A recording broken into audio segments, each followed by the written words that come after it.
me a second.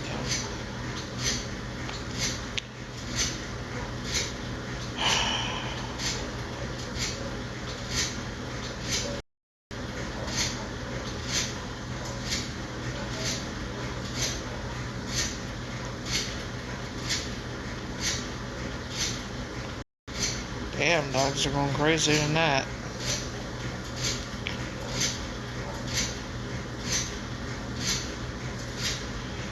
It's a Rebo. Yes, indeed they are.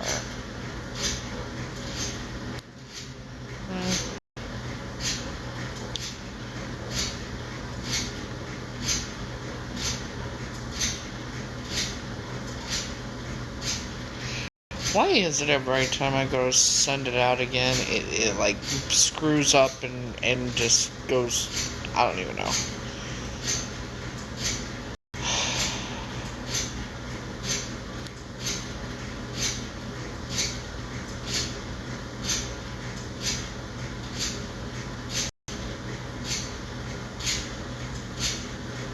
You know what, if people want to see it, they can find it themselves. I'm not going to keep sending it out.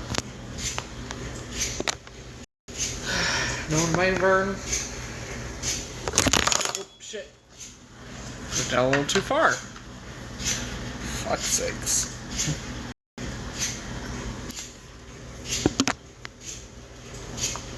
Sit, you do sit. Good phone. So I don't know how long we'll be on here. I took my nighttime medication already. So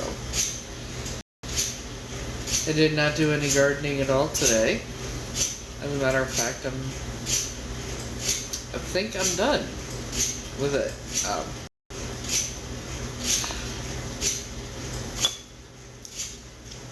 That plastic container I use for the broccoli is completely full. And that's what I got left, and haven't done any of it today. Don't need to. I have more important things to worry about than that kind of shit. You know? I did take a nap today, that was nice. Briefly.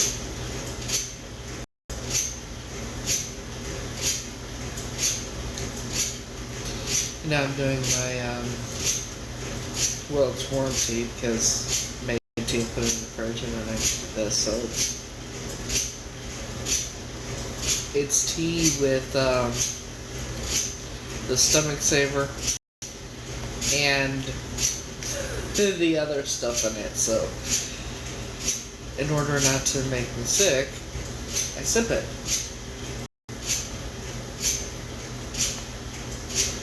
Otherwise I get really nauseous with it. So, how's everybody doing? How was everybody's day? I hope everybody's day was good.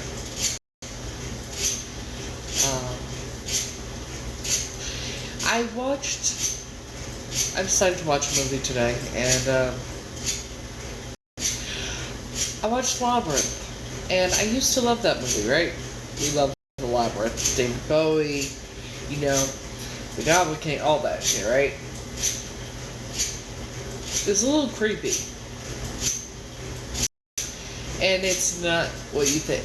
Like, David Bowie being an adult. The girl in the movie was a teenager. A child, if you will. And I did everything for you. I changed everything for you.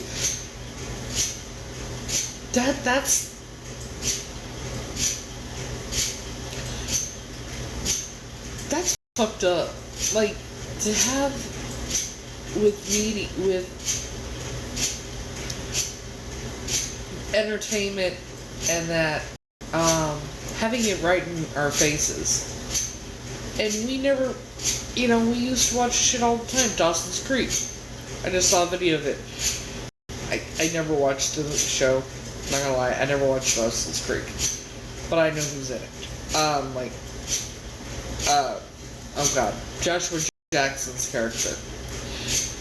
When his character was 15, he had a thing with his teacher. That's not, like, what the fuck is, like, you know, it's creepy as fuck.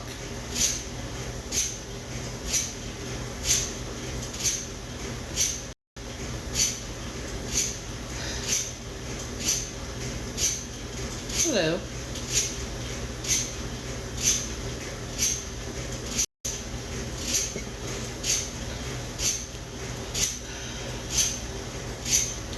And I probably sound like Peter Griffin. You know what really grinds my gears? So, yeah. So I'm probably going to be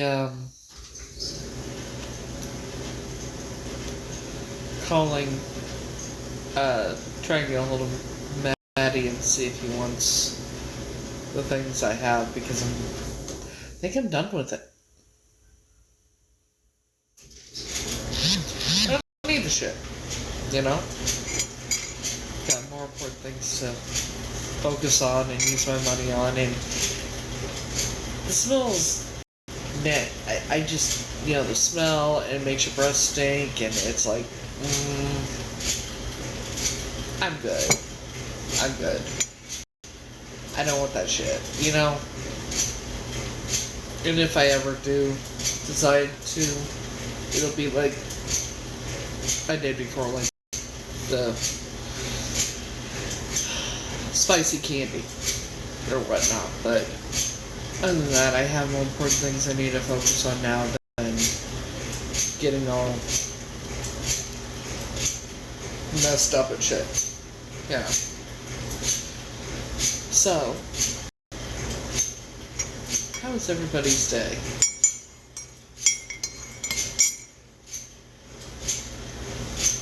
Sipping on my tea. My tea with the dietary supplement stuff, drops in it, iodine shit.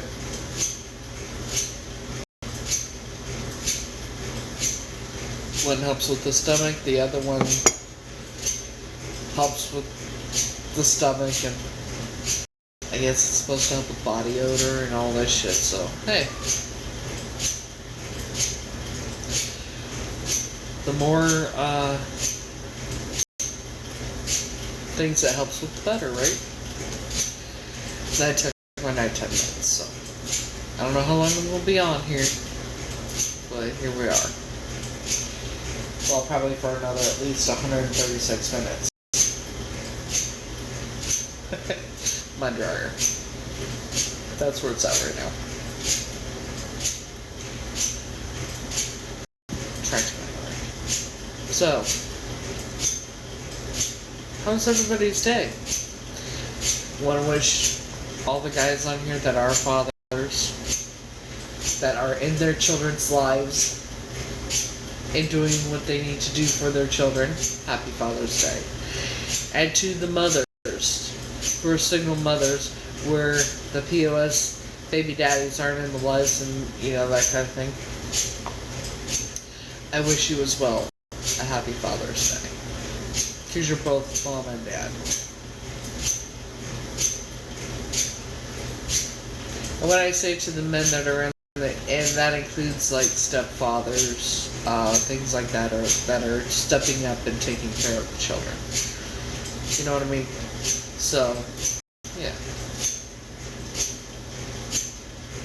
I'm being very specific on who I wish Happy Father's Day to. And I'm not talking to the sperm donors or the baby daddies that don't do what they need to do for their children. That's just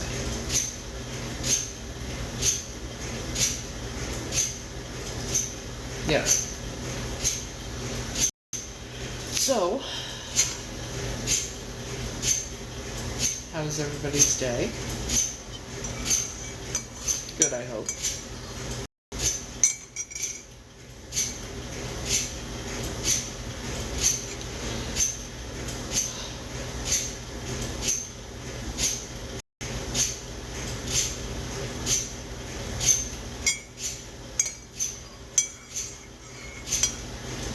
And yes, I've done some videos today that I've ranted, which I do because I have a very strong opinion on things.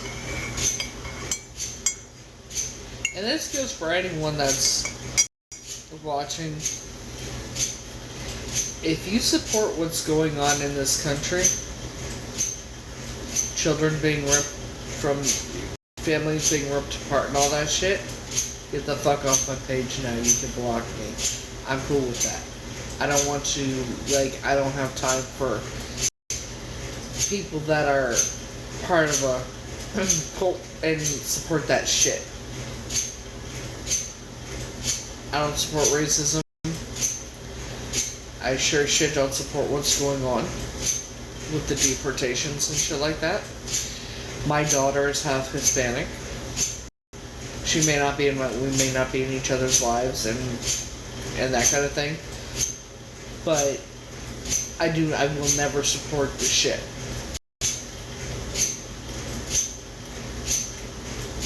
Ever.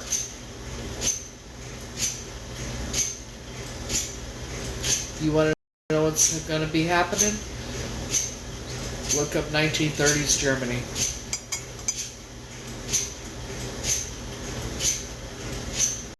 Well, it's the dryer. I don't know what you want me to do. Hang on, I'll put it in the closet. There's a spider. Oh, shit.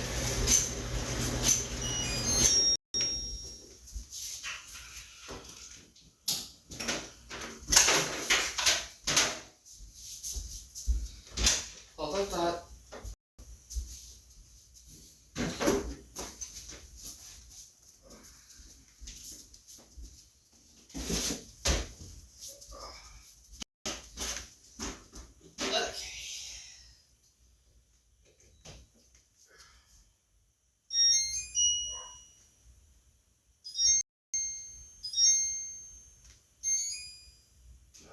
Don't say that, bitch.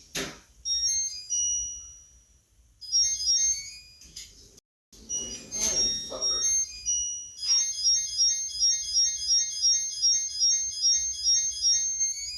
There we go. Alright.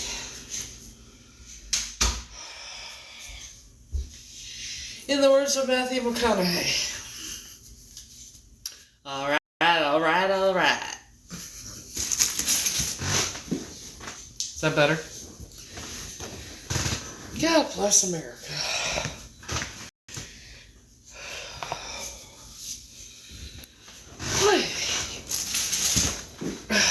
Is that better?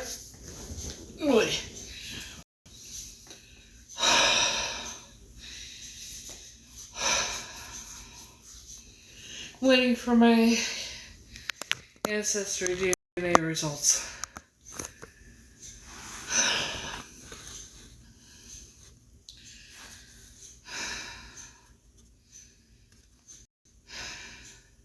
I guess law enforcement figured I would just go away and believe the bullshit that they told me.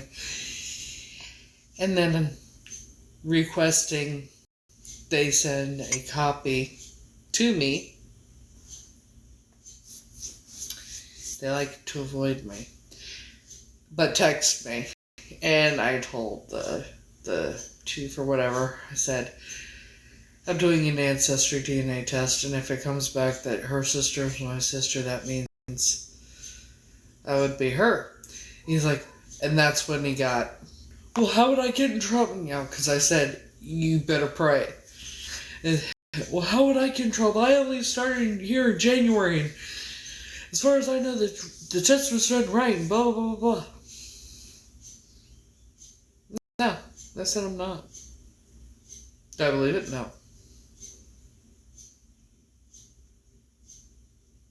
I don't believe it for 1 minute.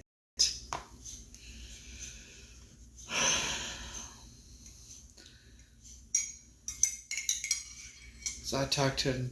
I mean, you were testing me to see if I was Tanya, but yet you confirm I'm not Heather.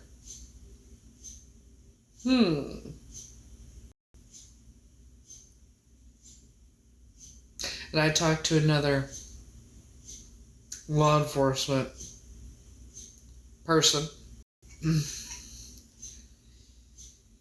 And I said, so the test came back, I'm not, they set up this and that, and I was like, huh.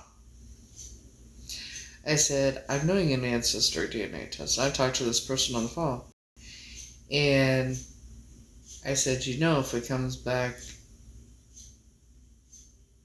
as Tanya's sister being my sister, that means that the test that was ran was not accurate.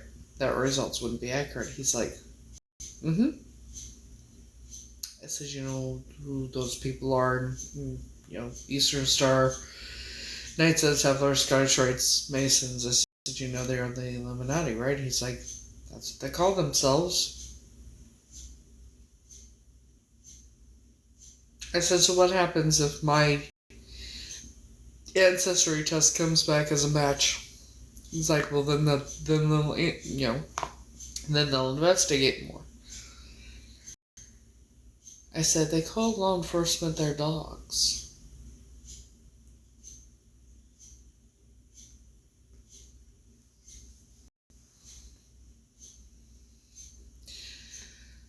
Some people in law enforcement want to do the right thing, and they do their best to do the right thing, but they do, they do have fear in that. Which I get, because he's, fucking cult. What do you expect? It's not your run-of-the-mill fucking cult.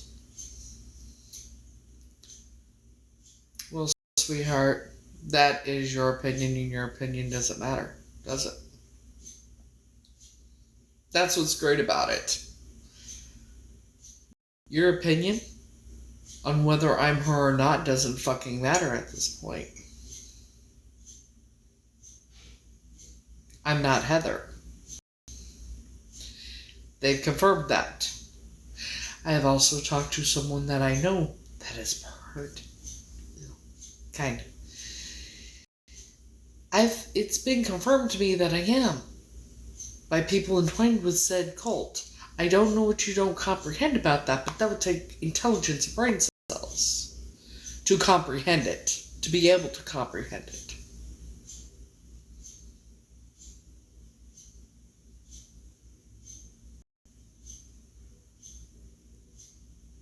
Anything else you want to say?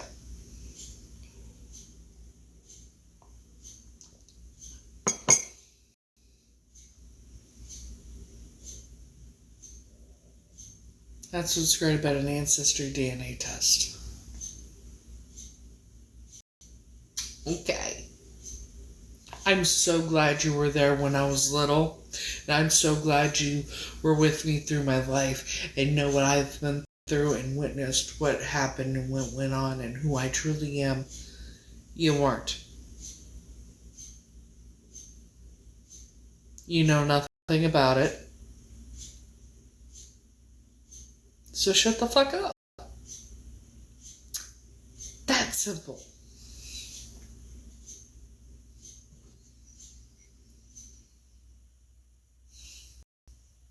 Notice how I'm just at that point where I just don't fucking care what people think, and I'm gonna put you in your fucking place. Okay?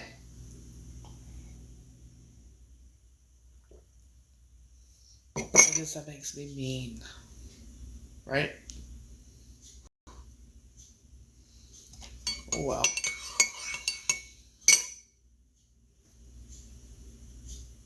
See, what some people don't seem to realize is the results and whatnot affect me and that family.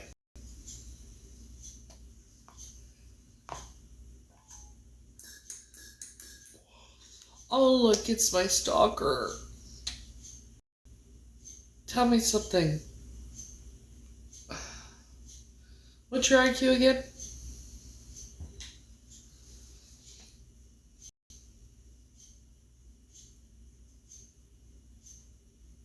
Because the longer you do this, the lower your IQ is. Very apparent. What's your IQ? What, 20?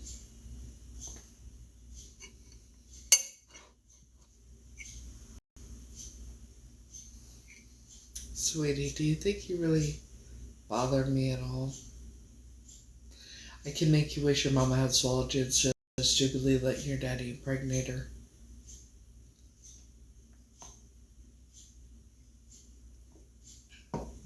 Isn't it past your bedtime?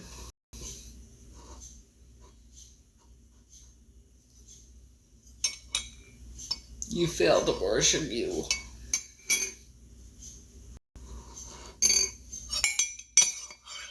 I'm sure your mama probably wishes that she had swallowed you. The disappointment you are to her.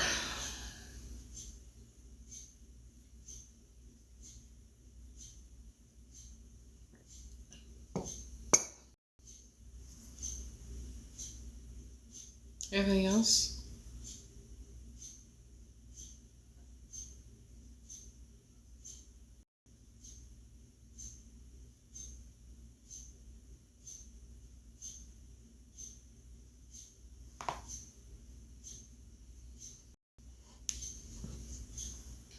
People seem to forget, the trolls seem to not comprehend the fact that things I've had to deal with throughout my life, plus online for the past 2.5 years, nothing you could ever possibly say will affect me.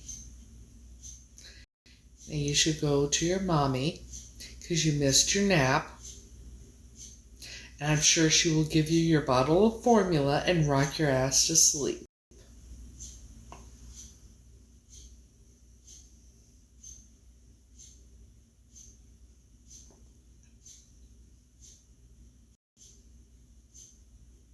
Anything else?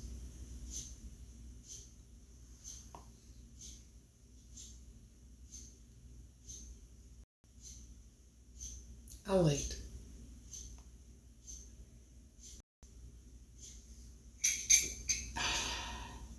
I mean, you're on here on fake accounts and shit, so if you honestly think that what you say to me is gonna affect me in any way, shape, or form, you'd be sadly mistaken. Very sadly. Well, please keep making me famous.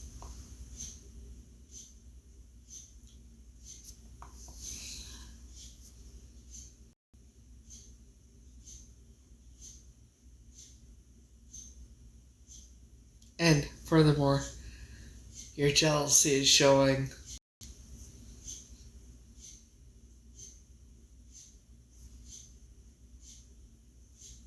Not on my level, not on my league.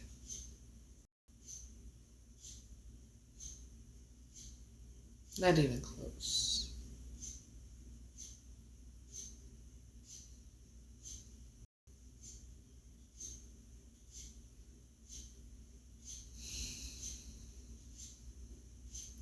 What kind of surgery?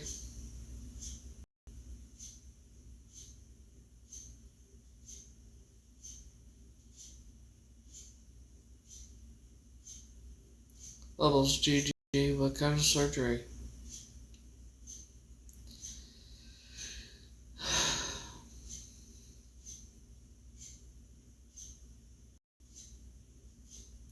What kind of insurance do you have?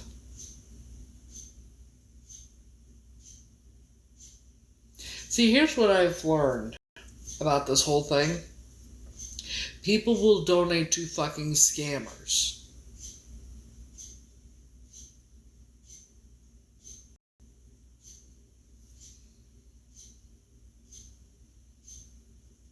You should be, Medicare should cover it, hon.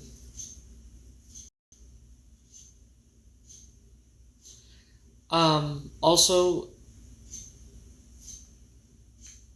what you could do is call the hospital.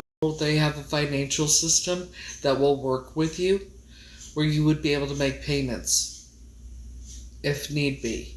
But they will do the surgery. They're not going to not do the surgery. You have Medicare. That's number one. Number two, talk to the financial office at the hospital.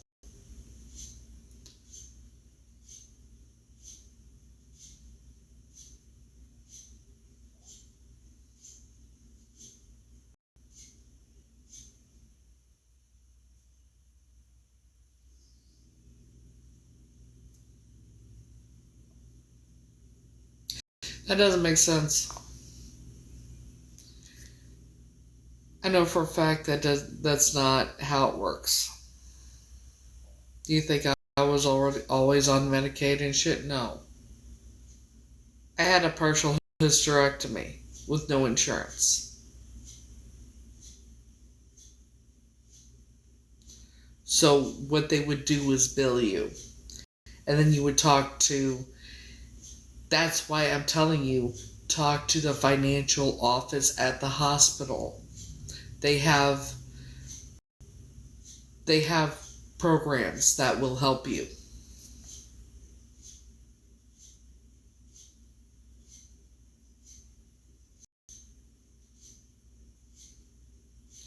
Again, I'm trying to tell you what to do to help you. But if you don't want to do it, that is not... I don't know what to tell you. I'm telling you what to do so you can get your surgery and what you need done. But you don't want to do it. You want to keep making excuses. Then I don't know what to tell you.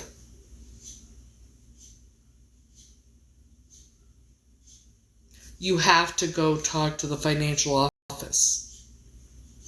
Call Medicare, get another plan, and you could possibly qualify for Medicaid as well. So they're not going to make you pay $20,000, whatever the insane amount you put. That's not how the fuck that works.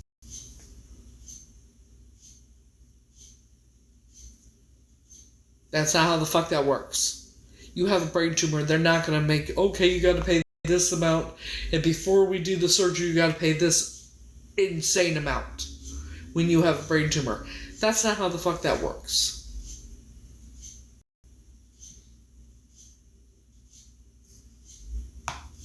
I've had teeth pulled that I needed pulled without insurance, and I didn't have to pay the amount up front. I've had partial hysterectomy without insurance. I didn't have to pay the amount up front. I'll let you get out of the way. Again, if you don't want to listen and do what you need to do, I don't know what to tell you. They are not going to not do your surgery when you have a brain tumor because you can't come up with $750. That's not how the fuck that works.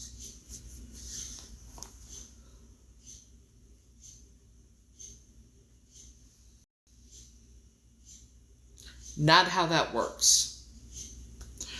You are doing, you need to contact the financial department at the hospital.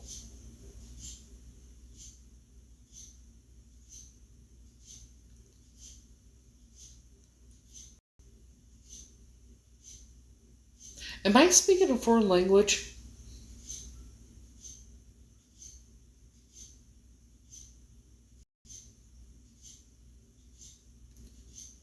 Well, you could call me whatever the fuck you want, I don't care.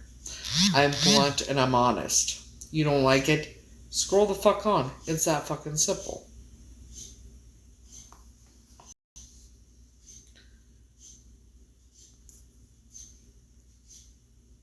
Here's what we're gonna do. Oh, 0 followers, 0 following. Shocker. Honey is my stalker for 2.5 years now, right, honey? Well, I hope you like your freedom. Enjoy it while it lasts.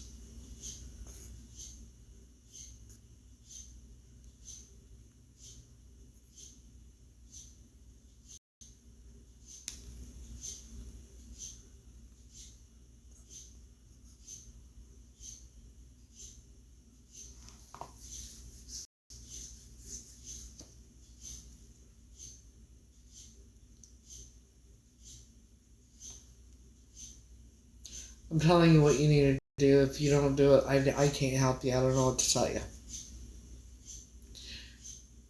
I'm not going to stress. I'm not going to keep going over this. I'm telling you exactly what you need to do. You don't want to do it. I don't know what to tell you. Go to your local human resources office. File for Medicaid. You should qualify. If you're on Medicare, you probably qualify for Medicaid too.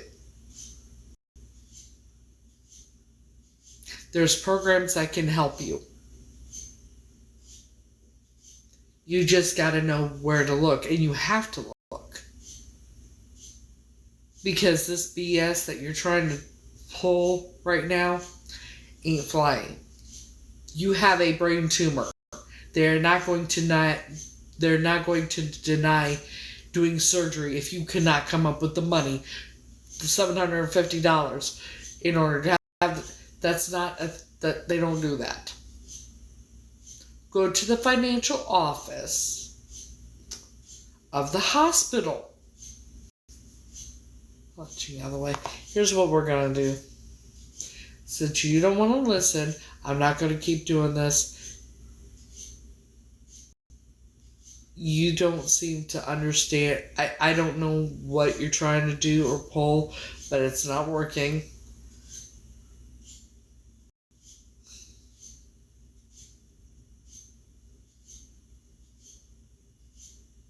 This is where I block, because I'm not dealing with this shit. Exactly. No doctor's gonna, like, I had no fucking insurance and I had a partial hysterectomy. You're telling me that a doctor's gonna deny doing surgery for a brain tumor without you pay? Like, that's the dumbest shit I've ever fucking heard. I blocked it. I'm not doing it. As far as I know, that person isn't even legit, and they could fucking be lying because they want to keep saying the bullshit over and over and over again, after when I'm sitting here telling them exactly what you need to do for this to happen, and they don't want to listen. Not my fucking problem. I can't keep going over it. I'm not going to keep repeating myself. If people who you say you need help or whatever because you have brain surgery or whatever, I tell you what you need to do to get it done, and you want to keep arguing with me, that is the dumbest thing you can do.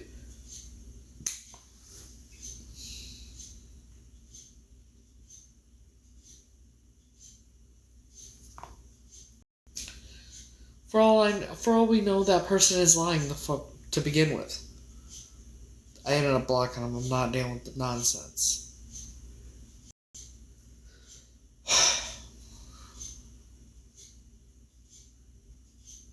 You know, it's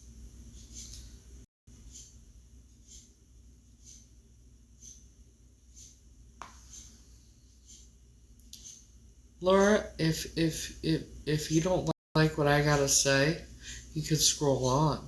Or I can make you wish your mama had swallowed you instead of stupidly letting your daddy impregnate her if you'd like. And furthermore, I'm not a hag. Unlike some people who like to stalk me for 2.5 years or more. Oh, look. Laura Lee has 358 following, 349 followers.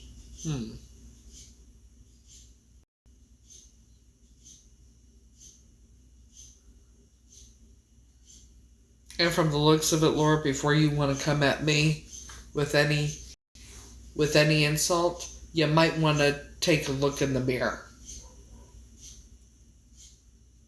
That's where I'm at with it. Before you want to come at me with any type of insult, you might want to take a look in the mirror, sweetheart.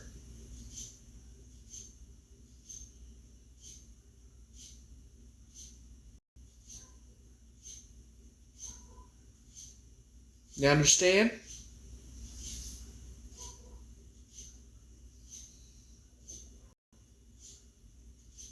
You can go be miserable with your own existence and that somewhere else, sweetie.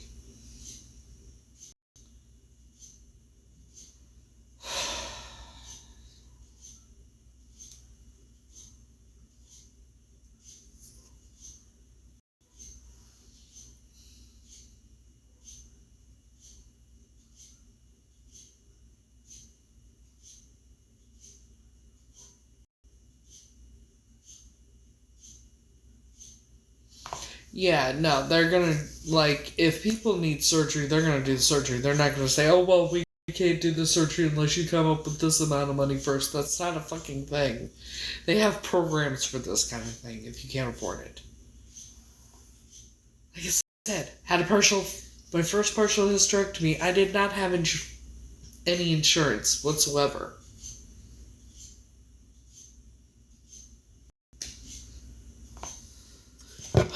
But they want to keep arguing with me. Shit. A brain tumor is worse than having to have a partial hysterectomy.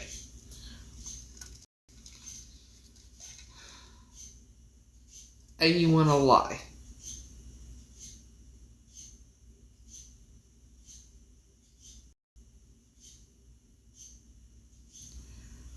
Again, there are programs for this. If you cannot afford it, they go to the financial office at the hospital. I don't, There's even somebody in here that works in the To the person that works in the financial office at a hospital, please speak up.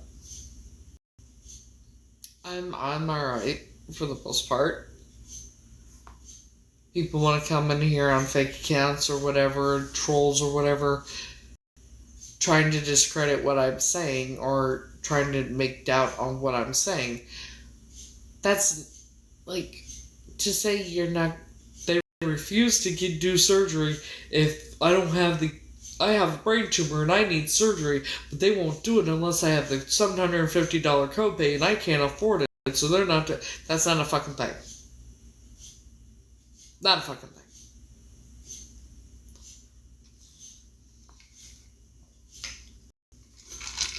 Hello. Maybe I should have done some broccoli before I came on here. Shit.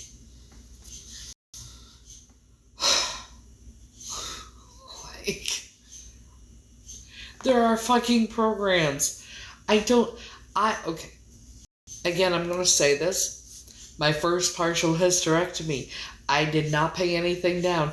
I had no insurance. There are programs. They work with you. I don't know what you don't comprehend about this. Someone that works in a financial office for a hospital has even stated that I am right. They will bill you. They work with you. I don't know what you don't comprehend. Holy.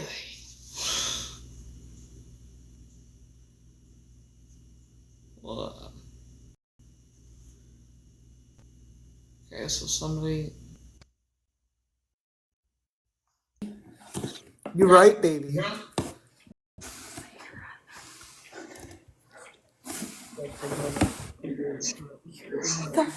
You had her? You had her? Huh? Are you had her? Am I Heather? Yes. No, I'm not.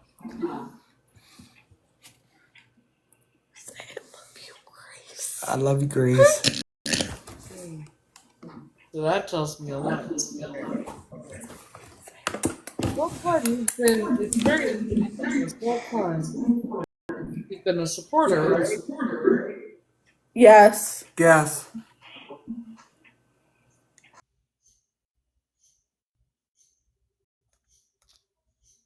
Ain't that great?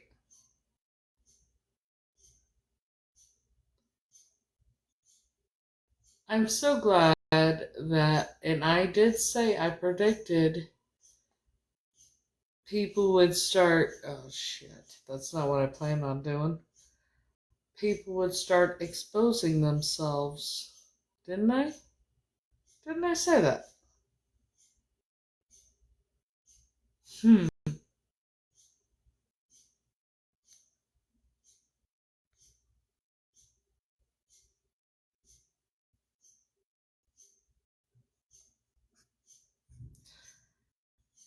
Yeah.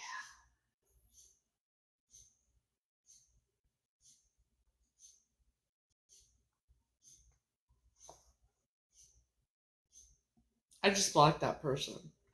And they've been supporter for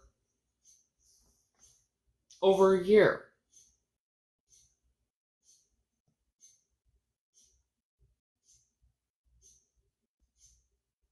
See what I mean?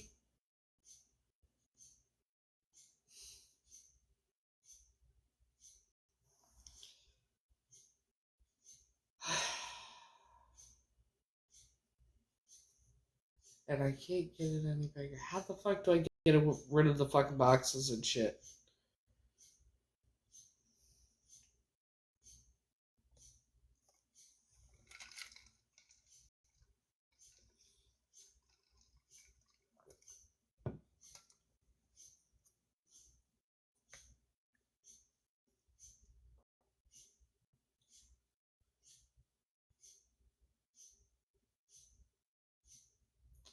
I just predicted the other night.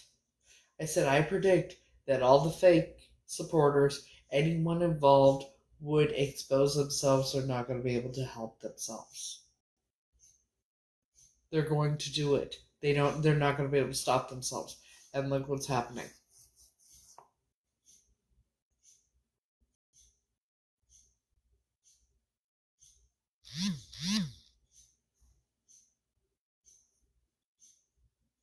You know? So please keep exposing yourselves.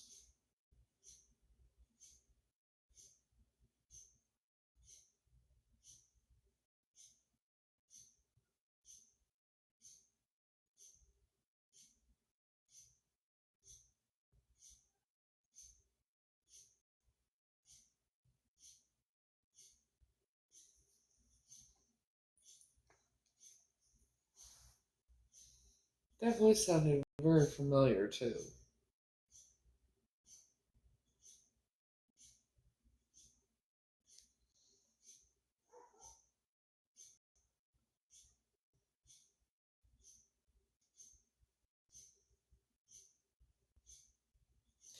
It's extremely sad and fucking pathetic, to be quite honest.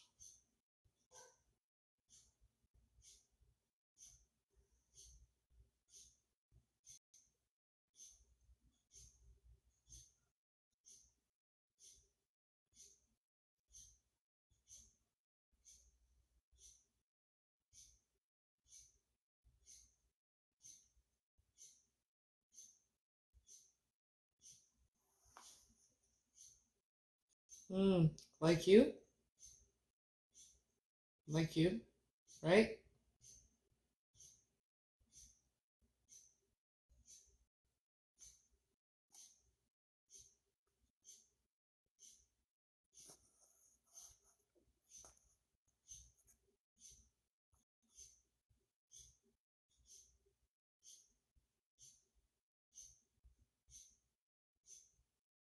See, here's the thing. If you want to troll somebody, you can go troll somebody else because it ain't gonna work with me. In any way, shape, or motherfucking form.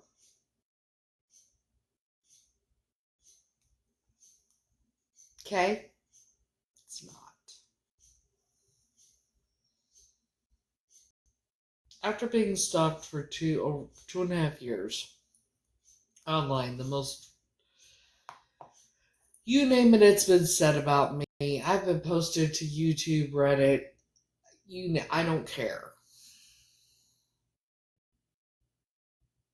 When you troll people in that kind of shit, it says a lot more about you than it does me. The jealousy is showing.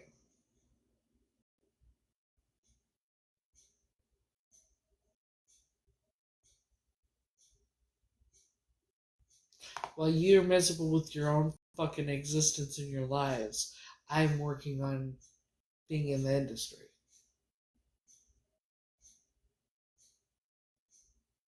Ain't it great? And furthermore, just because people are silent watchers doesn't make them trolls.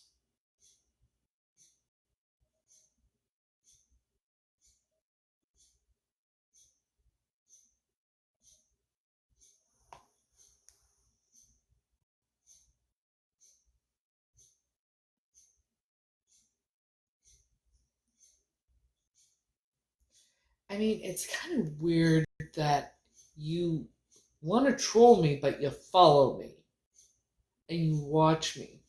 That's obsession. Well, we're gonna see how this goes.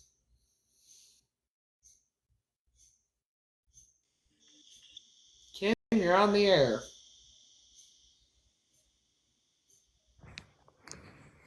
I am. Yeah, you requested to join. I didn't. I didn't mean to, but hi. Hello. How are you? I'm good. How are you? I'm peachy. Yeah. Yeah, and well, I'm not really a silent watcher. I'm semi-silent. I am not a troll. Damn it. I know. Yeah. You see what's been going on. You know what they do. Yeah, I know. It's crazy. It is crazy. They're fucking pathetic. It is. I mean, come on. What kind of person follows someone they don't like and obsessively watches them and posts things about them? That's that's a that's my biggest fan. Those are my biggest fans. Right? Your biggest fans are your haters. I mean, how the fuck do you think I get famous? You know, All that hate does help, right? and they want to say, "Oh, you're not in the industry." You're da, da, da. Okay, okay. Well, we'll see. You know, let's just forget the fact that I'm with VIP Ignite and I know people in the industry and that kind of thing. But yeah, I'm lying about the whole thing. Crazy. It's fucking stupid. Agreed. I don't understand why people want negativity, drama, and all that bullshit. And trying being the key word here with me. Trying to tear me down with after I mean the things that have been said about me are completely insane. Like they keep they're like broken records. They keep saying the same shit over and over and over again. Oh, she's a scammer. Oh, she's a beggar. Oh, this. Oh, that. That's been going on for 2.5 years. I never asked for anything until I set up the GoFundMe thing Mm-hmm. for my career, for me to be able to do this. Hell or high water, whether I get help or not, I'm going to do it. One way or the other, it's going to happen. I'm determined. But to call me a rug user and that kind of thing, and I say, what's a hair follicle test? Give me the definition of a hair follicle test, and they tell me to shut up about the hair thing. That's lack of intelligence. Because a hair follicle test will tell, the center or whatever, it would tell everybody what substances you do when you did them, around the time you did them. Right. So They're pretty exact. the length of my hair, okay, that will tell them when was last time I did what. Because they can't get out of your head.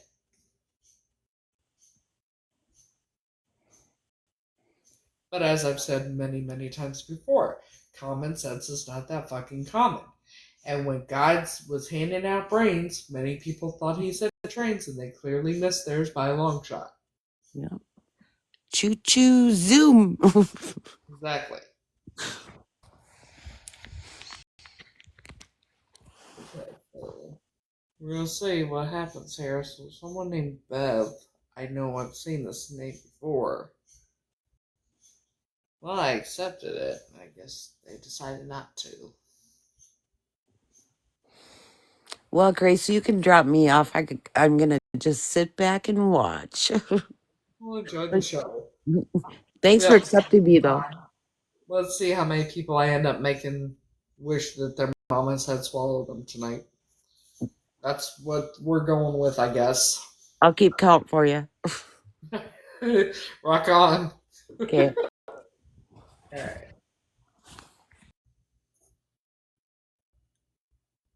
All right, all right, all right. So, for those of you who don't know what a hair follicle test is, and it's not that common. I mean, it's common knowledge, but it's not very common knowledge. That's why they tell me to shut up about the hair thing, because I don't know. Hair follicle test is when, like, if you go for a job interview or whatever, and they go to do, they want to see what's in your system or whatever. Sometimes they do UAs, right? Other times they will do a hair follicle test, which means they take strands of your hair, right? They rip it out of your head. They yank it out. Then they test it. And it will tell them, when they test it, what substances you have used and exactly around the time when you've used them. Like the length of my hair, it would go back for years. It would tell them for years ago. Because I have long hair. So it would tell them for years when I've done what. And I can guarantee the last time it would show anything would be November 23rd, 2020. Guaranteed. Except, I'm talking about hard stuff. I'm not talking about the broccoli. Now, the broccoli would show yesterday. But yeah. That's why they tell me shut up about the hair thing, because they don't know.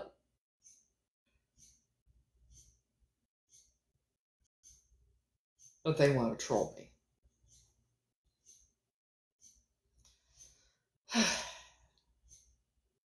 And then they want to do what they do best to try and put doubt in my mind and everything else about people that are supportive of that, because I do have CPTSD. And I don't trust people. And they know this. And it's like, either you're a supporter or you're not. I don't give a fuck. But if you can say and do whatever the fuck you want. I'm not here for likes, follows, nothing like that. M.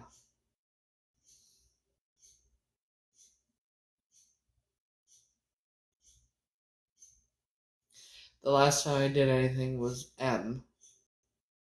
And it was on November 23rd, 2020.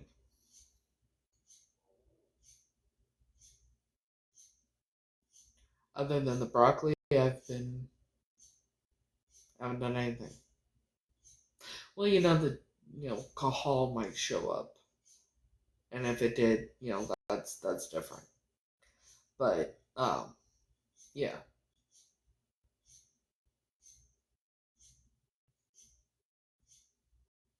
I'm very open and honest about the shit I've done in my past.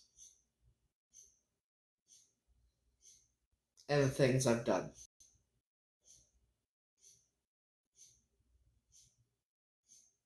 Long time ago.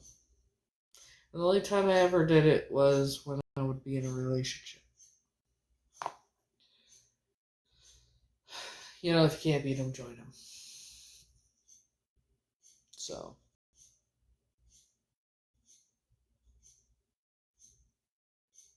And everybody has a past. No. Last time I had any alcohol was last year. It's very rare. I have gastroparesis, so I used to drink like a fish. Okay, I've drank Marines under the table. But that was a long time ago. Now, if I drink, I get very, very sick. And I can be sick for anywhere from days to weeks. depending on how much and what it is. And I choose not to get sick like that. It's not fun. Trust and believe. So no, I don't drink. I don't. Nothing like that. The only thing I do is the broccoli, which I have the last time was yesterday. So I'm trying to quit that too. So I think I'm pretty much done with that. I mean, it's legal. Basically, almost everybody does it, and I mean, it is what it is. And I do have a medical card for it, so basically, it is medical for me. It is like medicine for me. And I don't care what anybody says about me.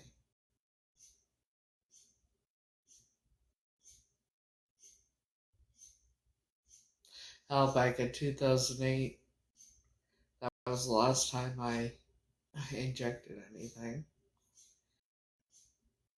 Yeah, I used to do that too. It was H, C, and M, all combined.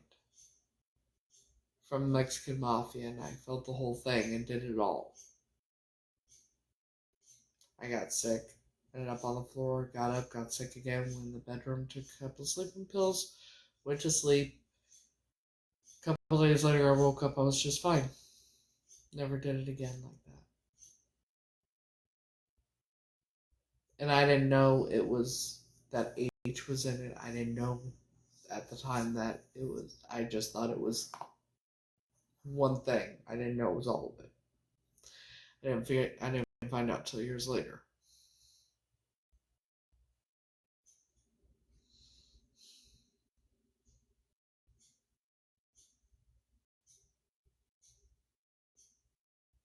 So things that should have unalived me, I've survived. I'm like a cat with 10 million lives.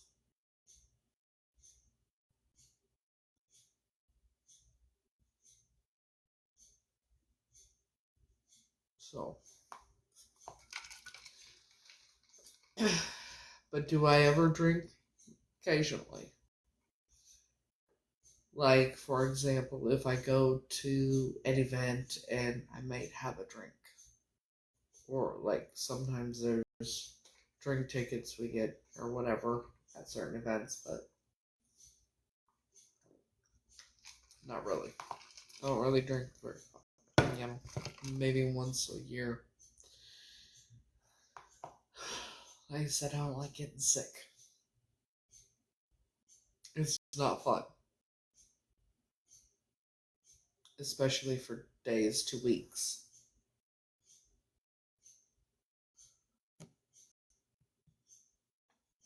Okay, somebody keeps requesting and then removes it. I don't know who the hell it is. You ask me anything, I'm an open book.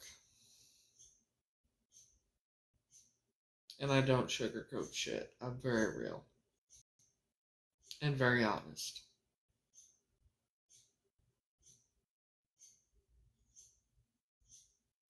I don't do things for followers. I don't do things for likes, comments, nothing like that. You like me, great. You don't, that's a you problem. Doesn't affect me.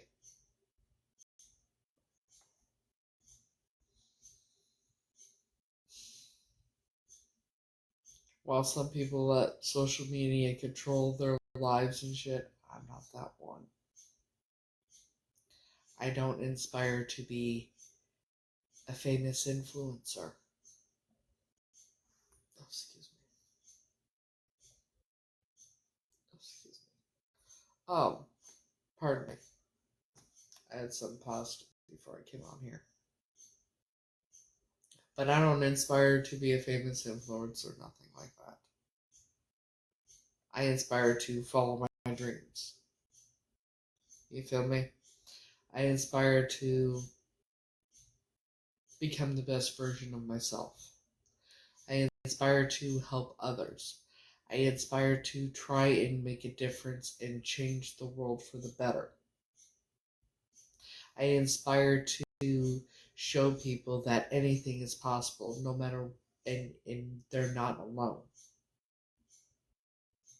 Because so many people think that what they've been through that nobody would understand, and that they're alone and that kind of thing.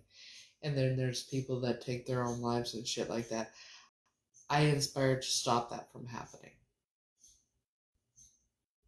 That's why I'm very open and honest about what I've done, what I've been through, and everything else. Because I want people to know that they're not alone. And it does get better. And yeah, I deal with a lot of haters and trolls and shit like that, and stalkers. And it is what the fuck it is. You can't control what people say, think, or do. And you can't control the internet. So don't fucking let it bother you. And the fucking trolls on the internet, the shit they say and whatever, the only way it affects you is if you let it. And I refuse to let it.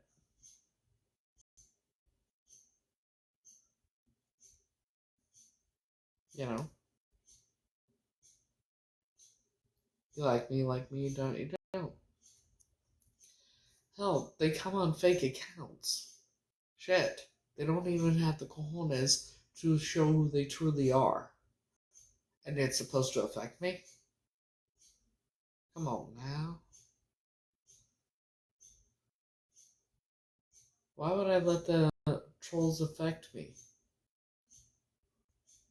When people actually know me, will say different.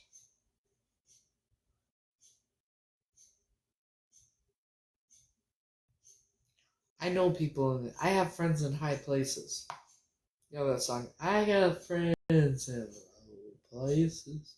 I have friends in high places.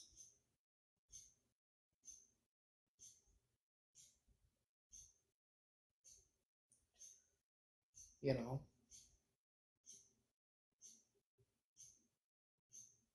Can't let the bullshit affect you.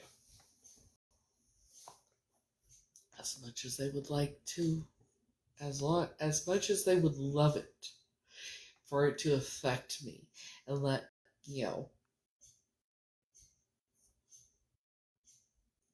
I just don't care. You like me, you don't, you don't. Why would you waste your time watching someone and trolling them and everything else? That is wasting your time.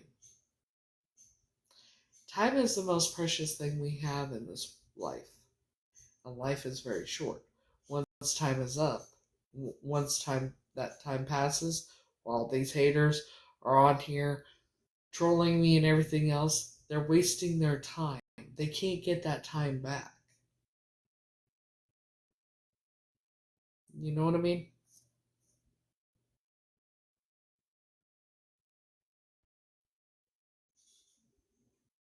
For the love of God, nobody should be letting social media control their lives or let anybody what people say fucking bother.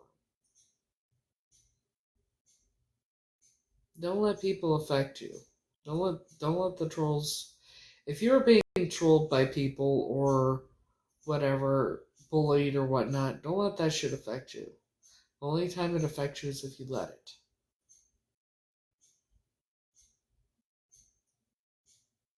They see something in you that they don't have in themselves. So they want to put your light out. That's why they do it. Because they don't have that bright light that you do. That's why they bully and that's why they troll and everything else. Because quite honestly, they are fucking miserable with themselves.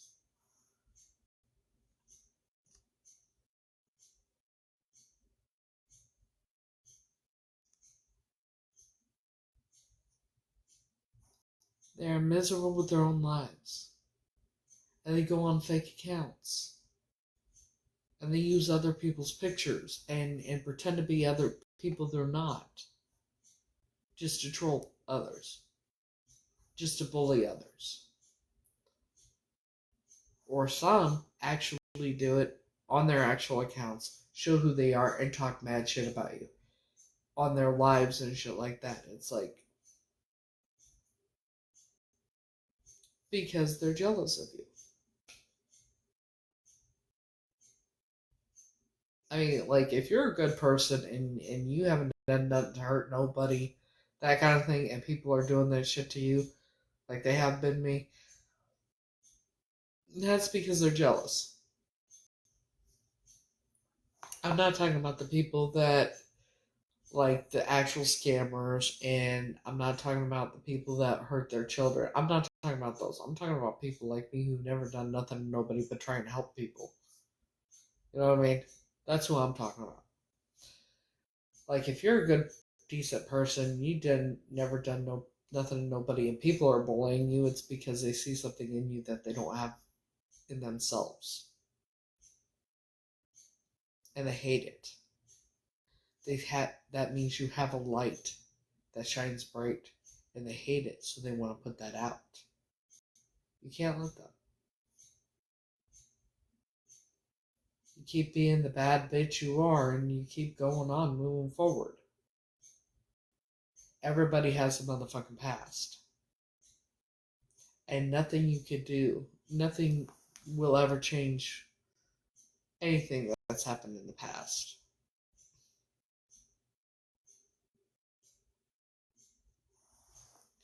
You can't change what happened in the past. Like for me, what I've gone through in that, nothing will ever change that.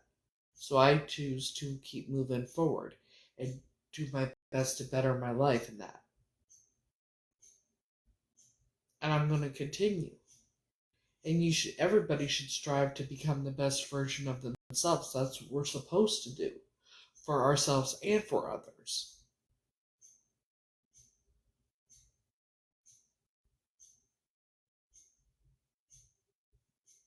But then there's people that want to that first, this shit hurt people is a bullshit excuse. If that was an actual thing, think about how many people, like, I wouldn't be who I am.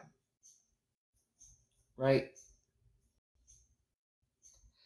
I choose not to live, I choose not to be miserable.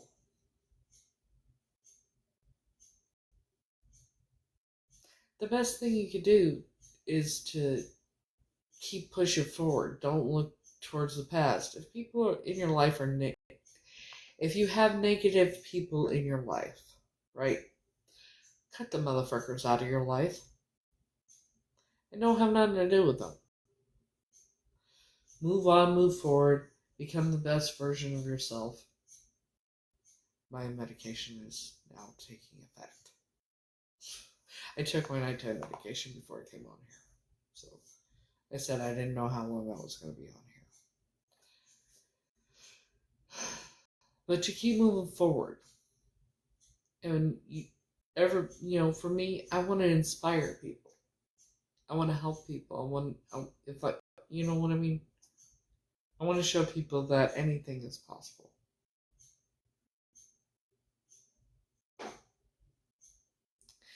And I'll tell you what, the smartest person I've ever met would be, two smartest people I've ever come across is Frankie and his mom. And if it wasn't for Frankie, I wouldn't be where I am today. He showed me anything's possible. He's definitely the smartest man I've ever met. And he gives the best advice.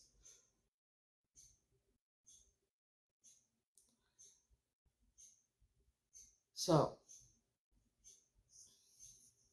and how your life is, and that kind of thing. Like, if your life is really bad and everything else, it has a lot to do with the company you keep as well. Like, if you have, like, for example, I was in a homeless drop-in center, right? Before I moved in my home. But I would still go and check on them and hang out with some of them and even let some come to my house and that. And it wasn't getting me anywhere. It kept bringing me down in that. And it was just holding me back. putting me down. I had to just, you know, not have, yeah, had to cut ties. And it's not that they're bad people, it's just a lot of people don't want to better themselves and they want everybody to do everything for them. And that's not how it works. And if you keep being associating yourself with the people like that, you're never going to be successful. If you want to be successful, you gotta have successful people around you. Or in my, which I do when I go out. Or, like me, I stay to myself. Except the gigs I do and that kind of thing. You can't sit back and expect people to do everything for you. In order for you to better your life and get where you want to be in life, you got to do it yourself. Yes, people will help you in that, but in order for people to help you, you got to show that you're going to help yourself too. Am I making sense here? I hope I am, because my medication has very much taken effect.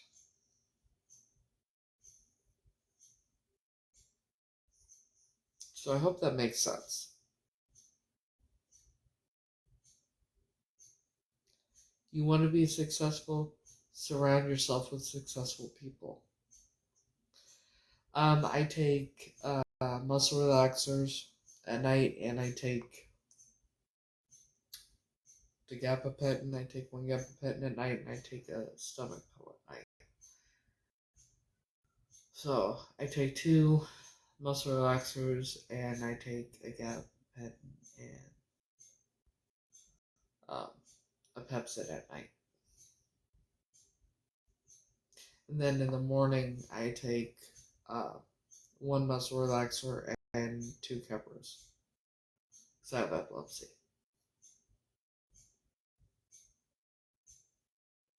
And then I take like supplements, like for page balance and all that kind of shit.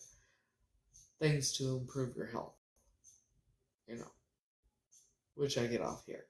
Here, I'll show you. Other than my prescribed medication.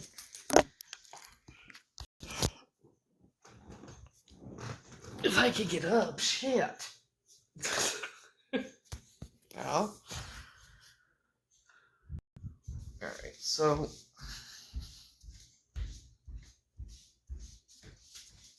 hold up, thought I'm gonna mute this because I gotta go make the bladder flatter.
Okay.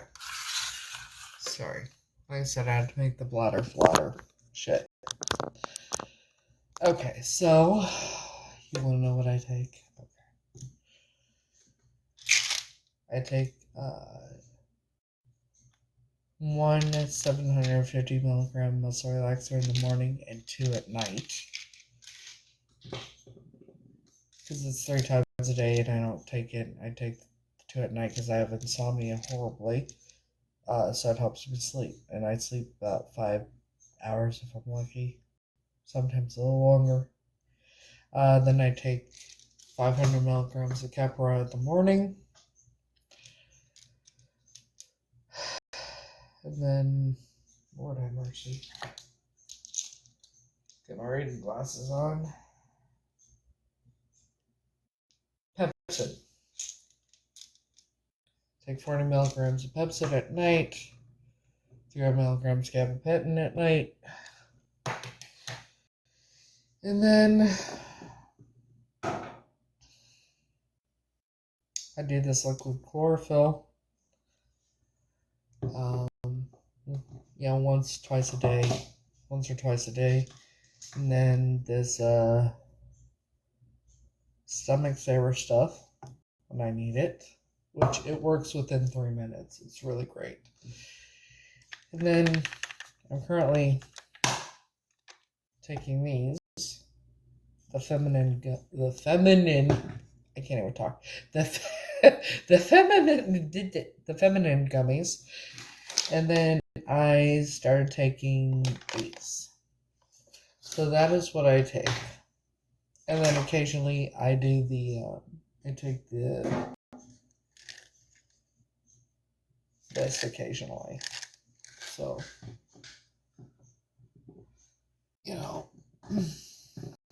that's what I take.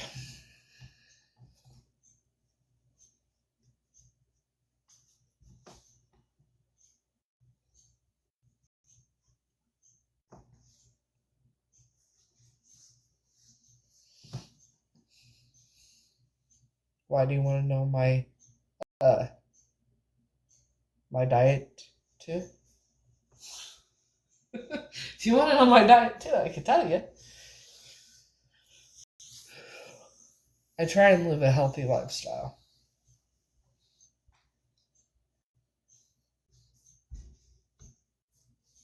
I do my best to live a healthy lifestyle. I don't like taking medication at all. But I don't have a choice. Because I have, if I don't take the muscle relaxers and that, I'm not able to move, for example. Because I have degenerative tissue disease, degenerative disc disease, scoliosis, I have osteopenia, I have a lot of physical stuff, and I push through it. I have a medical card for the broccoli because of my gastroparesis.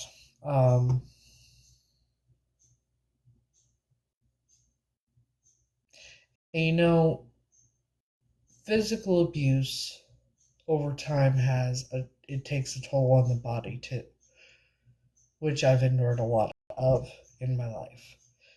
So that has a lot to do with it too. I have neuropathy. But yeah.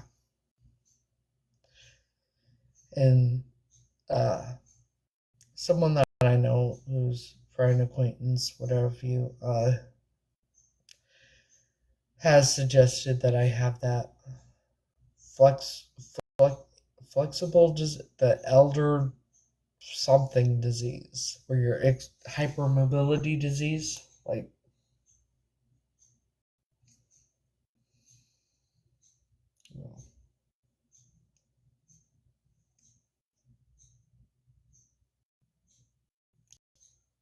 So she has it, and she thinks that I have it, because the way my feet are, the way my hands are, like my thumbs and that kind of thing, a lot of different things. But yeah, I was told about 10 years ago I would be in a wheelchair with no use of my hands within 15 years.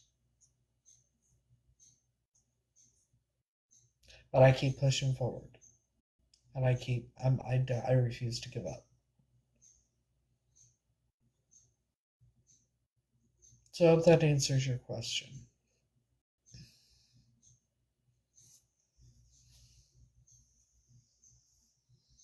I will never give up.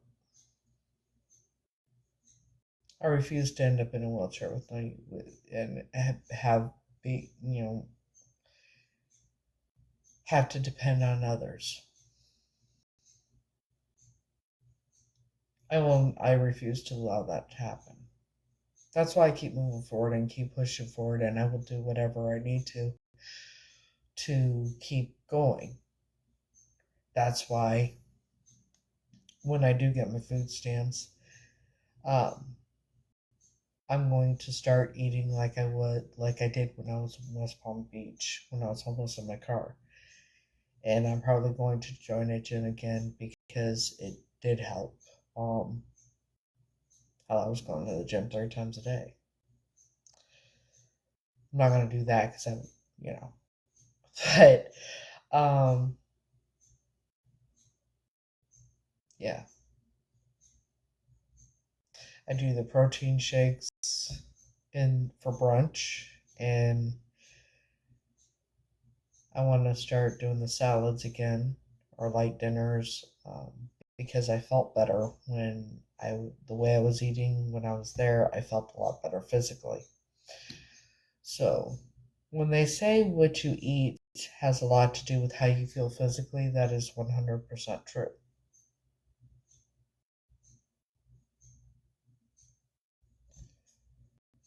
Like the junk food and that kind of thing that we all love, that has an effect on your body. It will affect how you feel physically. So I prefer to live a healthy lifestyle if I can, the best I can. Um, yeah. So I do have a question for anyone that is spiritual other than me because I'm trying to figure this out. So yesterday afternoon, I just was in here doing something and I just happened to look at the clock on the microwave. It said 22:44. It was like 11 something in the morning. I didn't do that. And then today, I go to take the trash out, and this is on the step. A feather.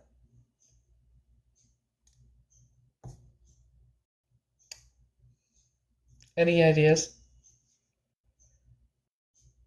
I feel something good is coming or about to happen. Something really big and really good. Something really big, really good. I can't put my finger on it, but I've also been feeling for a while, quite some time, that I'm going to be moving soon. And the feeling is getting stronger. So I don't know.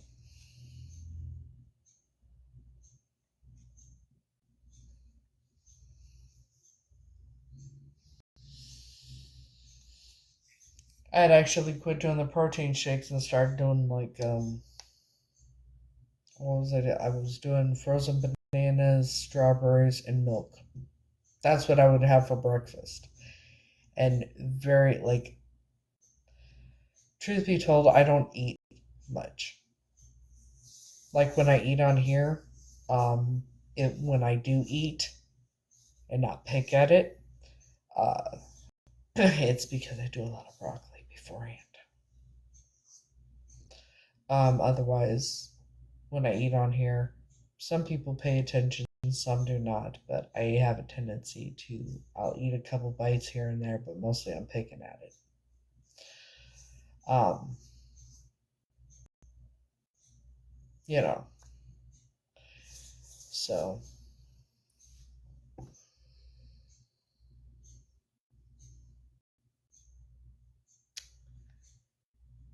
SZ. I'm not sure what the hell that's supposed to mean, but okay.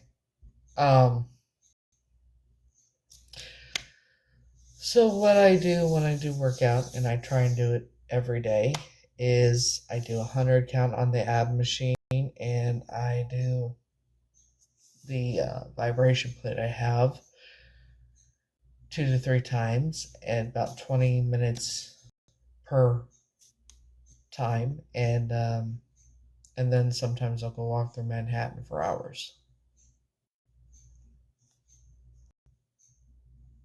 That's what I do. I would much rather join a gym. I love walking through Manhattan.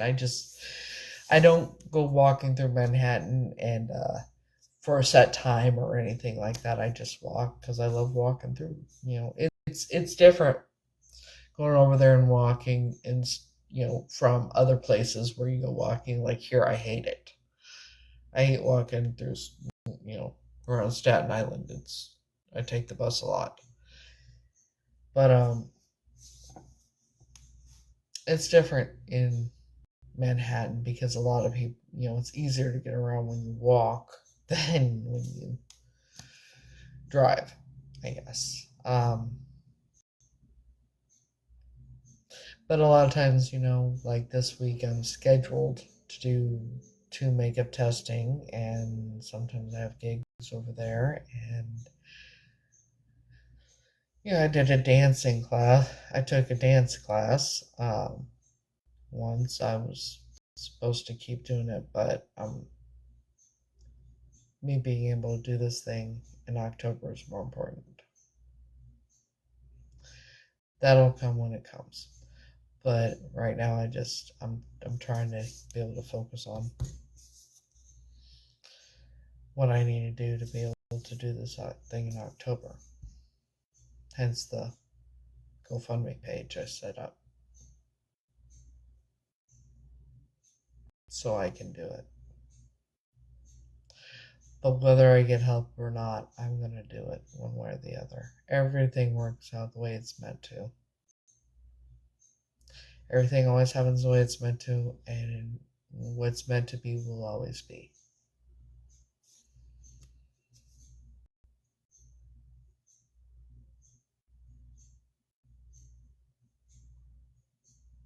So,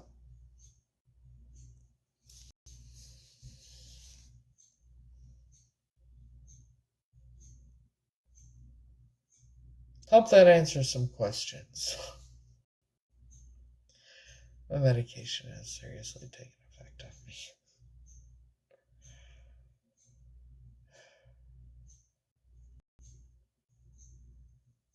And I'm sure it's going to be blown out of proportion about the way I am right now because of my medication. But I don't care. People can say whatever they want. They can think whatever the fuck they want. You can't control what people say, think, or do. And I run around in the heads of these people rent free.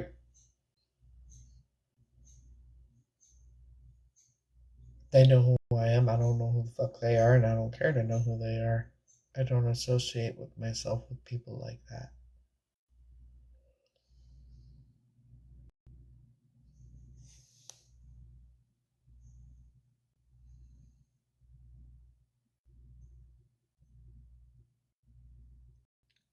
Polish Princess 702.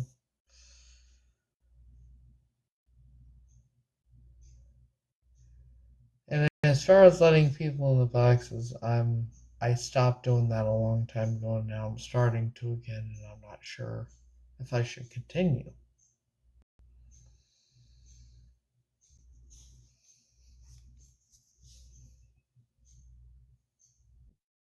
But it's a way to find out who's real and who's fake, isn't it? Like Carly, who I thought was a supporter all this time, who acted like a supporter, showed her true colors. Or his true colors, whoever the fuck it was. Them and their little buddy that you could hear in the background. So we're gonna go ahead, accept, see what happens.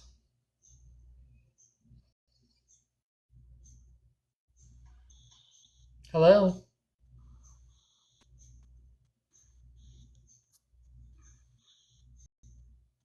Polish princess. You're on the air. Okay then.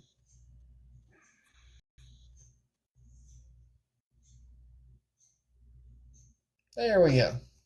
Got rid of that.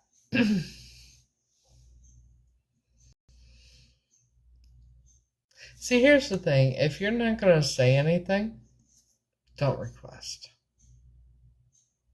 Because I will let you in the box. The first nonsense thing that comes out, I'm just going to block you.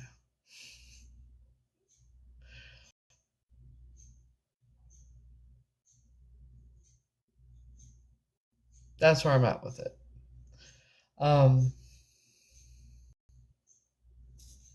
But yeah, like I said, after everything that's been going on this past 2.5 years, nothing anybody says is going to affect me.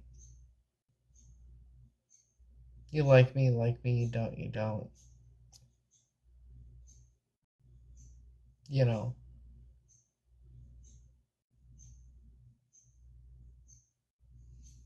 I'm as real as they come. And I'm not going to change who I am for anyone. There's many sides to me. There's many layers to me, like Shrek, so to speak. But I'm not like Shrek. But depending on what kind of vibe I get from you will be what side of me you get. And some people, don't like the side that they get from me. Well, that's because, you rub me the wrong way. See, I can tell what kind of a person is within the first 5 minutes of meeting them. Or even talking to them. Usually. But usually it takes meeting them. But within the first 5 minutes, I can tell you whether or not they're a good person or not.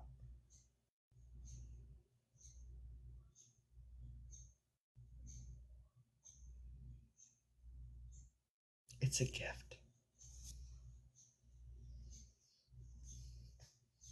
You know.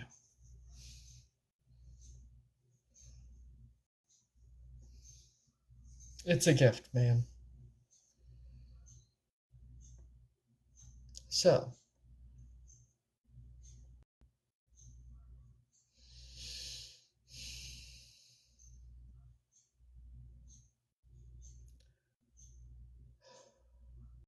Yeah, my medication was really fucking with me.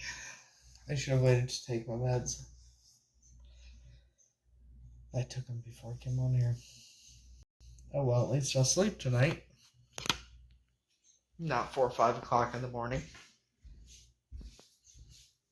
Don't you know? Anywho.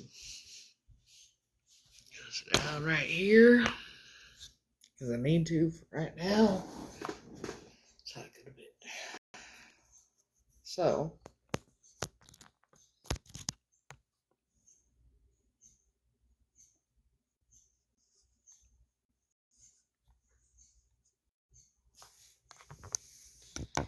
Now, SZ, are you still on here? You have any more questions for me?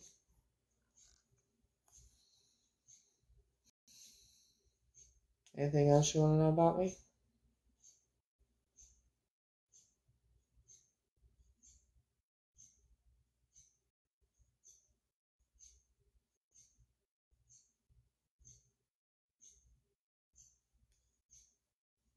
Anybody? Like, I'm an open book. You can ask me anything. And that goes for anybody. Anybody have any questions for me? You want to know anything about me? Go ahead and ask. I'm very honest.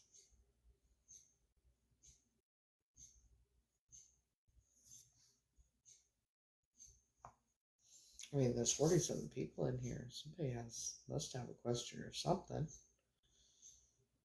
You would think. Or should I just sing? Should I sing?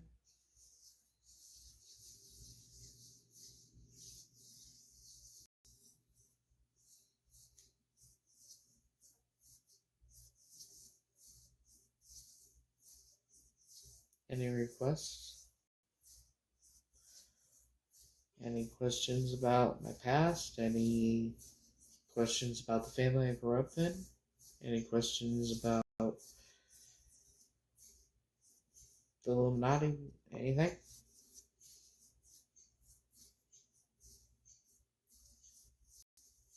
And yes, some that are watching silently are part of that cult. They like to watch like the creepy motherfuckers that they think they are.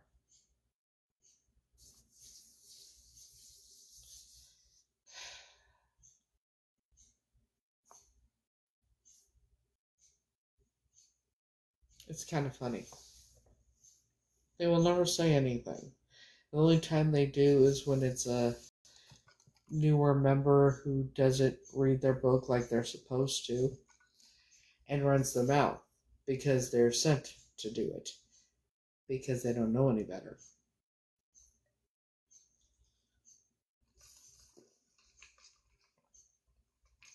And they should ask themselves, why would the higher up members who watch, why would they have them? Like if I were these members that were newer and I was told, hey, go do this in her live, I would ask myself, well, they watch it, so why don't they say anything? But that would take that would take some brain cells. The reason they don't say anything and watch is because they're scared. They're scared bitches. They're scared little bitches.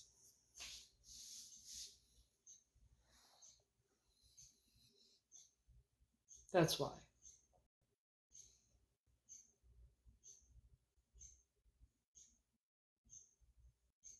But it's okay. They can continue to be scared little bitches. Because I'm not. But hey. So.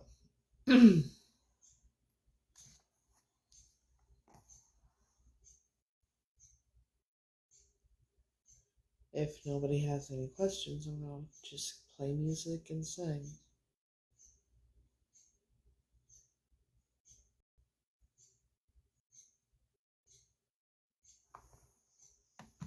You mean my robe?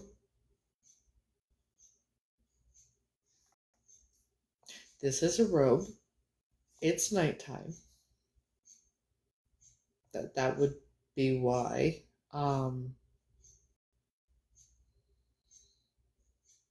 I put this on tonight before, a couple hours ago.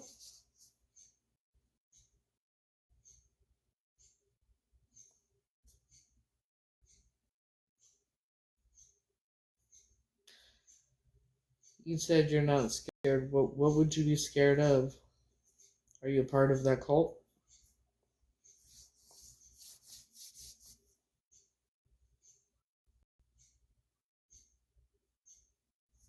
Are you a part of that cult that was sent in here?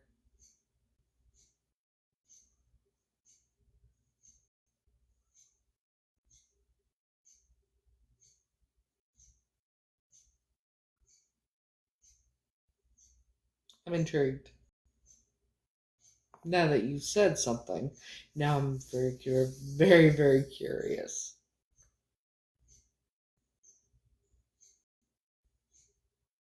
I mean, would you like to see the pictures I have? Or the letter?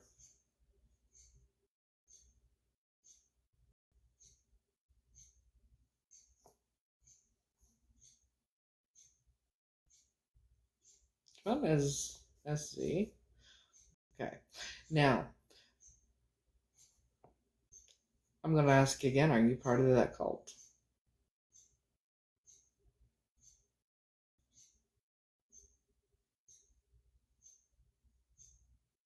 Are you part of the Masons, Eastern Star, Knights Templar, Scarlet Shirts? Basically, are you part of the Illuminati?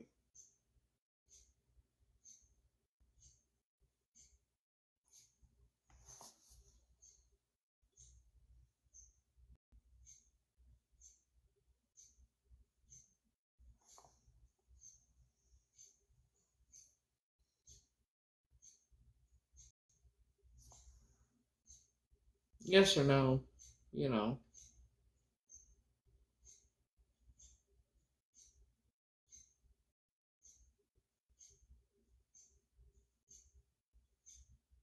Notice how I'm gonna call it. I will call anybody out. I don't give a fuck.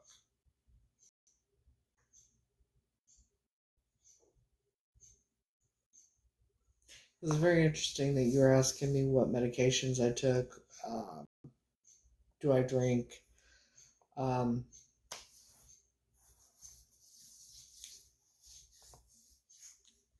Drug use, that kind of thing.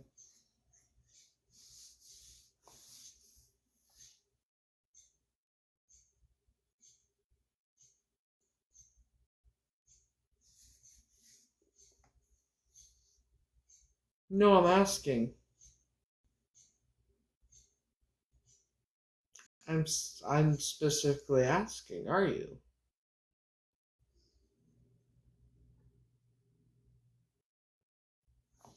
Or are you my stalker? One of my stalkers? I mean, there's a number of things we could question here.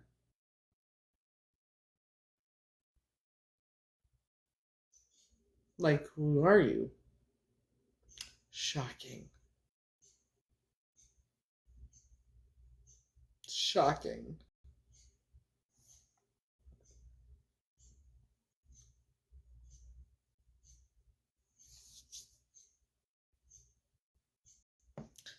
Is it because you're miserable with your own existence? That's usually what it is.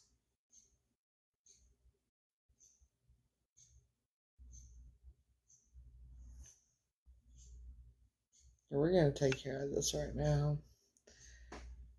Oh, shocking. 0 and 0. So you're miserable with your own existence.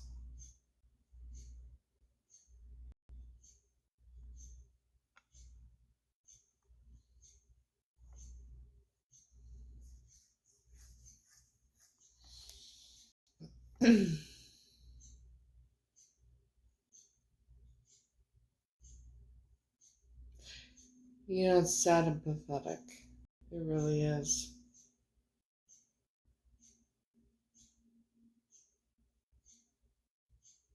See, the truth is, these trolls and these people that do this shit, they would never survive anything I've ever been through.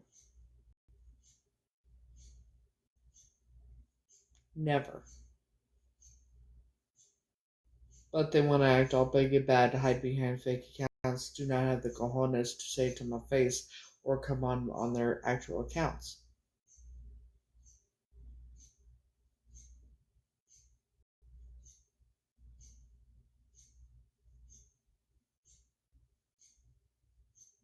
It's okay as long as you're not, being rude and disrespectful. Well, hello. Legally, my name is not Grace Marie. It's the name I'm going to be changing it to. Yeah, like I said, I don't have any problem with anybody coming in here. You come and watch and interact. I love it when people talk. But if you're going to be disrespectful, but when people want to be disrespectful, I will make them wish their mama had swallowed them instead of stupidly letting their daddy impregnate her.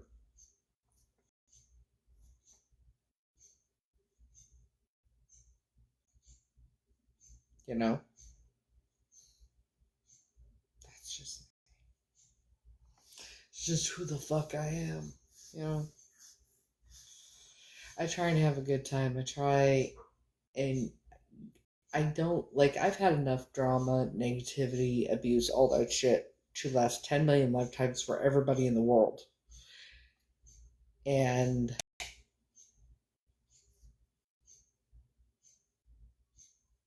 Okay. Yeah. Because it was confirmed I'm not Heather. And I've had it confirmed by certain people that who I really am, and it is who we suspect. That law enforcement basically lied about the DNA test, which is why I did an ancestry one. And I'm just waiting for the results.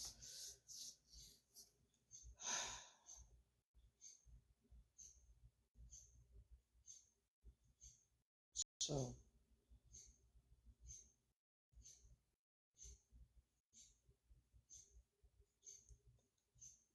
I am good. I don't know how much longer I'm going to be on here. My medication has been kicking in, so I took my meds before I came on here. I know usually I wait till after I get off here, but you know. Yeah.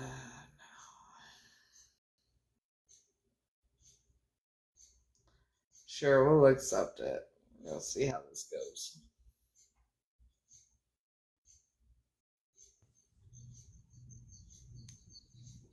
Coco, you're on the air. How you doing?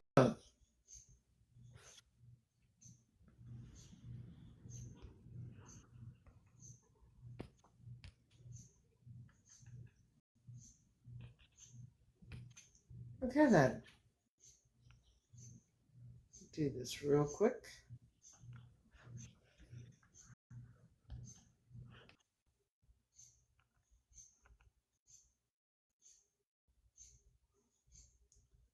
And that's what I mean. I predicted days ago that anyone involved, anyone trolling me or whatever was going to show their ass, they're going to expose themselves. And look what's been going on. They're not going to be able to help it. I was right.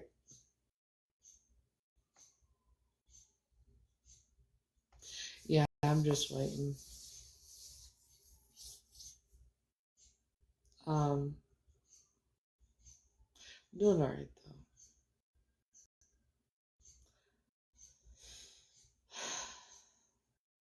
Put one foot in front of the other. Right?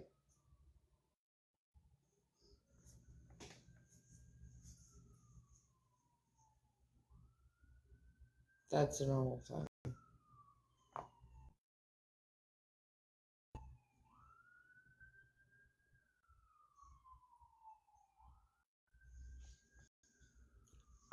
New York.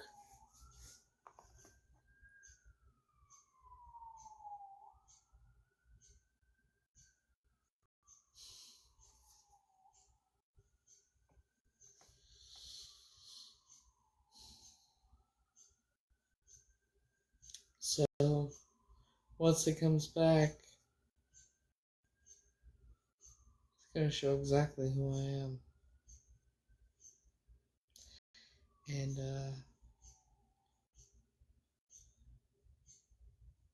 if when it comes back and it shows exactly who I am, have a feeling that's a major lawsuit against a certain state.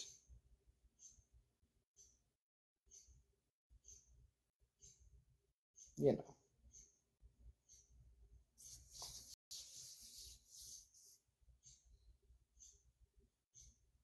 Because you want to lie about my DNA test. That's a big no-no. You can't, like...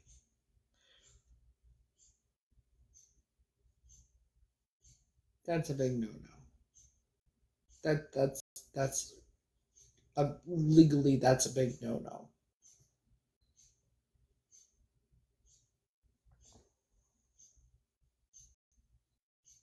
So I'm waiting. Hopefully soon.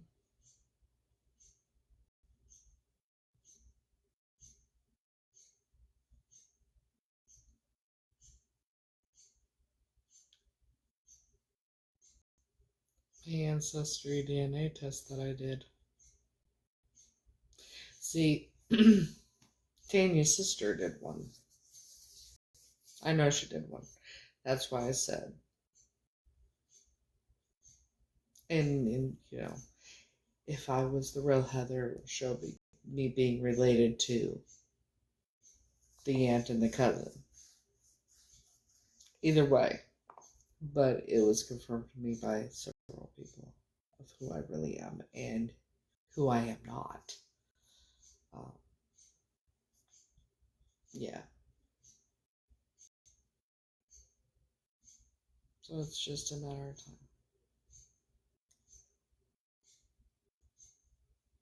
And then I'm wondering what these motherfuckers are gonna say if, you know, once I get it back.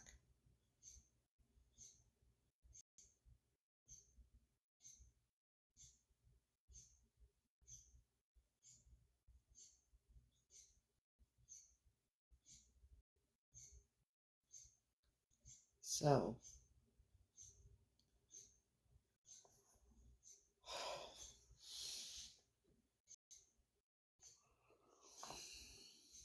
what happens when I take my nighttime pills?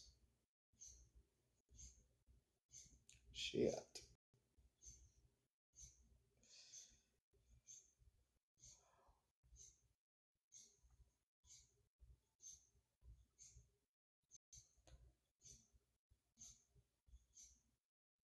You know, I keep thinking about trying to figure out what year they probably got me. That school pictures from the school year 86 to 87. And I had glasses. Here's the thing, I don't ever remember any eye test being done.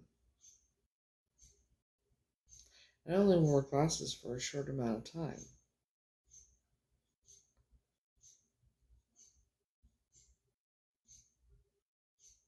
And I remember the first picture that was, you know, I was wearing a sailor dress. It was some family picture. I remember I was wearing a sailor dress. That was like the first picture ever taken, I think.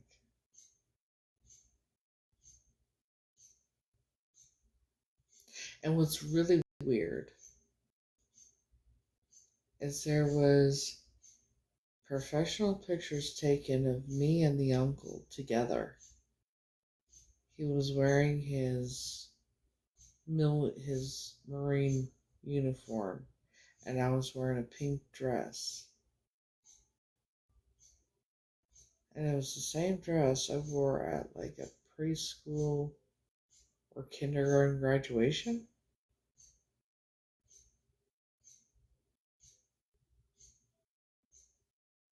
I don't know. But yeah.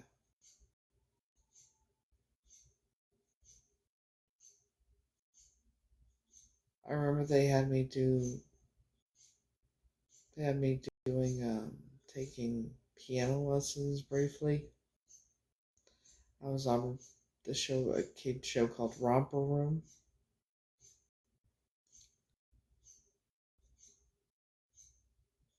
And I wore glasses throughout this time. Now, what's interesting is how did I go from wearing glasses to 20/20 vision? Does that happen? Can your eyesight just automatically just correct itself after a few months?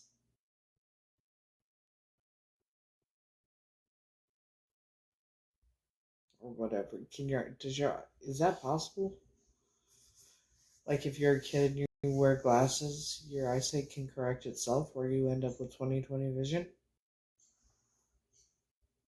I'm intrigued. Because that's what happened, supposedly. But I know I had 20/20 vision.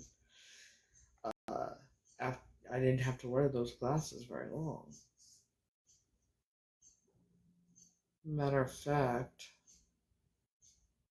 I think I stopped wearing them after the romper room thing.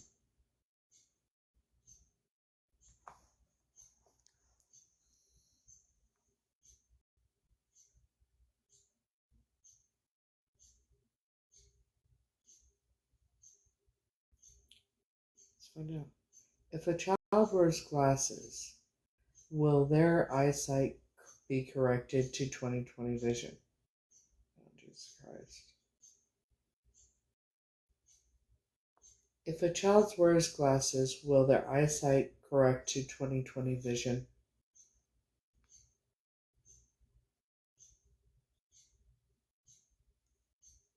Says yes, for many children wearing glasses can correct their vision to 20/20. Glasses help to focus light properly on the retina, which can improve.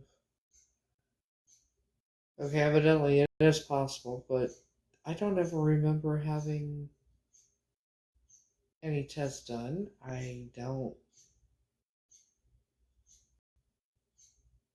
Okay, it's about 75%, I guess. But then it says it is unlikely that glasses will correct your eyesight to 20/20 vision. I'm so confused.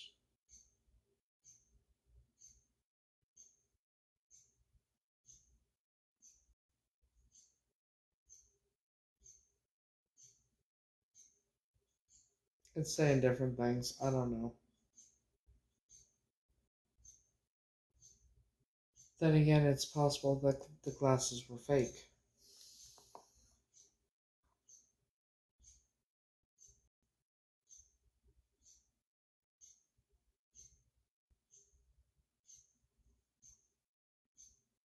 It's very possible the glasses were fake to kind of disguise my appearance, hide me in plain sight.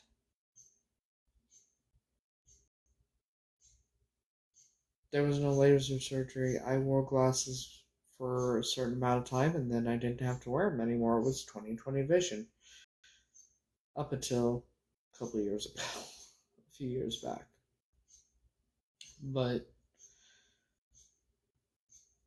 yeah, my eyesight isn't that bad as it is. So, I mean, I do need glasses like when I read and for distance when I drive. Um, that's about all I need glasses for, I guess. But it's very interesting.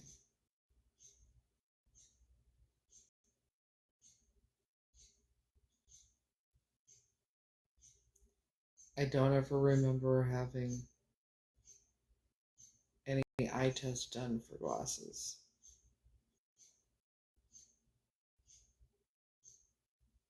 I do remember a lot of other shit though.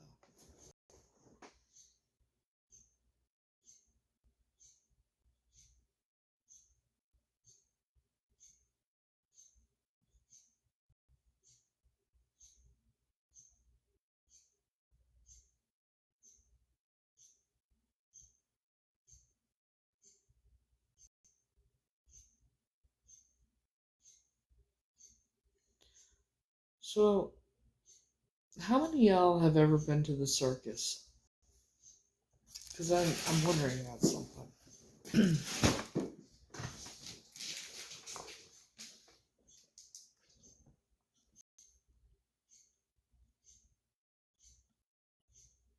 Okay, so I vaguely remember going to the circus, and I remember being put on the back of an elephant, riding on the back of an elephant. Is that normal? When they let kids ride on the backs of elephants? Okay, I wasn't sure. Maybe that's where I only went to the circus once though. It only happened one time, and I don't remember much of it. Just that brief memory of being put on the back of an elephant. But I do know I have a fear of I have a phobia of clowns for some reason.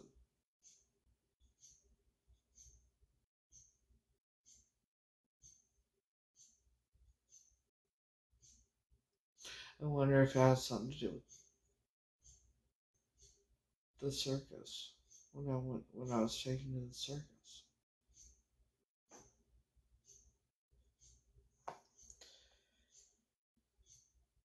There's a lot of my life that I don't remember, and I have glimpses of memories, if that makes sense.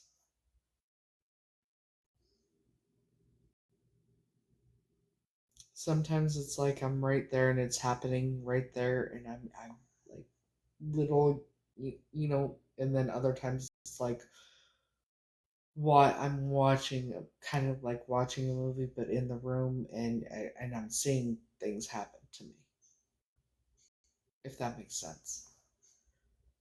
See, I know who I am. There's a reason I know who I am.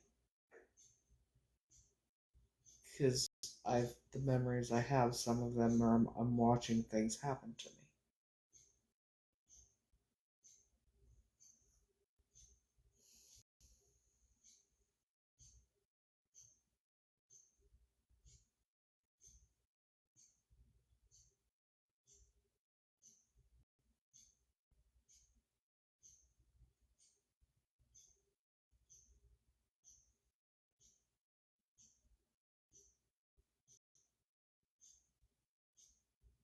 I also remember getting up in the middle of the night. It was weird. It was like I got up in the middle of the night, went out to the living room or something, but I remember them saying I was sleepwalking.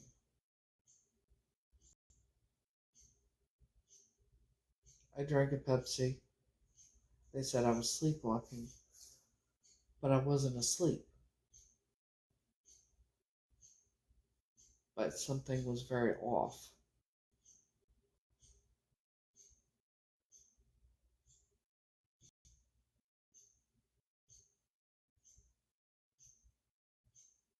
It wasn't like your normal when you're a kid where you're tired, you wake up and you go get a drink. It wasn't like that. Something was very off.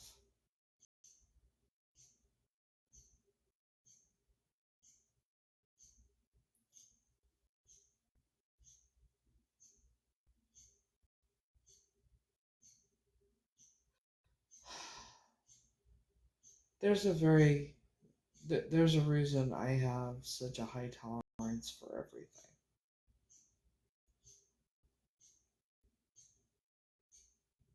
When things are put into your body as a child, whether it's to keep you under control or so people can do things to you, or both. When you get older, you have a tendency to have a very high tolerance for shit because it continues, especially when it continues throughout your life.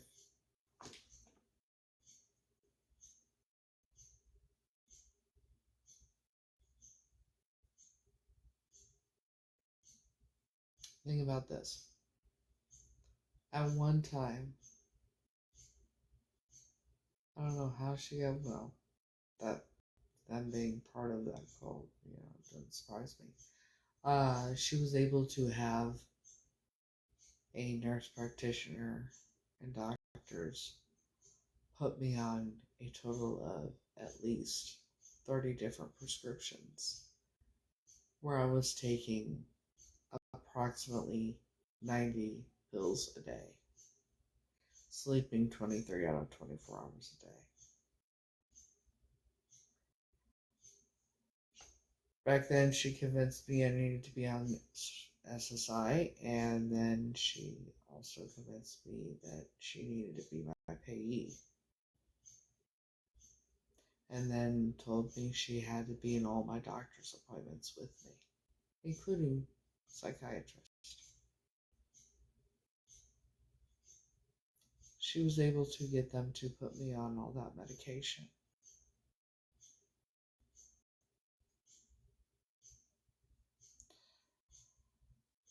Well, if it depends. If something happens between now and then, you know, it just depends on what happens between now and that time. Um, I may wait a year because I want to see what happens with, you know, going into the industry and things like that. I mean, it would be best if I lived here, obviously. Um, but it just depends. Uh, Play it by ear, so to speak. So,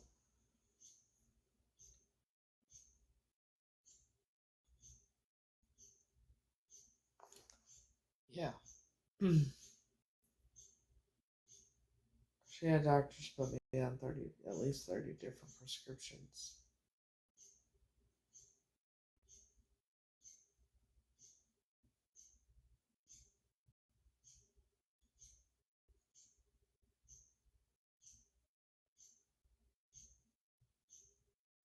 I remember one time we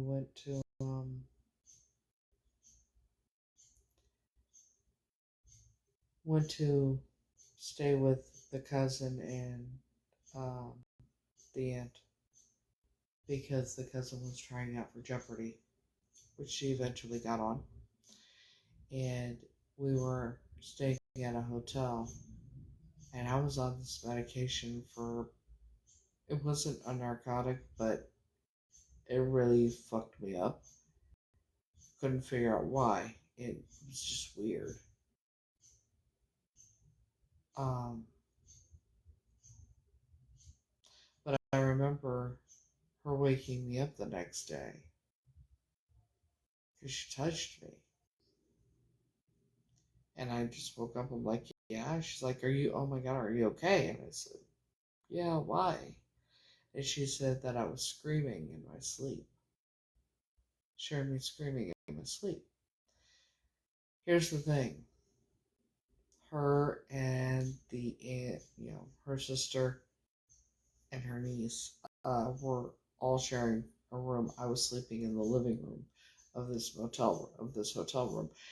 Why is it that she was the only one that heard me and they didn't?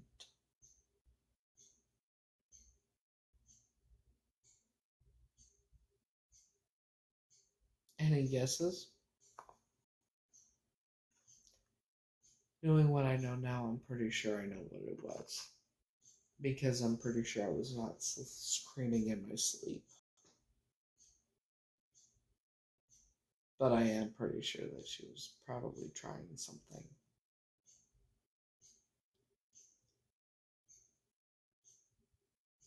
And I would not be a bit surprised if she had done it many a times while I would be unconscious.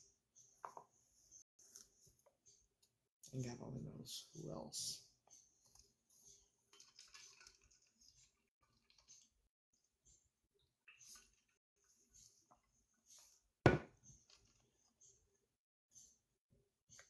So,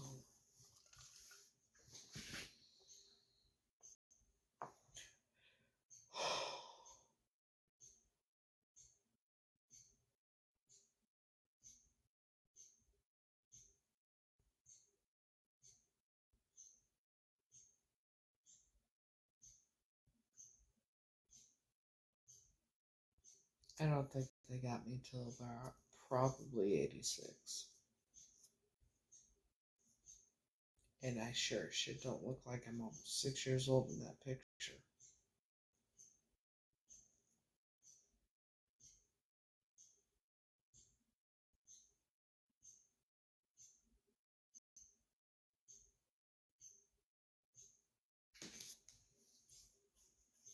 So,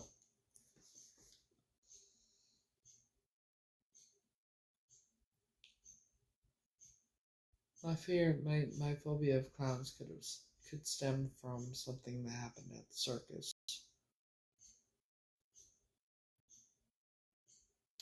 Because it's not like horror movie clowns that I have a phobia of. Hey, hun.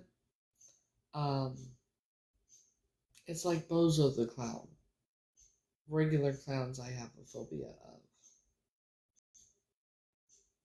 And it doesn't make sense.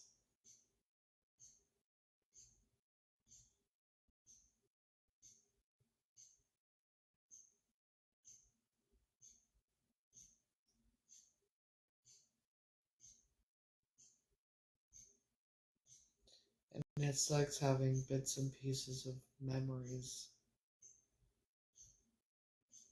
And you try and figure it out. What the hell happened and when it happened. And what am I missing? Because there's parts that you don't remember.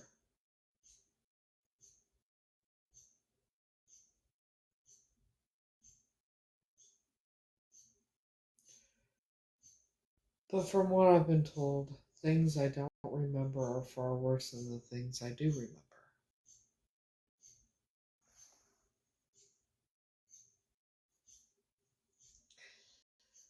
But because of who I am, the type of person I am, I need to know. No matter how bad it is.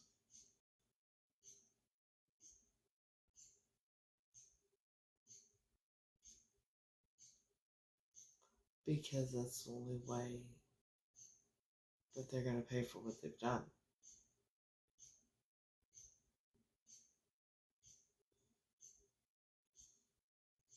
They've gotten away with this shit for way too long.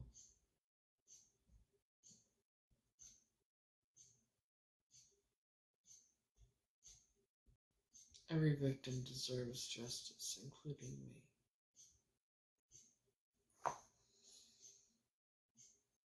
You know?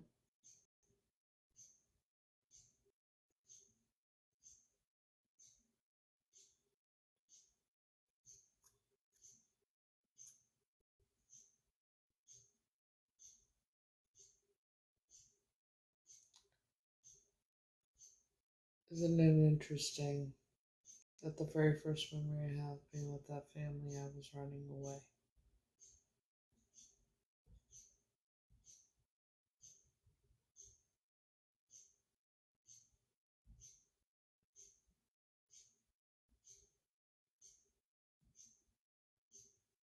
I remember running away. I remember I got up to the elementary school. Before I could get to the doors, the adopted mom who I grew up knowing as the aunt, she got up with me in the car. And got me in the car and beat me on the way back to the house. Got me in the house where they proceeded to continue. And then I had like a very flash of a memory of being in the shower with who I grew up knowing as my uncle.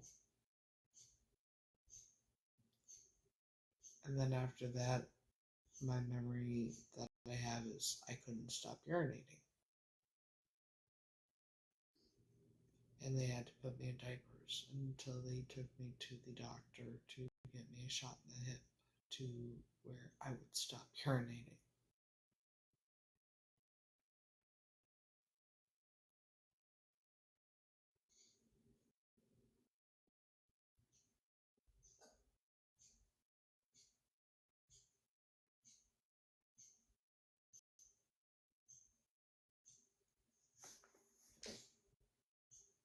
That was my first memory of being with that family.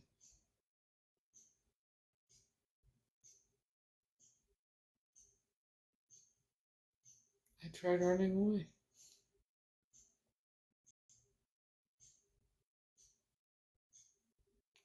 And paid the price for it afterwards.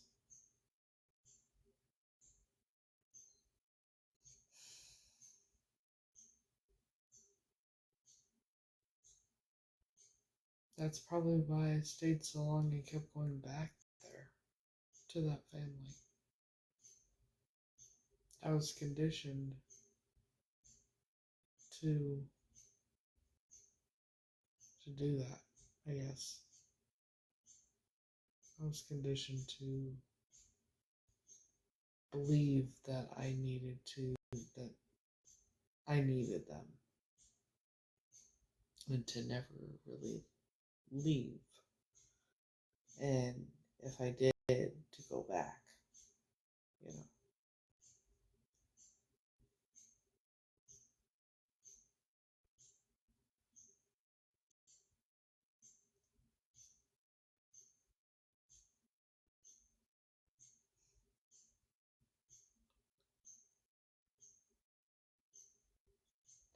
It's no wonder that Jack's family reunion, there was a couple of them that we went to. And his family always treated, like, his aunt Mady, she was sweet. She treated me like one of the family, but the rest of them, they just, I don't know.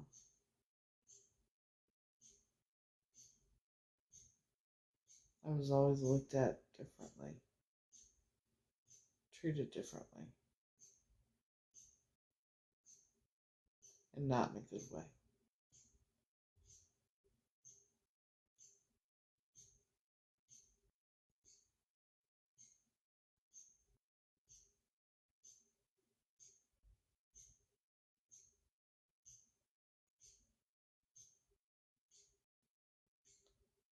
I'll never understand how anybody can hurt children. If you can hurt children, you're not human. Especially what these fucking monsters do. They're monsters that, like, they're not human.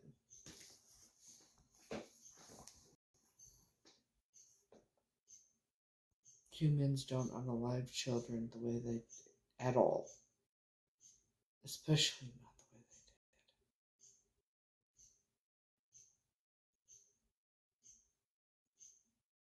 they did. Humans don't sit there and do fucking vile, disgusting things to children like they do.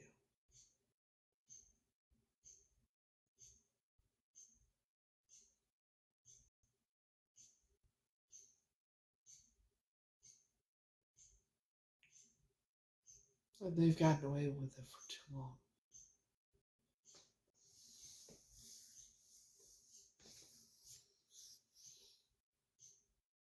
Every one of them. They need to pay for what they've done. Every last one.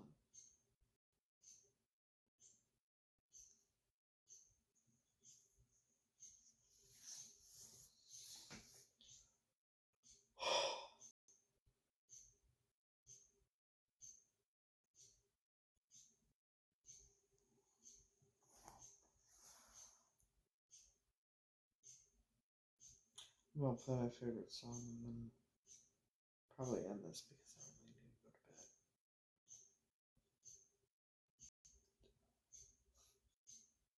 to bed. Really big.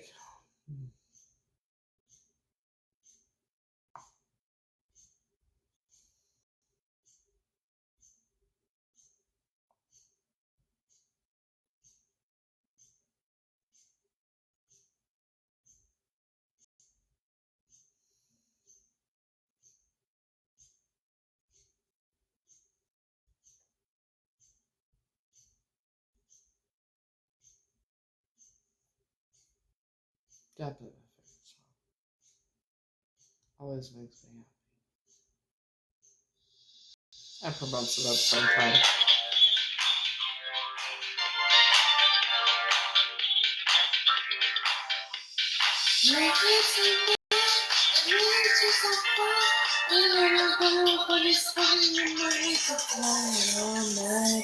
Was the torture that won't let you down no matter what?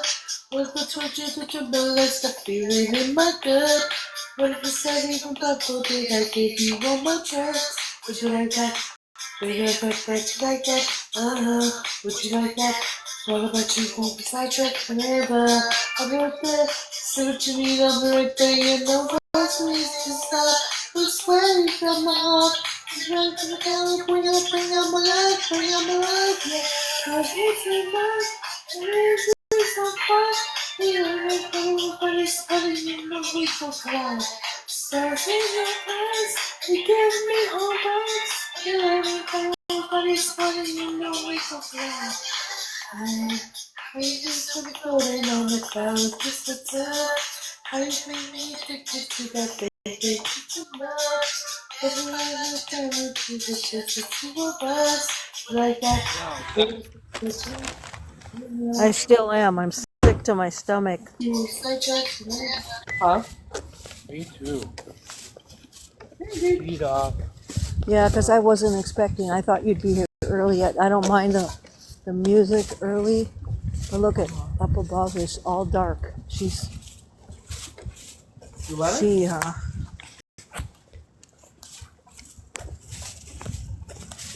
She can't hear anything. Sandy, she's you let got her good up. hearing. She said she can hear a mouse, and when How many mice in the building are there? Sandy, you know you're on the air, right? How many mice are in the building? what? No, I didn't know that. That's an accident. Yeah. Do you want me? Sorry. Do you want me to? Sorry. Okay, I'll take it down. Oh, thank you. You're welcome. I went live, didn't even know it. Lord have mercy. On Oh boy. Like what?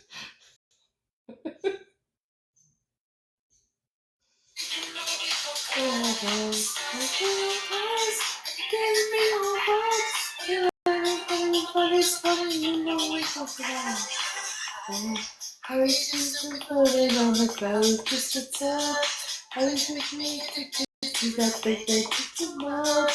Every life has done me to this, just the two of us. You like that? Baby, I bet that you like that. Would you like that? Talk about you looks like that whenever. I'll be right there. Say what you mean, I'll be right there. You know what's makes you stop. I'm swearing you got my heart. You got me down, you bring up my life, yeah, you're kissing me. Where's this so far? You never come to find it, you know we go far. Stars in your eyes, you give me all vibes. You never come to find it, you know we go far. Right, Stella, come on, baby, collide. Light up, light, Stella. Come on, baby, collide.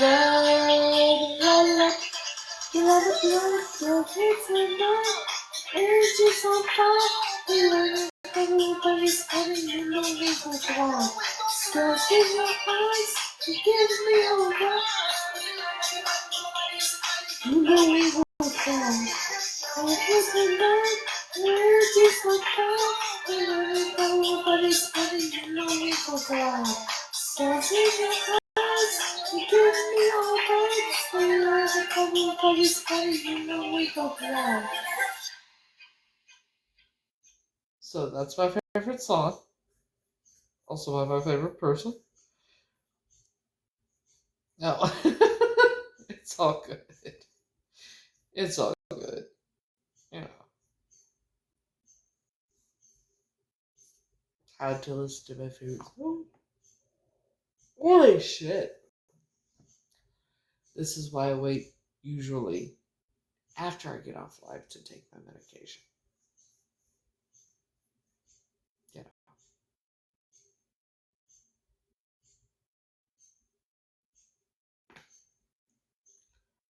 Oh, I don't know if that felt good or not.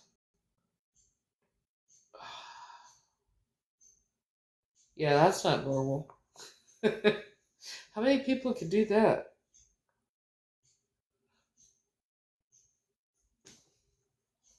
How many people could just turn your head like that and pop your neck? That was loud too. Shit. Y'all hear that? When it popped? When it popped.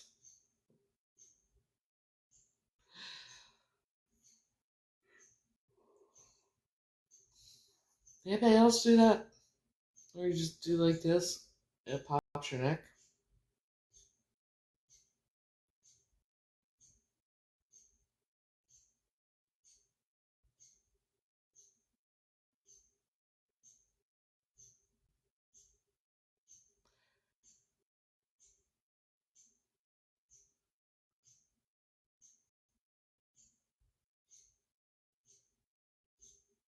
What God, like, why am I able to do that? Because I've always been able to do that. I've never popped, when people have to turn their heads, whatever, right, to pop their neck. I've never had to. Just do that pops when it needs to.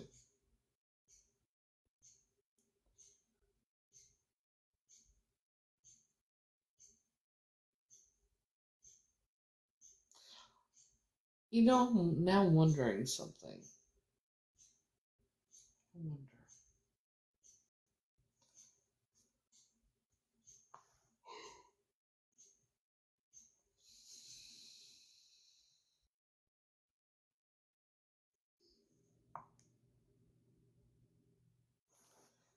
Can your brainstem snap just by turning your head the wrong way if you pop your neck too much?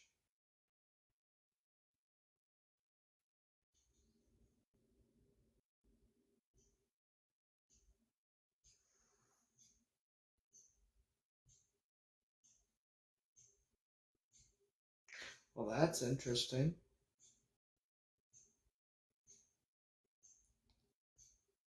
So,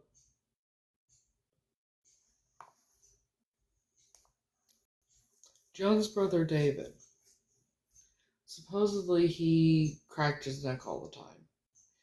And he was sitting watching TV and he turned his head the wrong, like, just whatever. And supposedly, he ended up snapping his brainstem, broke, snapped, whatever. And that's what took his life, was he accidentally turned his head the wrong way and the brainstem snapped or whatever. That's what I was told since 1990 or 91 when he passed away. That's why I looked it up. It says, while it's very unlikely, there is a small risk of injury, including potential damage to the brainstem or spinal cord if you forcefully turn your head too much, especially with sudden or vigorous movements. While the most common risk associated with neck cracking is development of a habit of potential damage to the vertebrae arteries, leading to stroke. The brainstem is also susceptible to injury from extreme force. But can it cause you to pass away?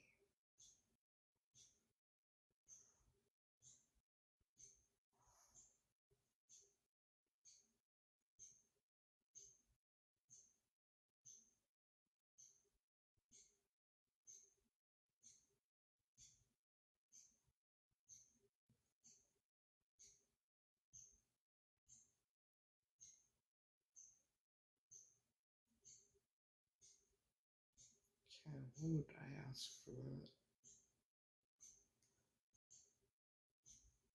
Can you pass away if you crack your neck so much and your brainstem snaps? Well, it's incredibly rare. It is possible to die from cracking your neck or possible severe injury to the brainstem. However, the risk of this happening is very low. Most people who crack their necks do not experience serious harm.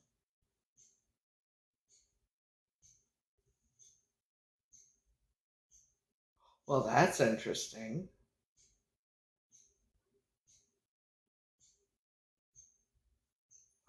Because it says the risk of this happening is very low.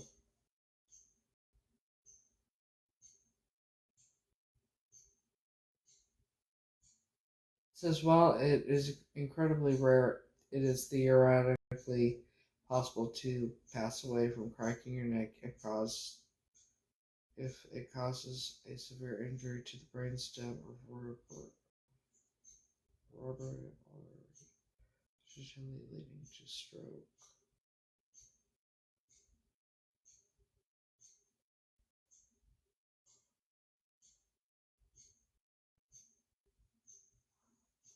Huh.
Assistance or instruction.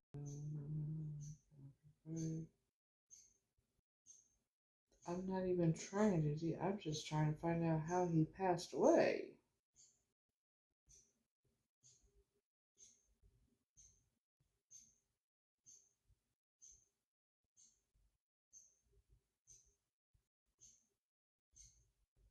So if someone passes away because their brain snaps, right? Supposedly, because I wasn't there, obviously. I didn't go to the funeral, nothing like that.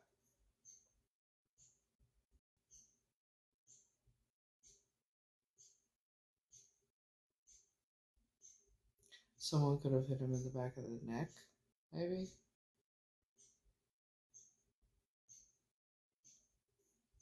Somehow broken his neck? I'm trying to, I know who was there when he passed away. And the story went, it has always been, that he used to pop his neck all the time. And he was sitting watching TV and he just turned his head and snapped his brainstem, which caused his passing.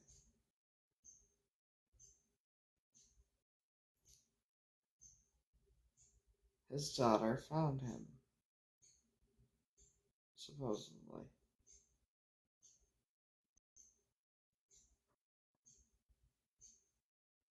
But I'm pretty sure his wife was there too. One thing she always told their daughter, their youngest daughter, is make sure you never bury me anywhere near him. If you do, I will haunt you for the rest of your life.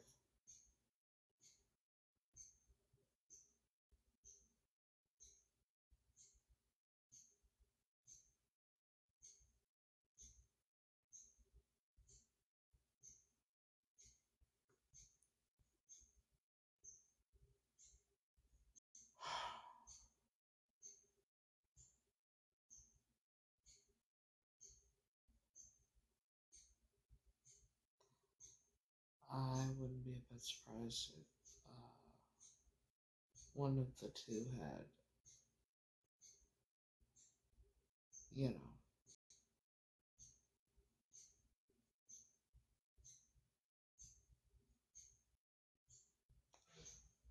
yeah.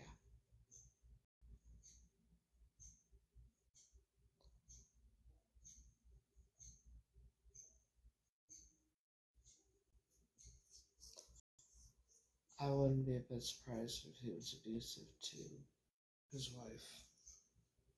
And maybe she had enough.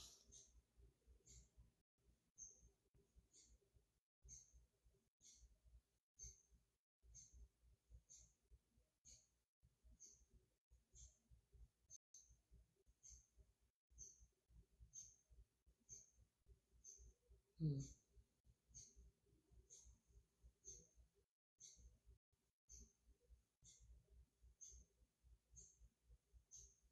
Knowing what I know about that family, it wouldn't surprise me one bit because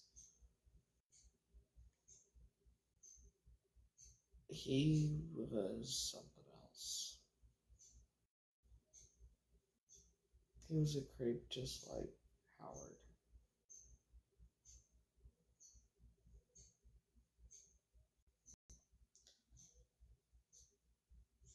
I guess at their house they, you know, either Howard or David put in a two-way mirror in the bathroom downstairs. Evidently, also, uh, David also put a hole in Joan's bedroom wall so he can watch her and her friends change. So,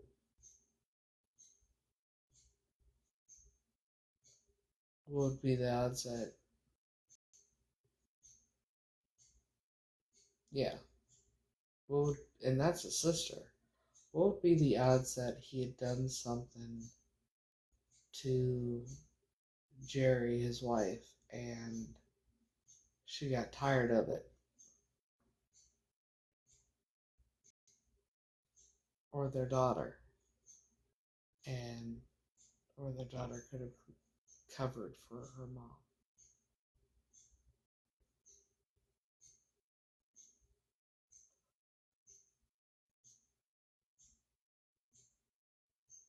But how would you make it look? How would you get someone's brain to snap, make it look like an accident? Unless, oh shit,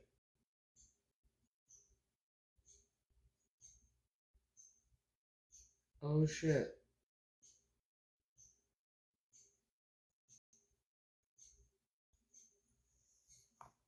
I think I know what happened.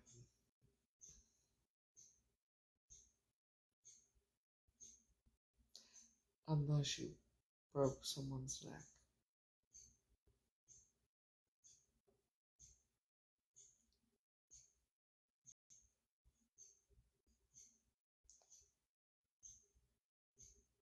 I think I know who did it.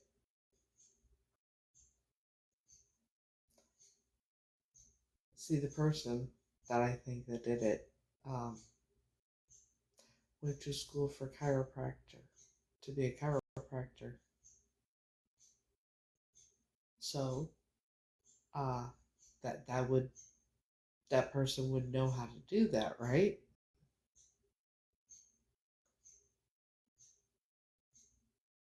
That's interesting. Then she became a vet.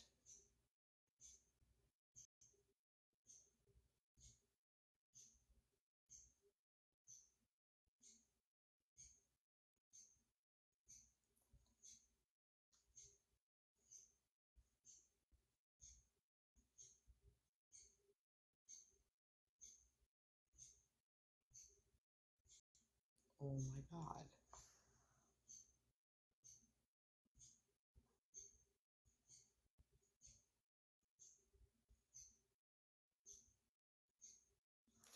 If someone was trained, went to school to be a chiropractor, and graduated, they would know, right?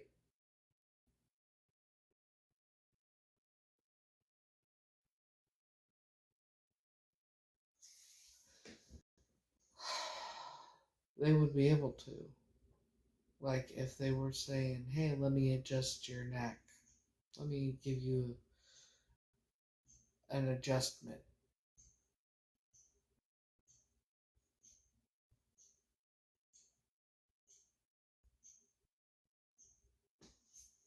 And they're trained to know how much pressure to use and not to use.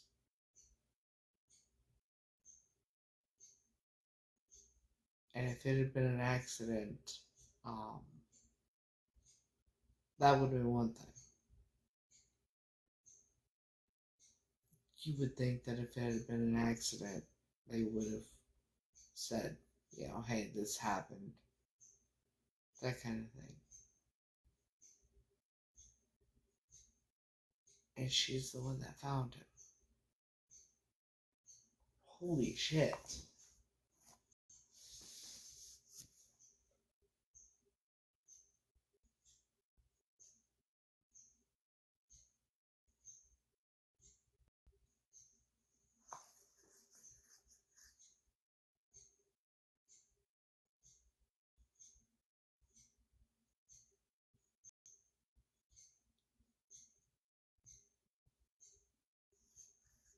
Holy shit.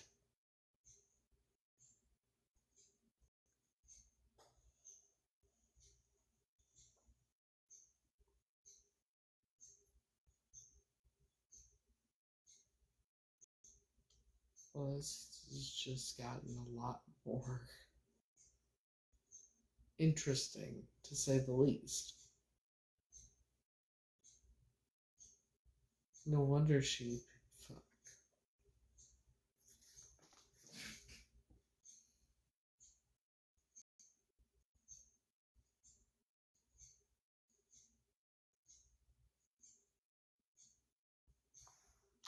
Now I gotta figure out what to do, because it's been... That was back in 1990.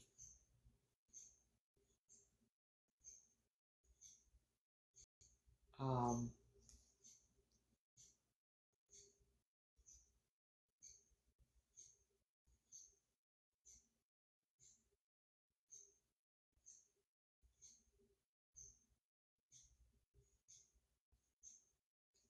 I don't know what to do. I mean, what do I do? Do I call? Yeah. Do I call and report this? Uh,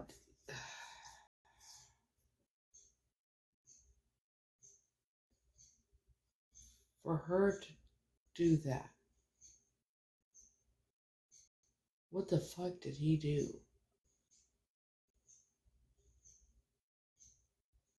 Was he abusive to his wife? And she caught it? Did he do stuff to her?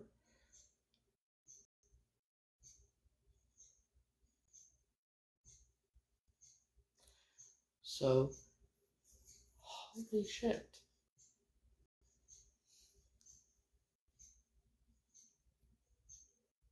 All this time.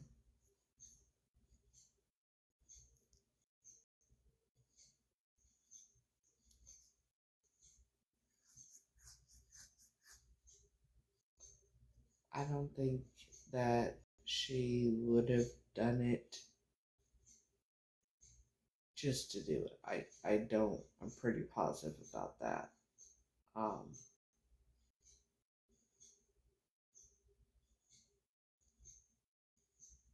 Knowing the kind of person he was, he did something to her, or she could have caught him doing something to her mom, his wife. I'm not sure what to do.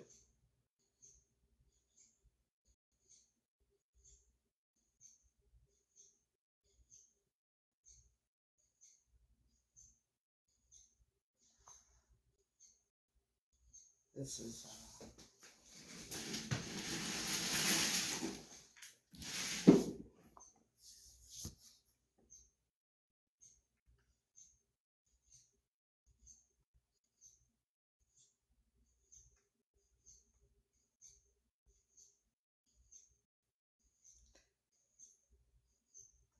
this was not on my 2025 bingo card.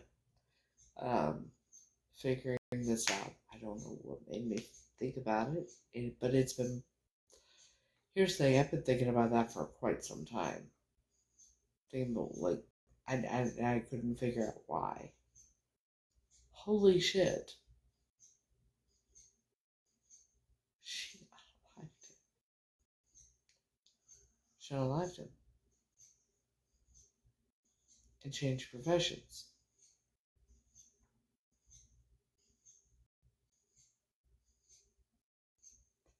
No wonder nobody questioned it.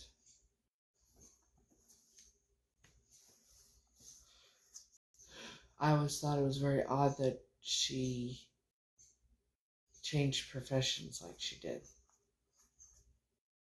How long do you go to school to be a chiropractor? And then all of a sudden decide to do something completely different that had nothing to do with that? But you're trained to do that.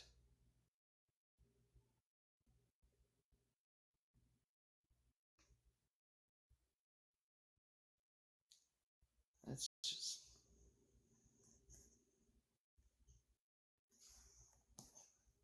I'm curious. I'm very curious now because it's like, how long do you go to school to be a chiropractor?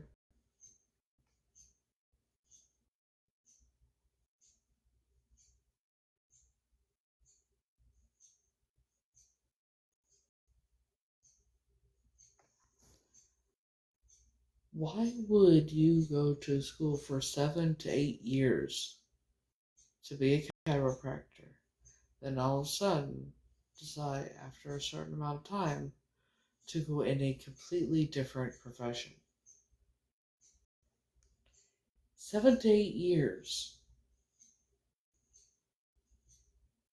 Then all of a sudden she decided.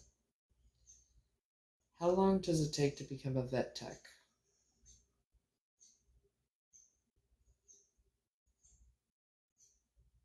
And then 2 to 4 years to be a vet tech.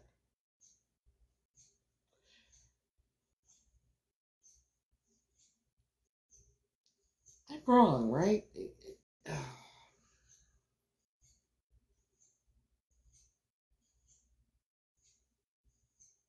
I'm not wrong, am I? Because going to school, you go to school for 7 to 8 years, 7 to 8 years to become a chiropractor. And then after so long, you then decide to switch it up and go back to school to be a vet? A vet tech?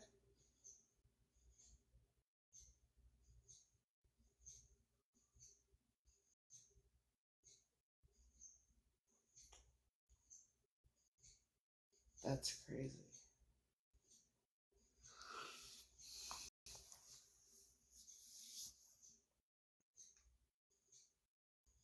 Holy shit.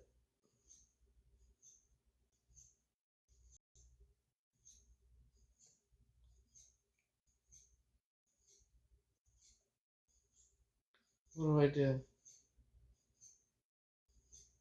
Do I report it? Because I don't think it'll make a difference. Number one, it was in 1990. Number two, well, she's part of that family, so, but so was he. It's like,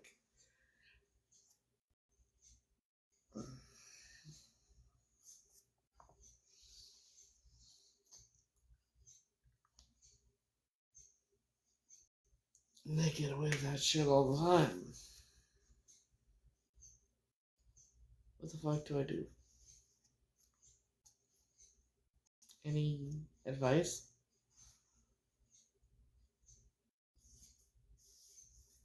Because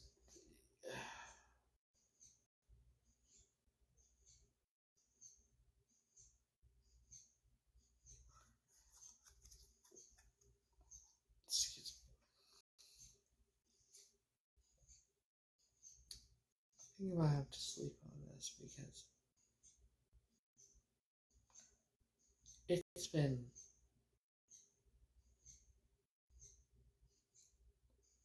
over 30 years.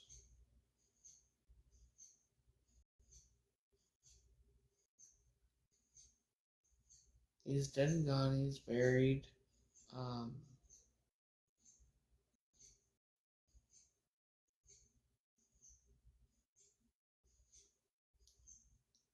yeah, I'm gonna have to think about this one because this shit ain't normal. And obviously, I got to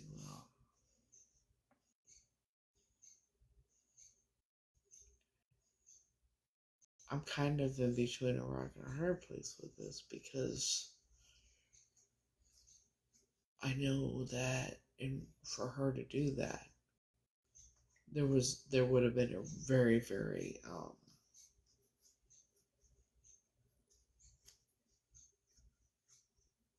he had to have been doing something.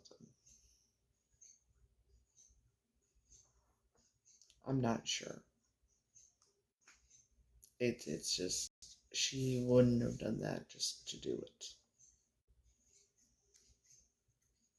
And now I'm like, what do I do?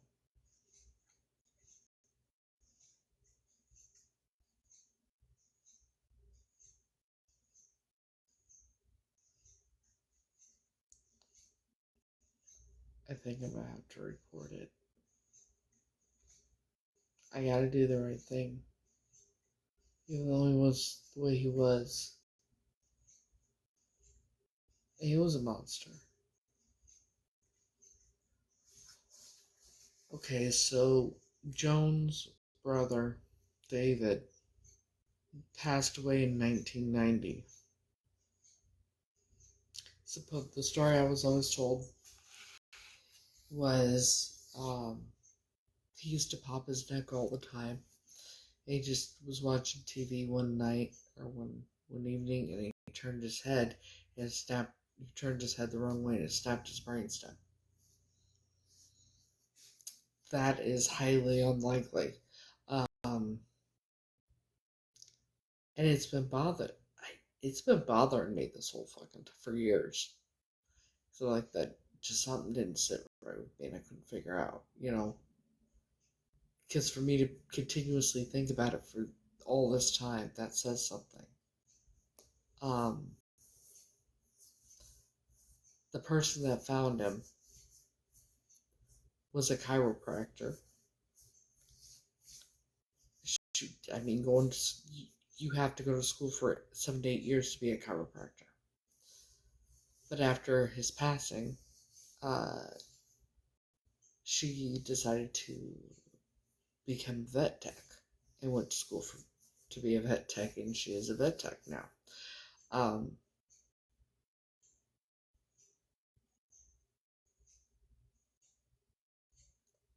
I have a feeling that she unalived him.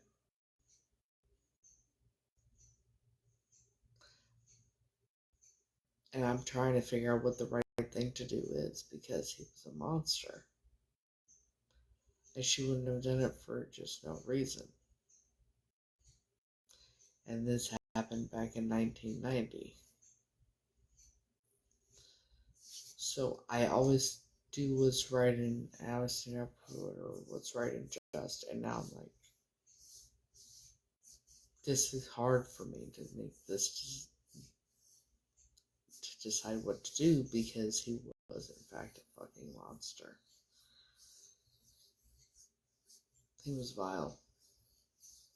Like I said, he put a two-way mirror in the bathroom in his parents' house, and then put a hole in Joan's bedroom wall so he can watch her and her friends change clothes.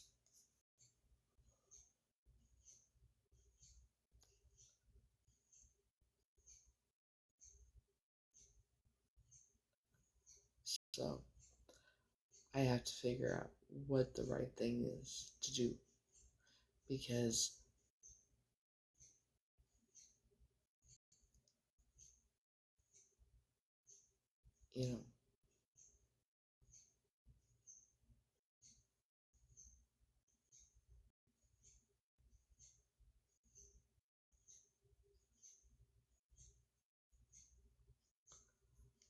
so I gotta figure out what the right thing to do is.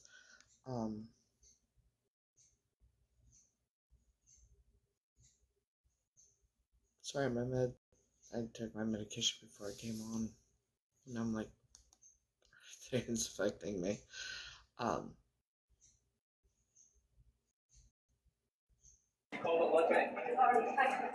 You're on there.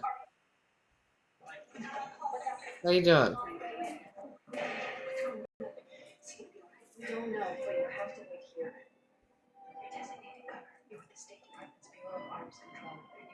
Okay then. Why do people do that?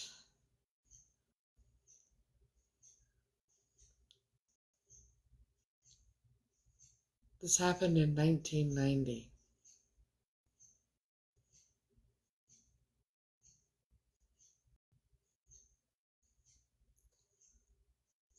She went from being a chiropractor to a vet tech.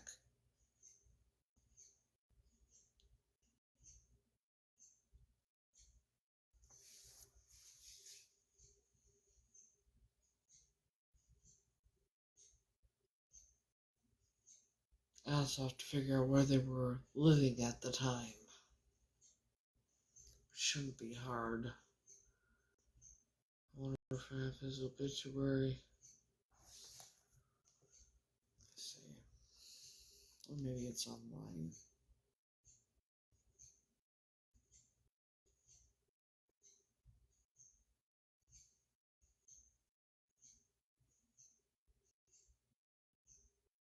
David.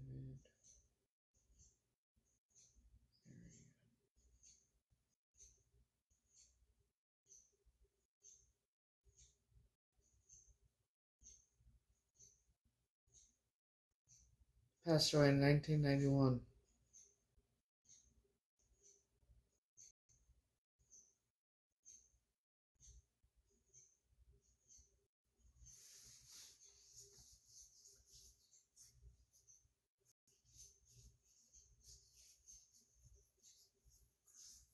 Buried in Rock Island.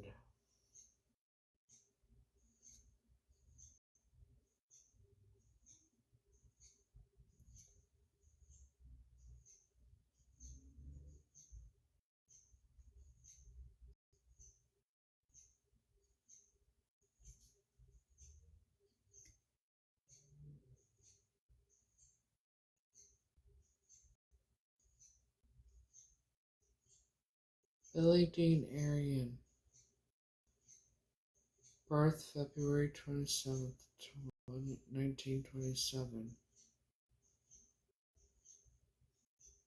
Death February 28th, 1927. So how would he have been born a blue baby? No gravestone. Of course not.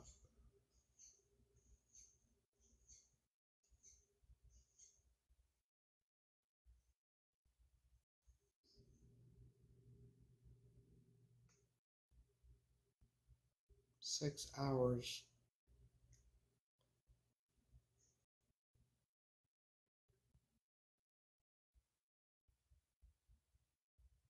He's buried in the Hayden lot.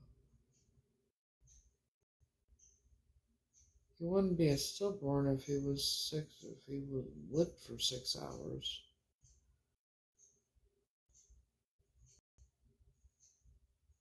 You know, and I think I need to get a car. And I think I need to go to these places and do some investigating.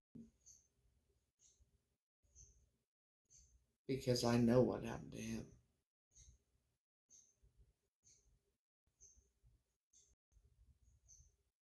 And this is a lie. Obviously. Supposedly they got into a car accident and he was born a blue baby. That's bullshit.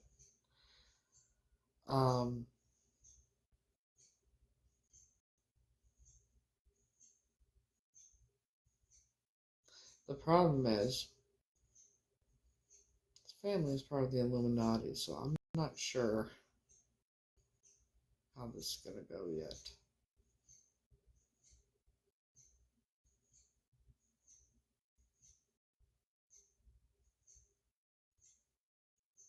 But knowing what I know about that family, once I get my DNA results from Ancestry DNA. No, she was a chiropractor. And, no, she was never caught. It was ruled, an accident.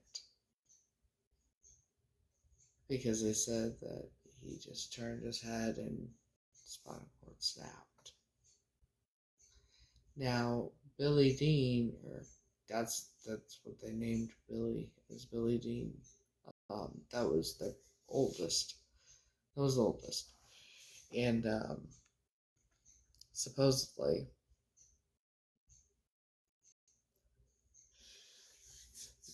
they were driving and got into a car accident, and he was born a blue baby. That's not what happened.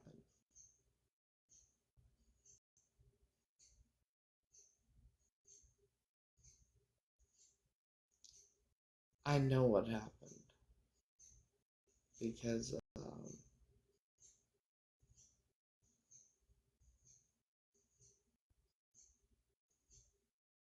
who is this?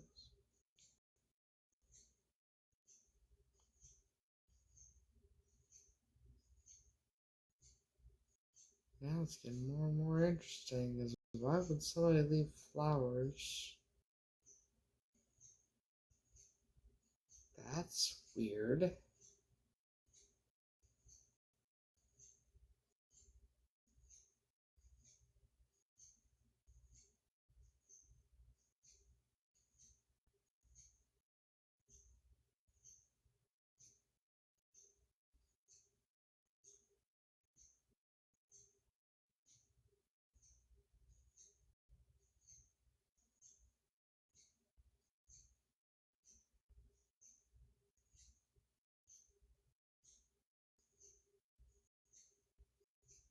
And also, the fact that they never gave Billy a headstone. Never even talked about him, nothing. It's because he was sacrificed. That's how he really died. They sacrificed him.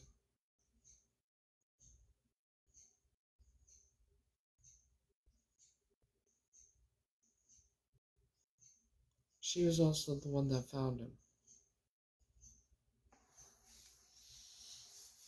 She was a chiropractor. She found him.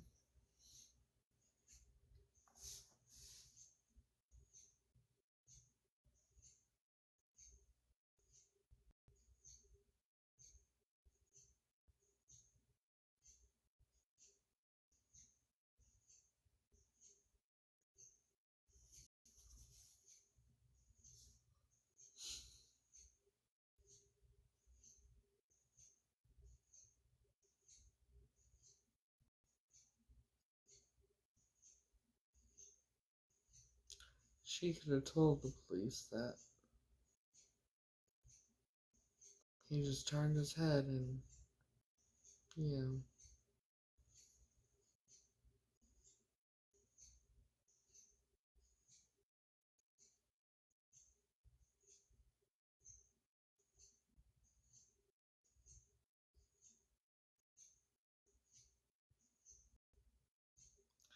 None of them have souls. There's no way, because she's like, even if I were to, like, self-defense, I wouldn't be able to go on living life normal.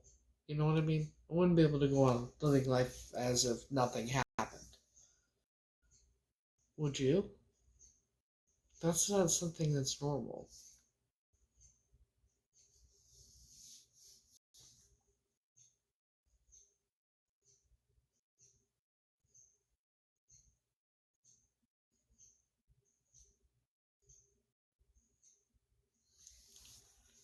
So fucking.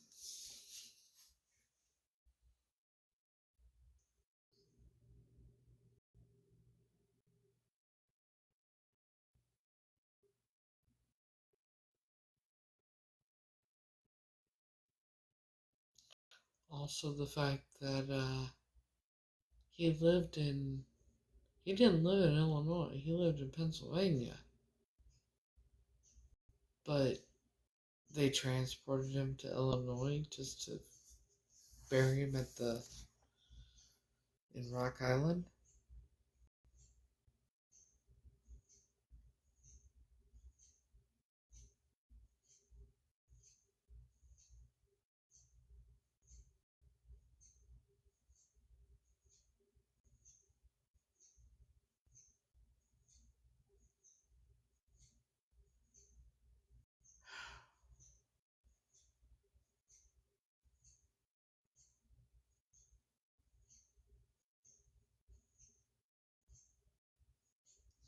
Is Rock Island National Cemetery a military cemetery?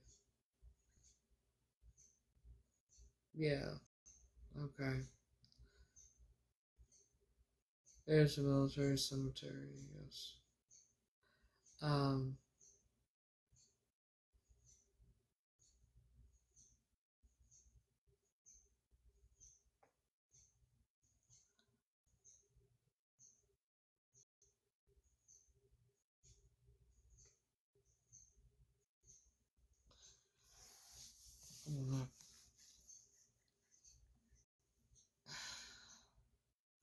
how am I gonna find her chiropractor license when it was 1991 that he passed?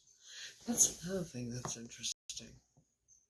He passed away in 1991. Howard passed away in 1992, and Alta passed away in 1993. It's so fucking weird. Also, if someone had a stroke, here's my next question. If someone has a stroke, right?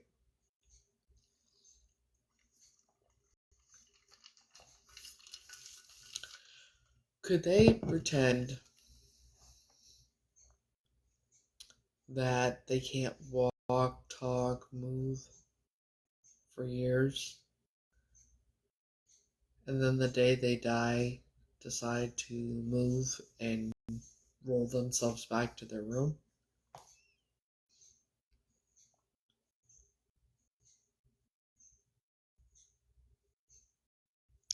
Because here's what happened with Howard. He had a stroke in the 80s, late 80s, and he couldn't walk, couldn't talk, couldn't move, nothing like that. And the day he passed away, he was I wasn't there. This is what I was told. The day he passed away, he was acting like he didn't want to go down. Like, I don't know. That's what they said. And, but they got him up, got him in the wheelchair, put him down. And Sue went to go get his tray, and all of a sudden he sat straight up, grabbed the wheels of the wheelchair, and wheeled himself back to the room as quickly as he fucking could, and they were chasing after him. That's what I was told.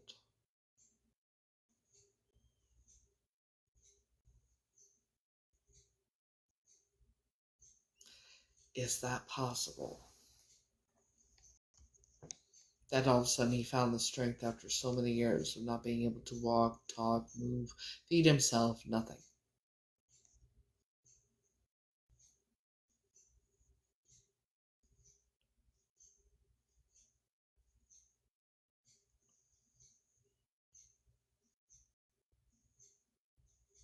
Yeah. Could he have faked the whole thing?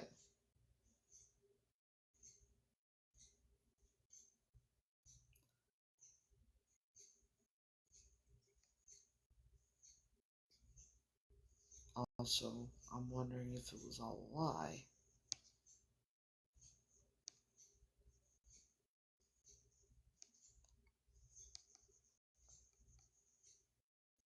And this is going to sound completely crazy, but we know by now I'm not crazy.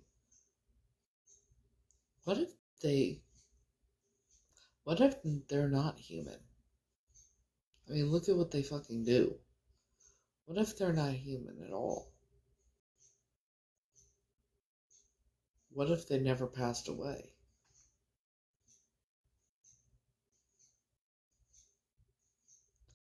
These people believe that when they sell their souls, they live forever. I know for a fact they believe that. So, what if it's true?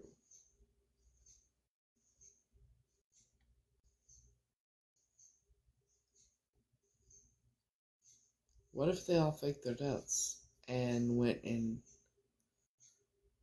started living a different life, so to speak, and with a different name and everything?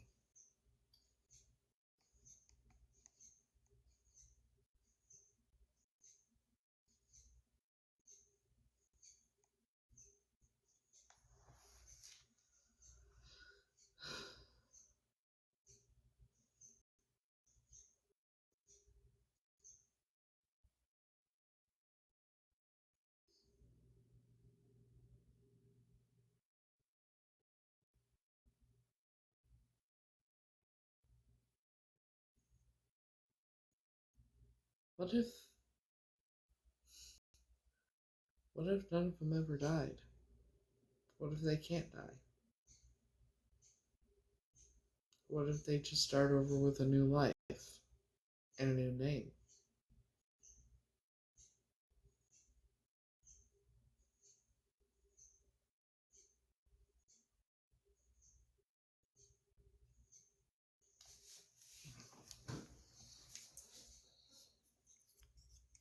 What do you guys think?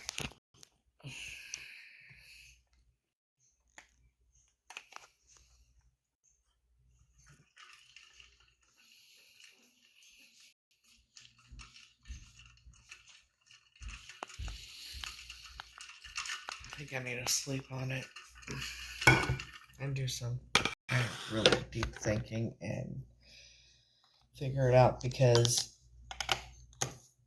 these fucking people think that they live forever.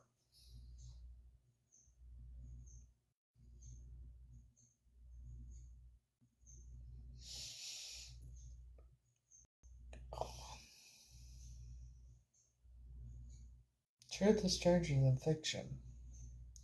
We've all seen the really old photos of celebrities from, of people that look like the celebrities now, from like the 1800s and shit. And they look identical.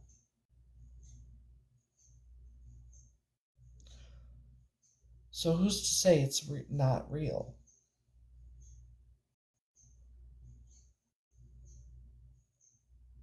Who's to say they don't just start over somewhere else? And at the same time, to make them look older, because, obviously they would have to appear to be aging. What if that's just makeup or a mask or something?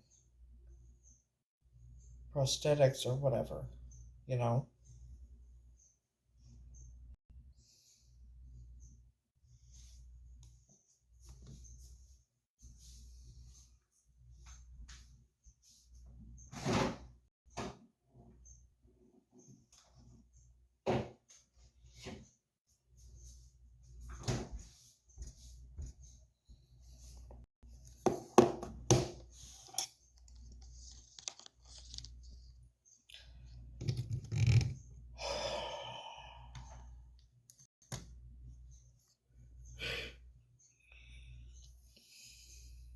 Now, question is, what if my stalkers for the past 2.5 years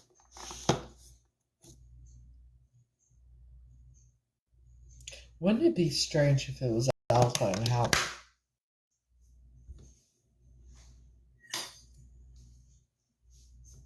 and that family?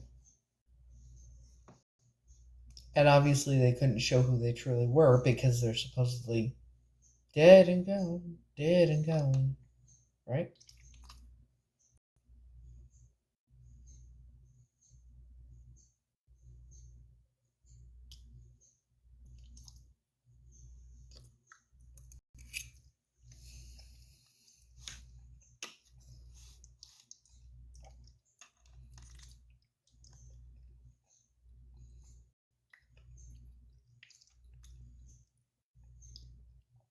I mean, these people were the leaders.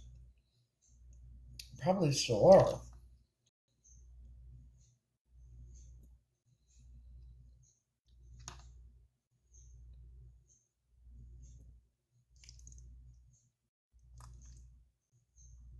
Yeah.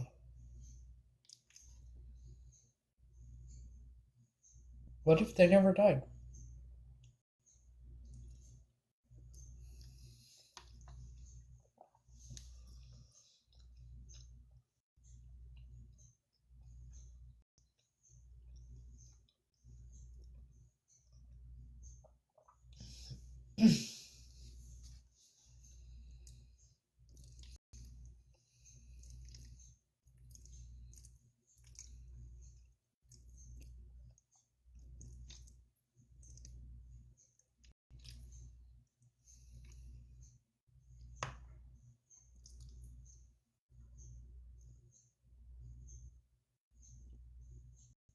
So what would they have used for Howard's body to make it appear as it was him? Because I remember touching the person's hand or whatever it was, and it was cold.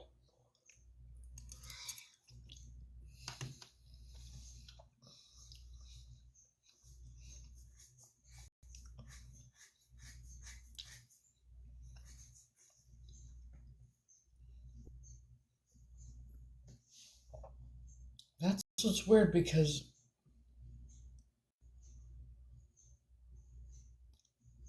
1991. I remember going to his funeral. Jack carried me.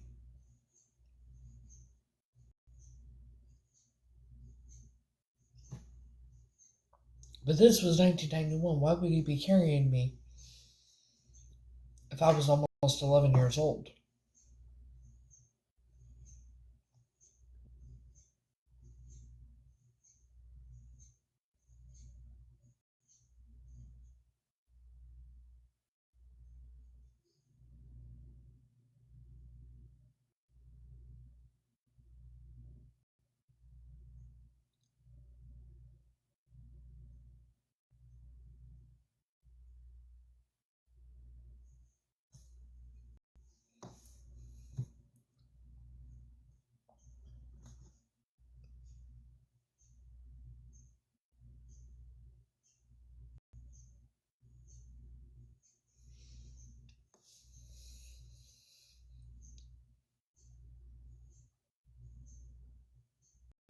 Y'all been to funerals, right?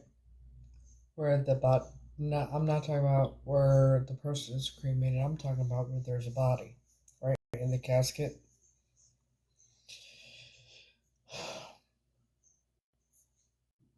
Have Have any of you ever touched like the person's hand or anything like that?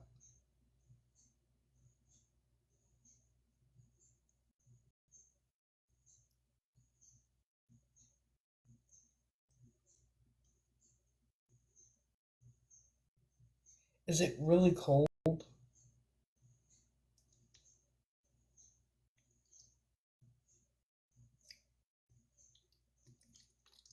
when you like? Was it really cold when you touched their hand? Almost like ice.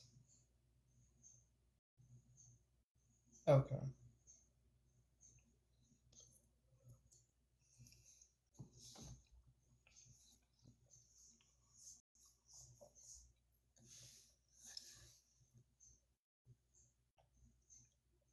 Now I'm wondering if it was even Howard's funeral.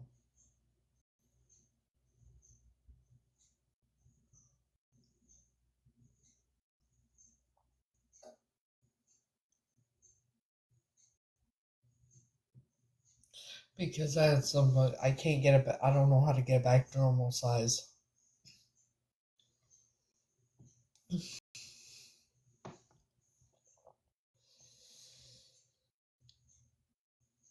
Dates are off for me, like years dates. It's just weird. Because I remember going to a funeral,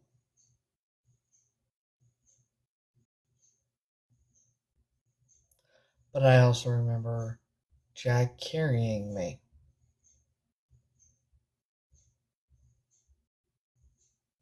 How the fuck would it have been 1991?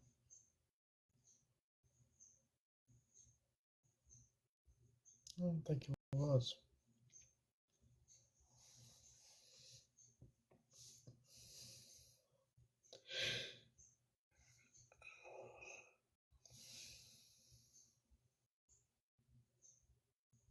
You know what? I know what'll help.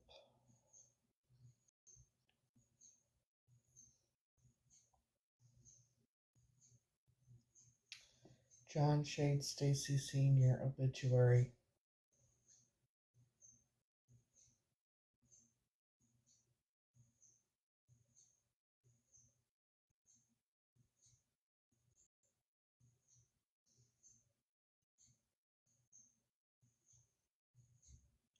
said shade, not Shane.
Wait a minute.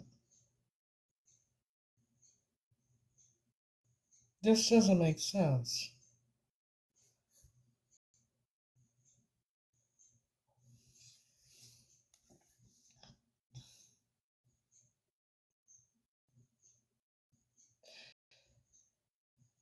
Who the fuck are these people?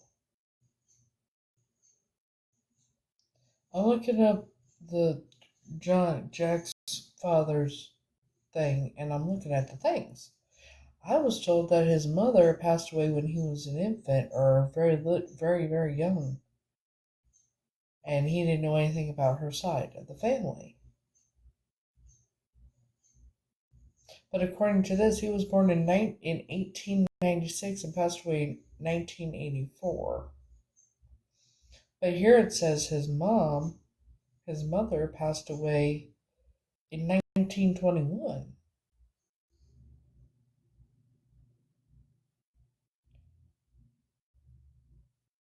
And how come they never mentioned any siblings?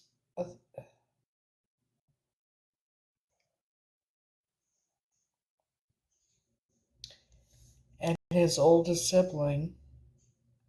Wait a minute.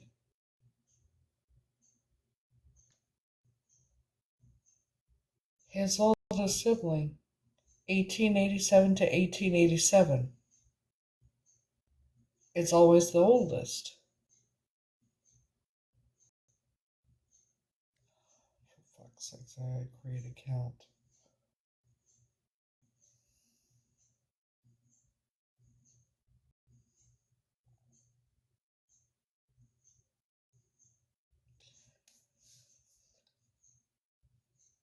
This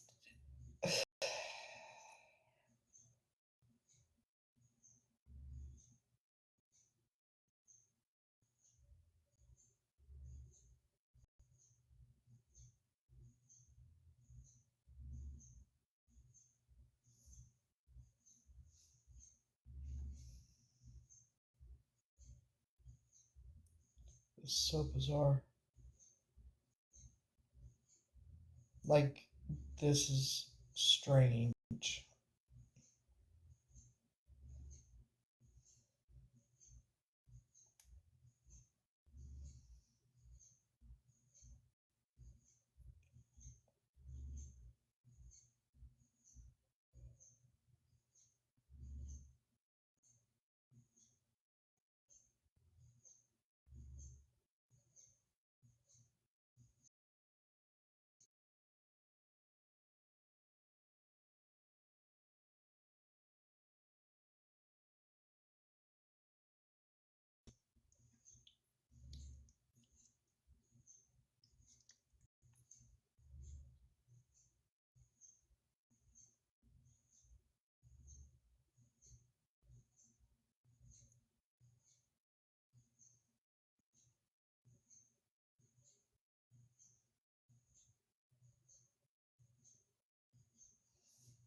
There, Nancy Caroline French on July 4th of July, 1922.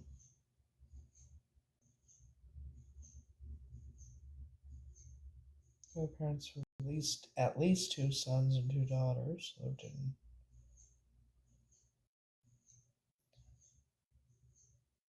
Salina, Arkansas, Little Rock, Pulaski.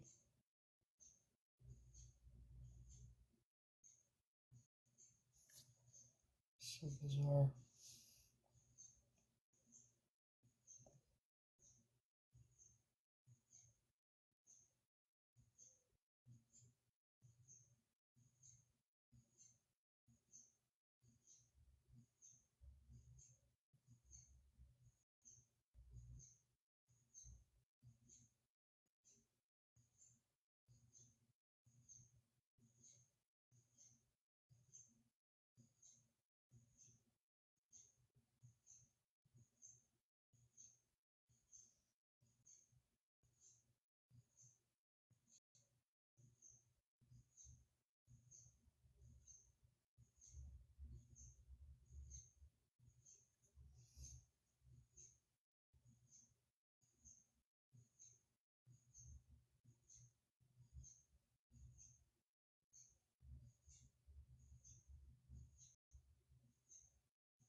I heard about Olive, but I never heard about Sarah.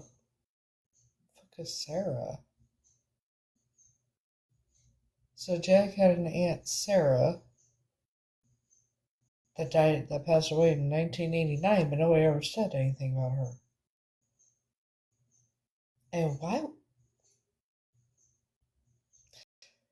The children for Jack's grandparents was his father, John, and then there's Sarah Ann Stacy, then Wright Abram Stacy, Sarah Ellen. Then they named the second daughter Sarah Eleanor.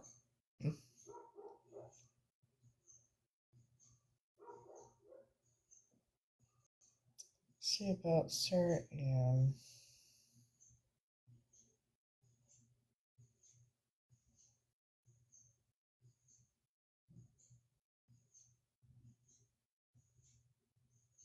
I didn't say anything, but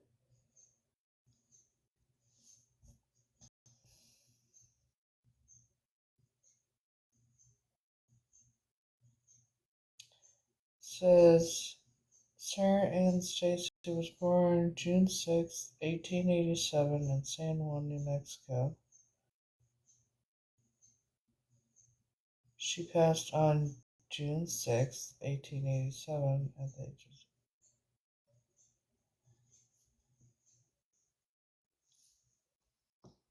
So the Jones parents, right? I know what happened to their oldest. And now Jack's grandparents' oldest child passed away the day that she was born.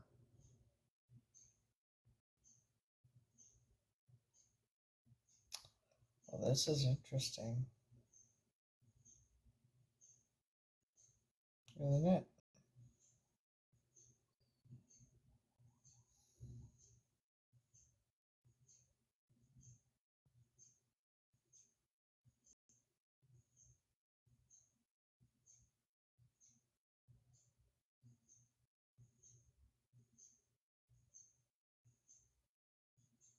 Let's see what it says about Olive. No, Melissa Stacy was born October 4th. That's weird.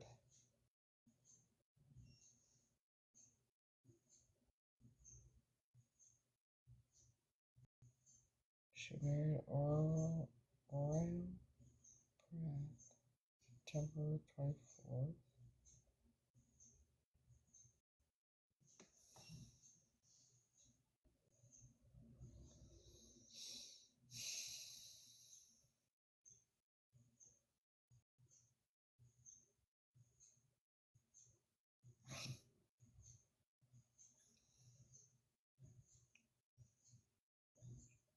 This is so bizarre. Let's see. Let's go back to. Why didn't they ever mention anything about us?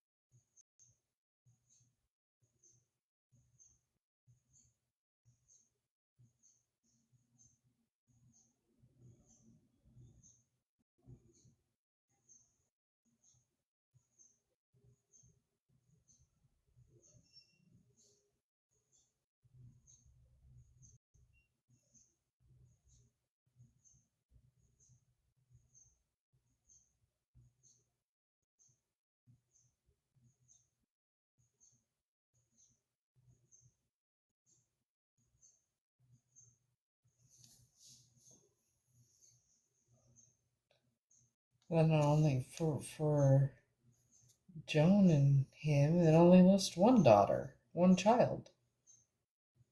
So, so this is weird. Why would it only list one when they had three, four?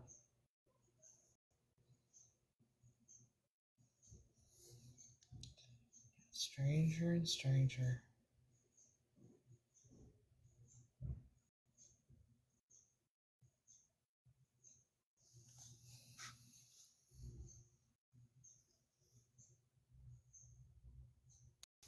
Wait a minute. Events. Social Program Application, August 1972. What the fuck is a social program application?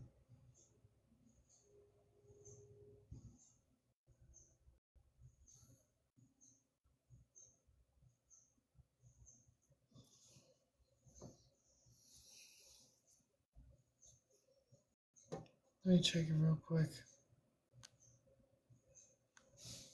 Thank you for letting me know.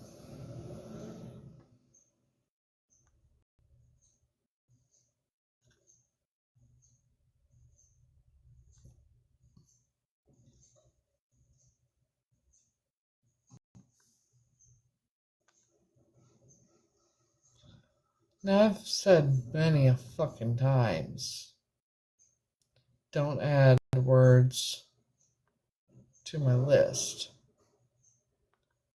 But somebody wants to do that.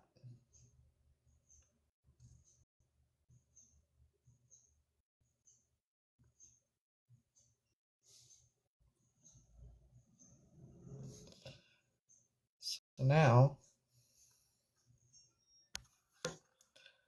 you're playing games with the wrong motherfucker.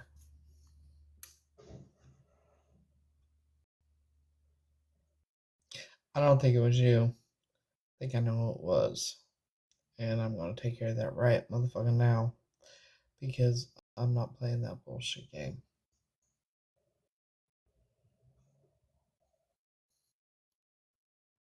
Who are my mods?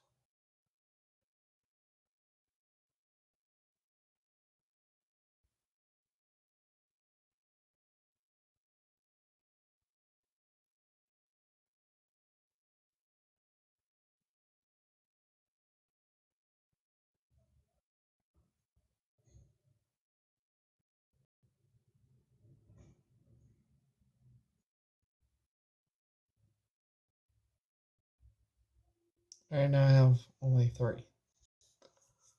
So, can somebody tell me what a social program application is?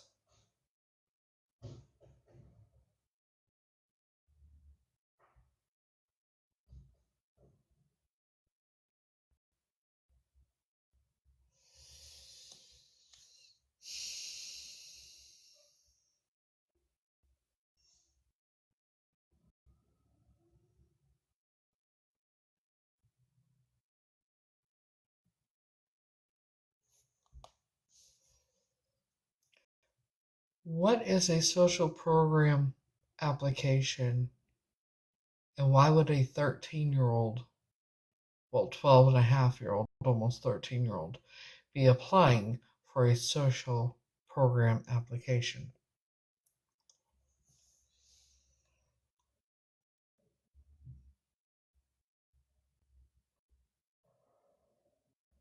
For a 12-year-old? How is a 12? Why would a 12-year-old be applying? You would have to be at least 18. Why would she be applying? Why would she have applied at 12 years old? What the fuck is this? August 1972. Social program application. August 1972. Social program application. This is bizarre.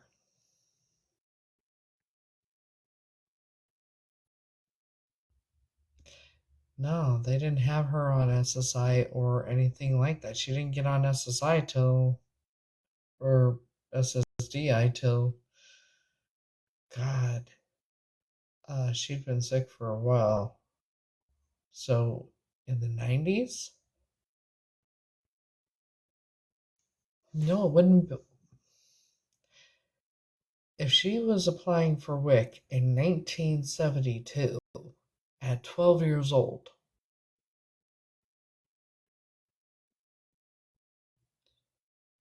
that is a big fucking problem. Who the fuck?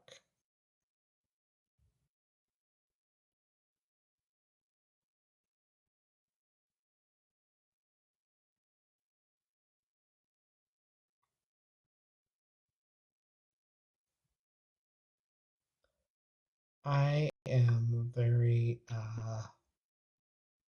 this is bizarre,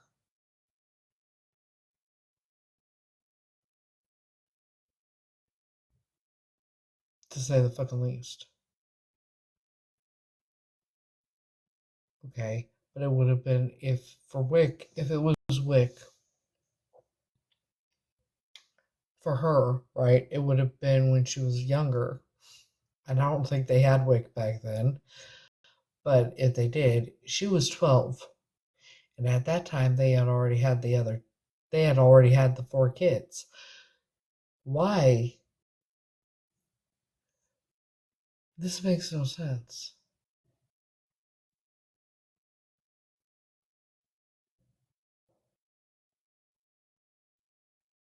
It still doesn't make sense.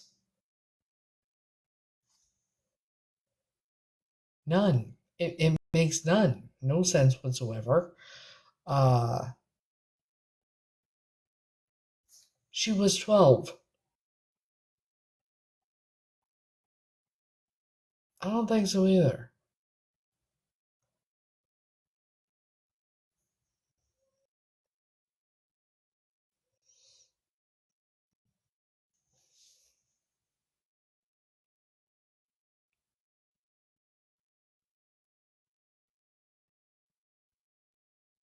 This is so bizarre.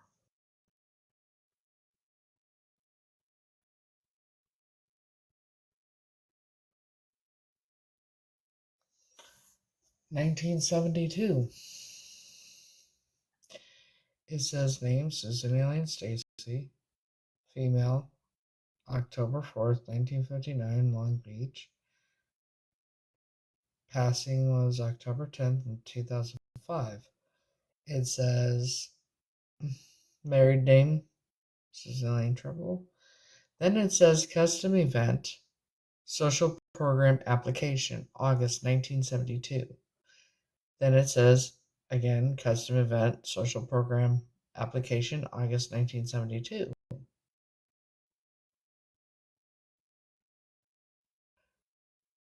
No, he was a Korean veteran.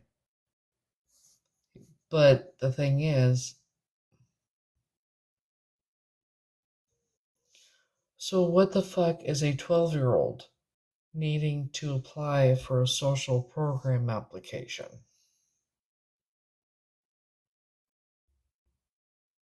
Did they have like TNF in that for did they have TNF in that back then for like pregnant females?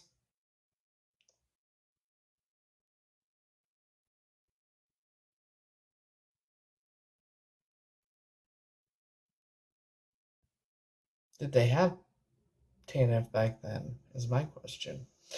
Because what the fuck social program application do you need at 12 years old?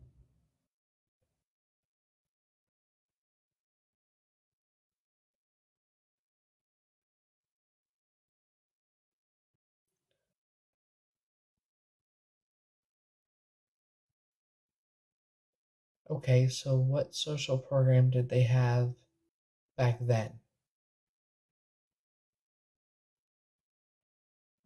Welfare, right? When did welfare start?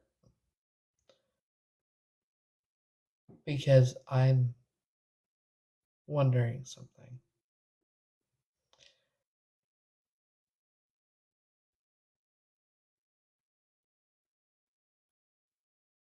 Like, seriously wondering something.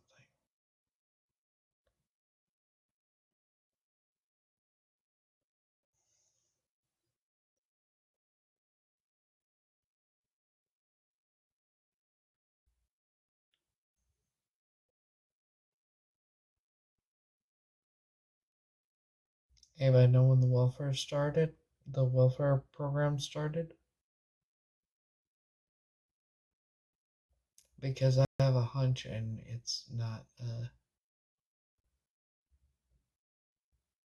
WIC only 1972.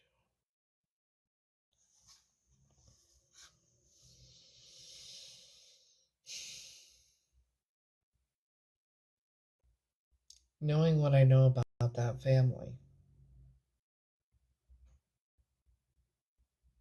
she could have been pregnant at 12 years old. She could have had a baby.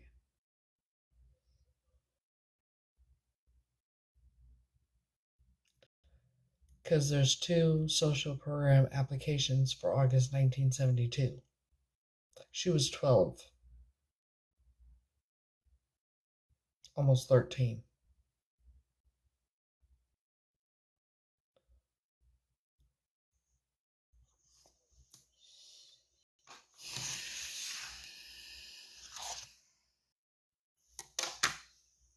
How common was it to have black and white photos in 1980? Have, black and white photos taken in 1980?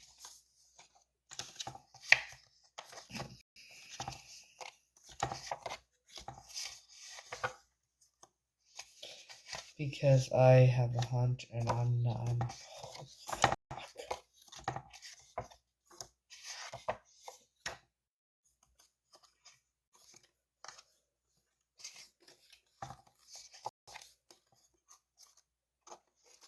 Because just because this picture says December 1980 does not mean that's when it was taken. Right? That would have been when it was printed.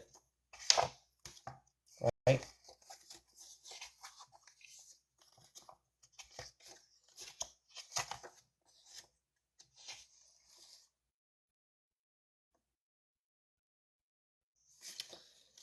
You gotta remember the people that I was raised with too. They were pretty well off.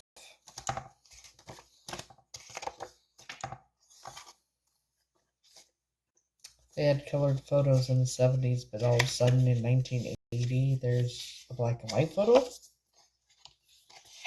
They take photos in the 70s in color. This family did. But yet, this photo in particular was in black and white.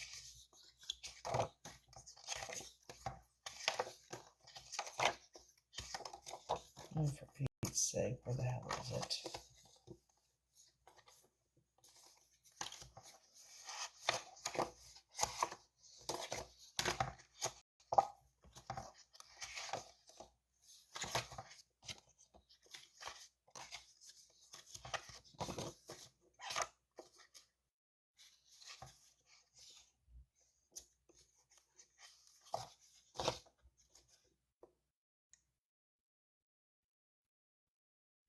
What year do you think this was taken?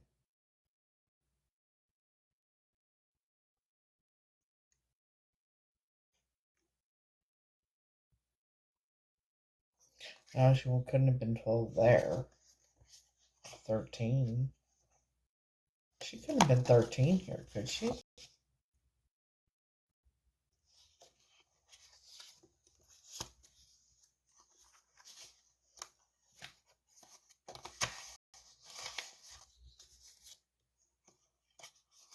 Yeah. What the hell is this page?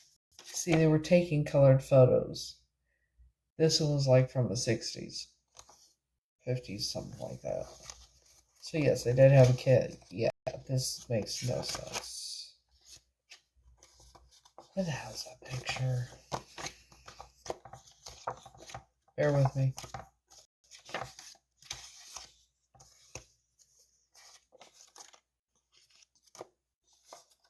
Might actually be in color, but I'm trying to find it. It's obviously definitely not me, but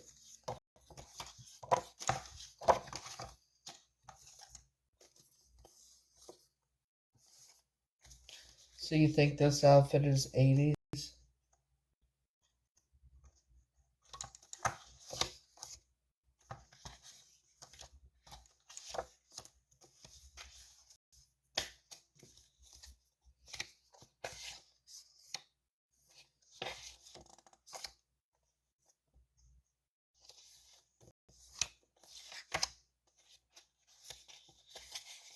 It wasn't a Polaroid.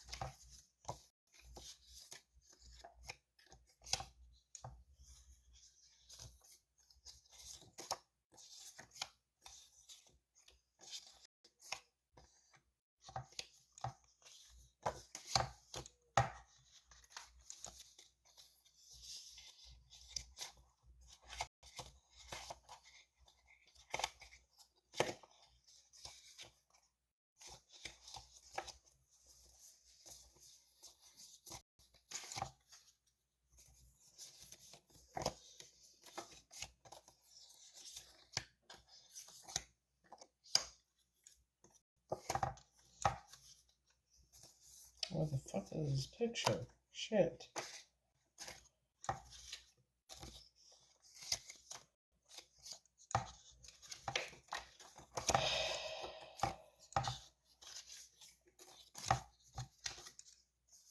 Why is it all so I can't find this goddamn picture?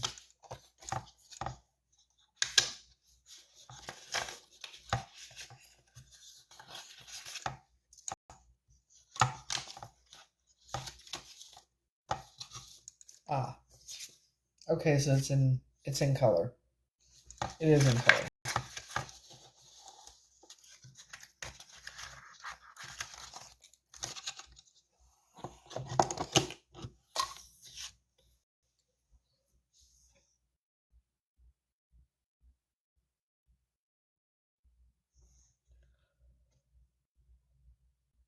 Just because the picture says it was December 1980 doesn't mean that's when it was taken. That's when it was actually printed off. So I'm wondering.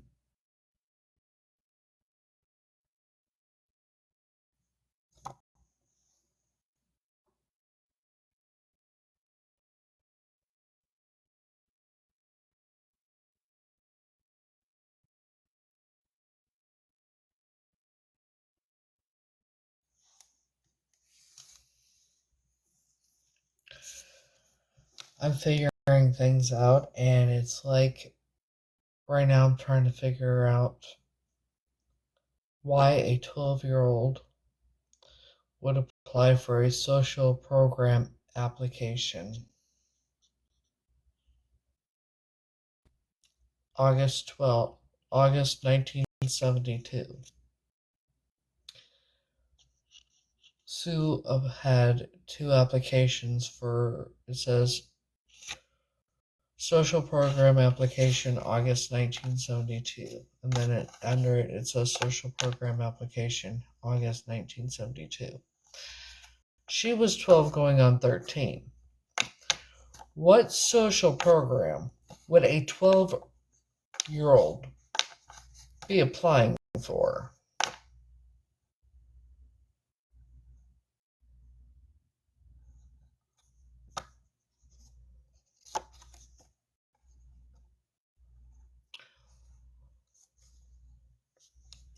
What social program? Like, I have never heard of a 12-year-old applying for any type of social program. Ever. Unless they were pregnant.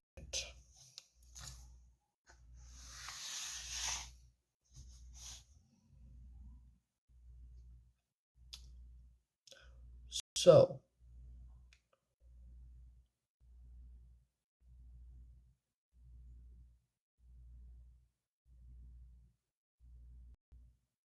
what the fuck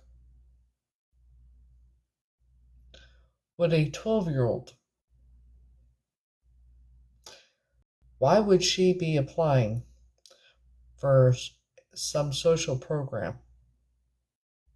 2 different applications in 1972. No, not that I'm aware of. She lived with her parents.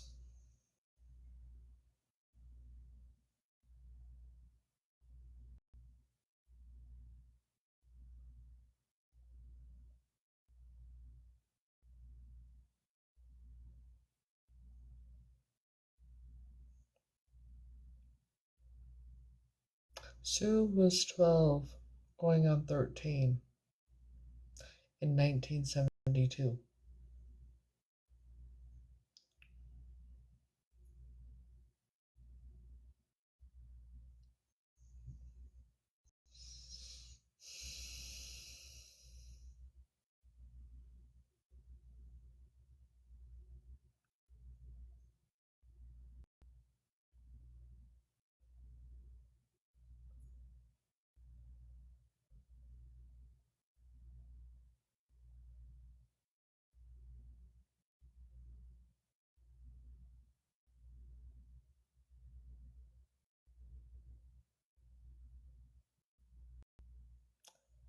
Yeah.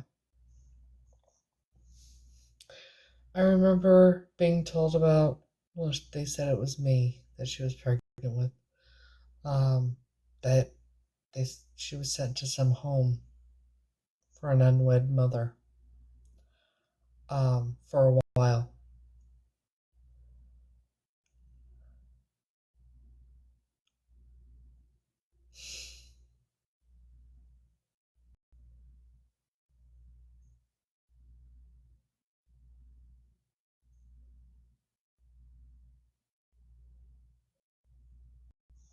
It just says social program application, and it doesn't say what it's for.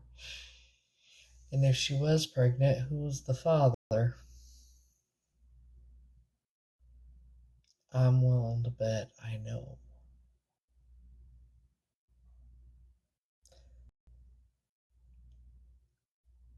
I didn't think Jack was fucking.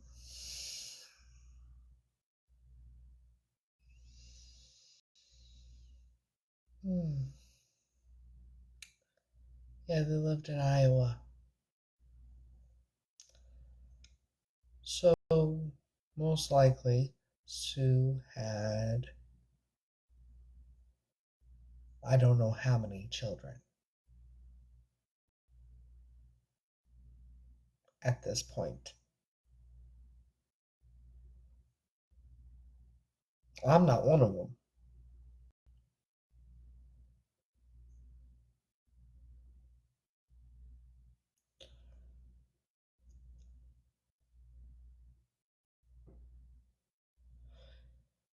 I don't know who was all on here at the time that See you next Tuesday said she was making the real Heather. Yeah, she told you don't remember her telling me that my birthday was that I was born in 1972.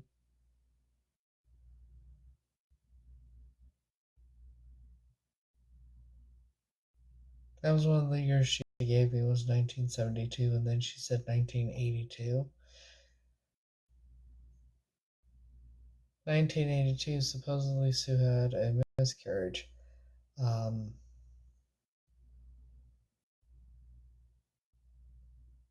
supposedly. Supposedly had a miscarriage.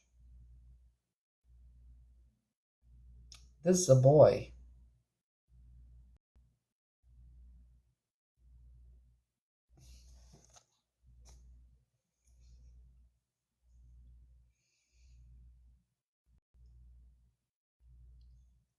And if she was pregnant, chances are that child was sacrificed too.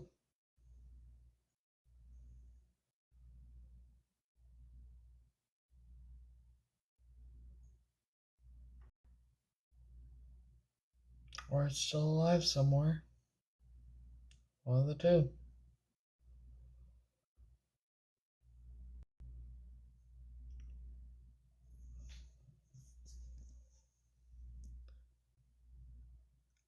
The more I'm learning and figuring out, the worse it's getting. And the sicker to my stomach it's making me.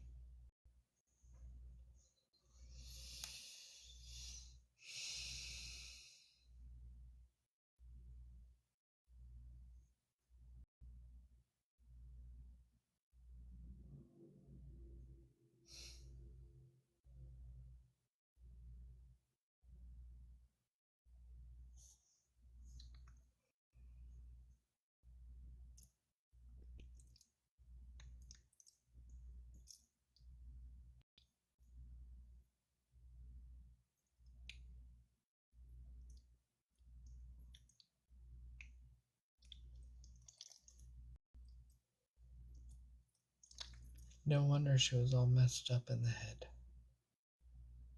Or is.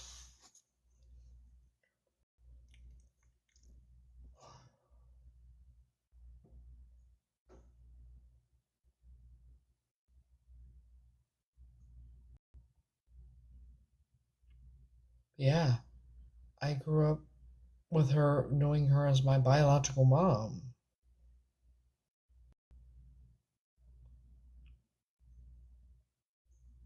Obviously, that's a lie. 12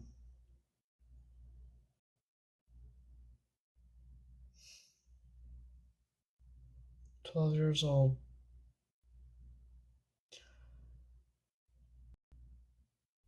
Oh, 12 years old, man.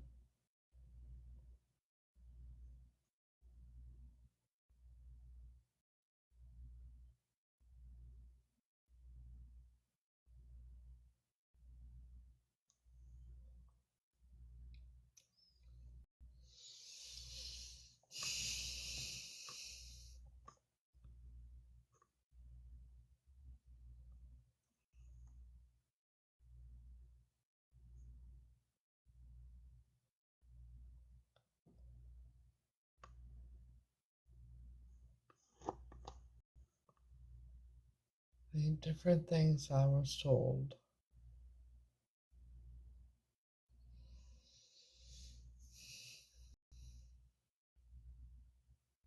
Oh, she had a miscarriage. I don't think she did because there's a baby boy right there.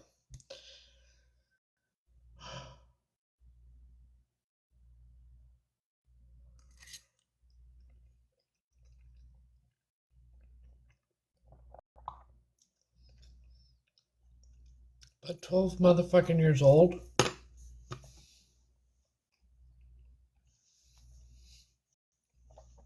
No wonder she had so many fucking problems. No wonder she was so fucked up.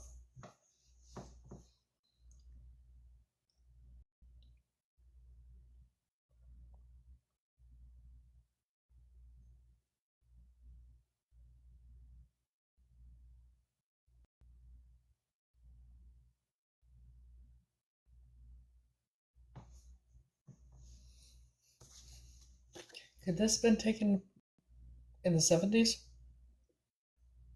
Like 1973? And then printed off in 1980?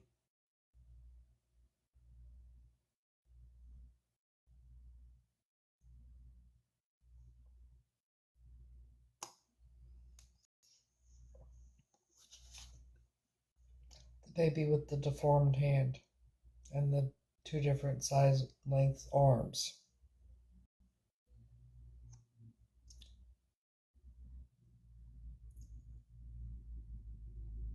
Most likely birth defects from incest.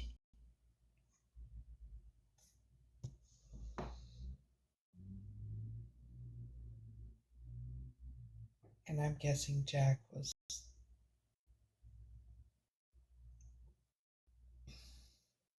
I'm waiting on my ancestor DNA test.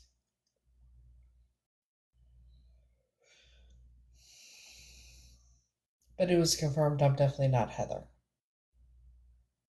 As far as I'm saying I'm not Tanya, I don't believe it.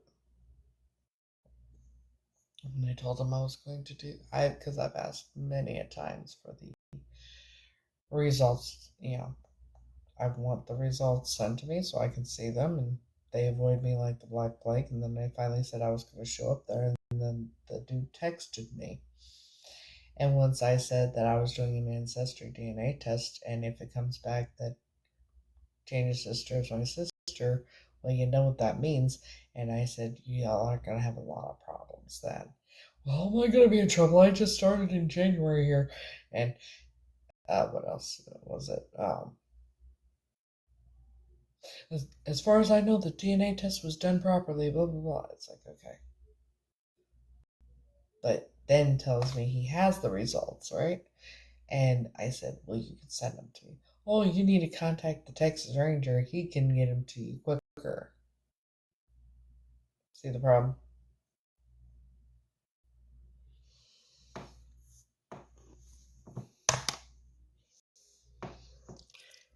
Once I said I was doing an ancestry DNA test, he started freaking out.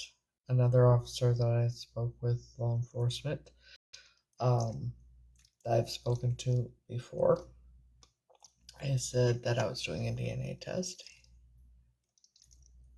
ancestry DNA test, and I said, and he admitted that he knows all about they know about the Illuminati and all that. I said, the Eastern Star, Knights of Templar, Scottish Rites, Masons, that's the Illuminati. You know that, right? He says, that's what they call themselves. I said, I'm doing an ancestry DNA test, and when the results come back, if it shows them that Tanya's sister is my sister, that means what that means. He's like, uh-huh. And I said, that would also mean the DNA test was most likely purposely fabricated or whatnot. He's like, uh-huh.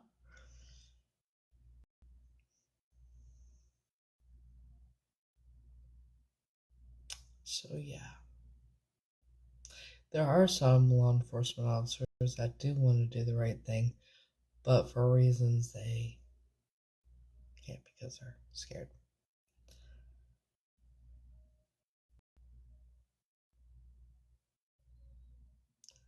Yeah, I was sold, but I was taken by mistake, and I don't think my father had anything to do with it. I think he found out after the fact.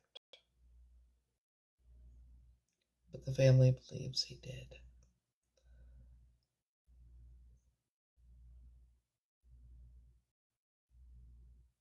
I don't know, something's telling me that.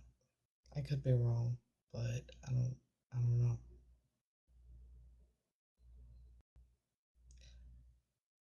The grandmother sold my cousin, and they took me instead.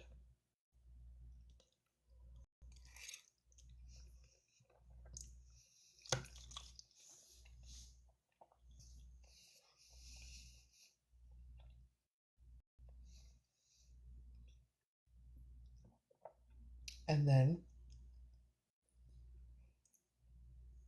after being trafficked and everything, these are memories. But I ended up with the leader's family. I called her grandmother Hayden. And now I'm finding out that Sue probably had another child in 1972 or 73. Because a 12-year-old applying for some sort of social program, two different social programs? No, it was Aryan.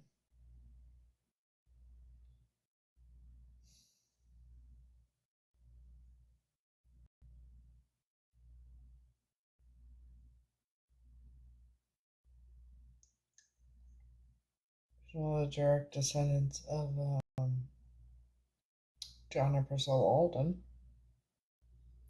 Now, why were they the most famous couple on the Mayflower? The most talked about in school.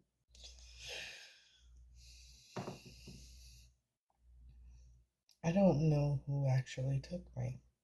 Because they didn't end up with me till 84, 85, possibly 86.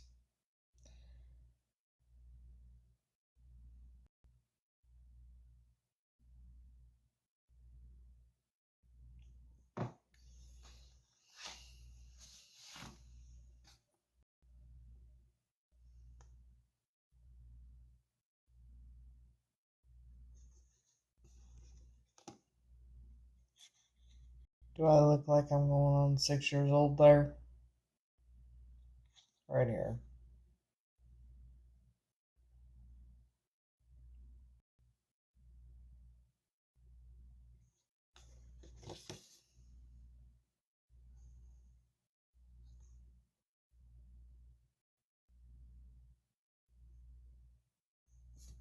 That just means a lot of these kids look older than me.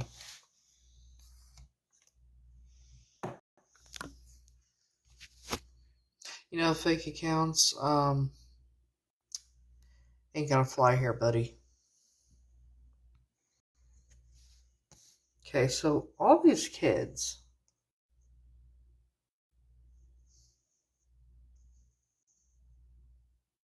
look older than me.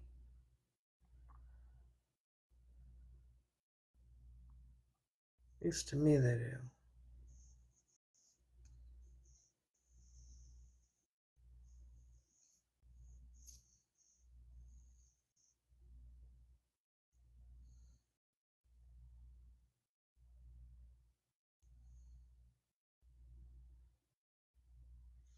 So this is me.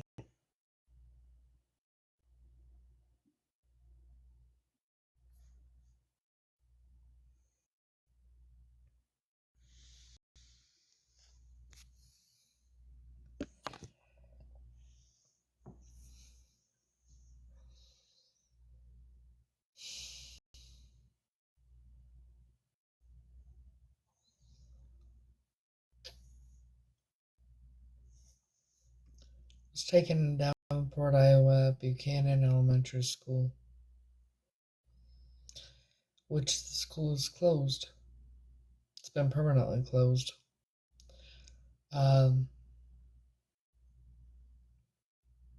School year was 86 to 87.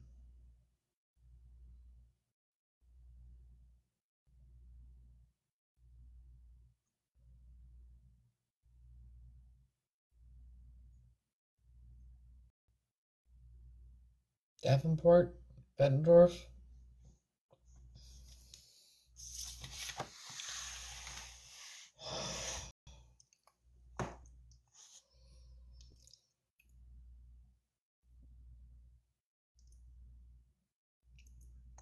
I don't know how far that is from Davenport and Bettendorf. But it's interesting. I ended up with the leader's family. Fucking psychopaths. I'm still trying to figure out, like, a 12-year-old applying for so for fucking social programs, only if they're pregnant. Because if you're under 18, you ain't gonna be applying for any social programs unless you're pregnant.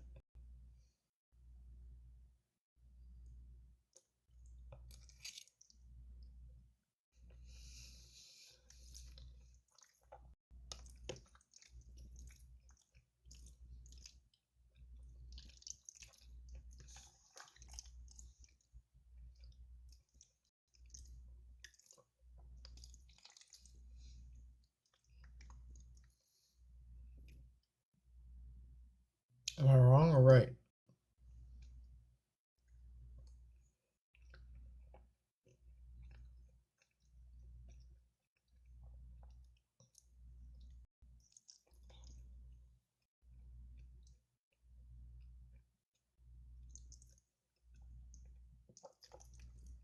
So the question is,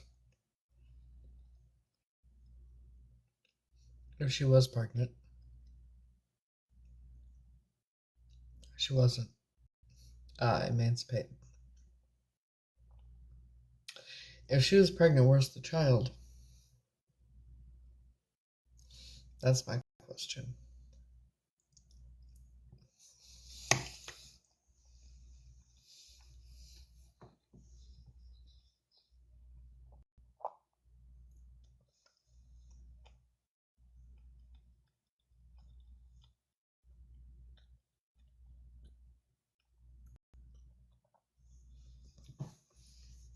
So we have her being pregnant at the age of 12, most likely, or being a mother at the age of 12. One of the two. Then we have this picture that was printed off in December of 1980.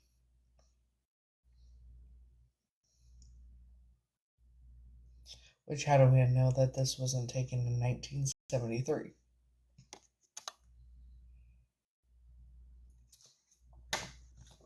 This picture was probably, it says 1981, but that don't mean it's 1981. Because it's written on there in pen or pencil. This is a boy. Supposedly she had a miscarriage in 1982.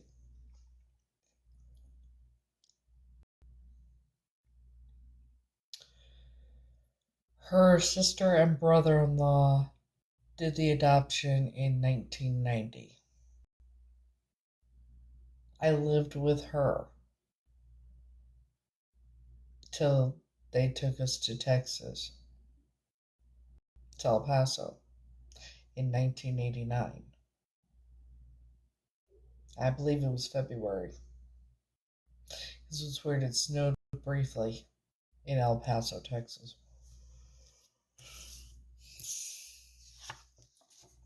At least I think it was 1989. I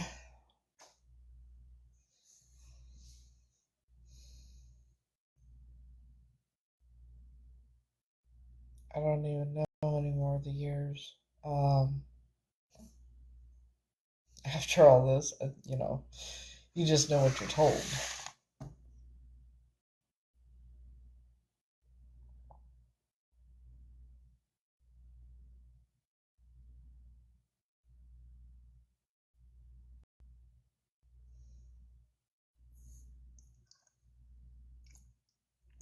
I remember some sort of school I went to, but it wasn't a regular school. It was more like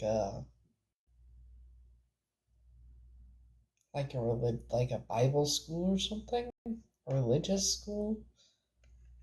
I remember it was saying, Jesus loves the little children, all the children of the world, red, yellow, black, and white. They are precious in His sight. Jesus loves the children of the world.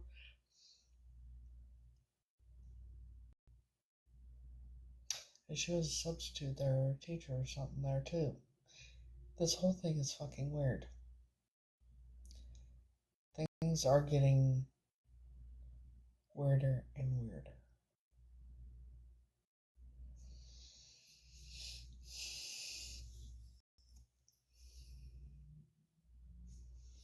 The only thing I know for sure.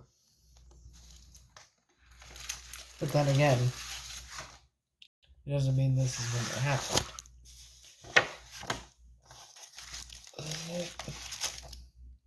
No, that's not it.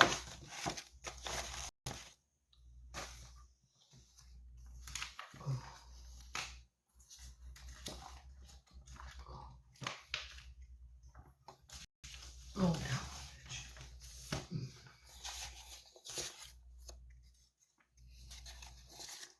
can't need that.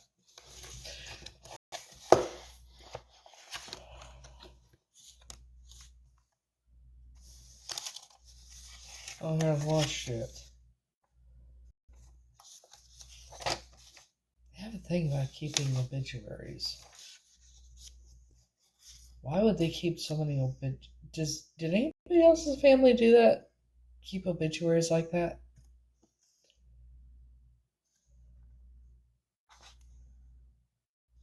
Howard Meltha.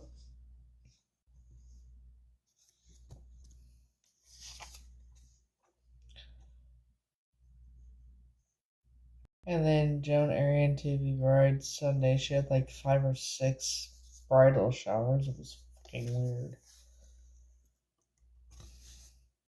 Joan.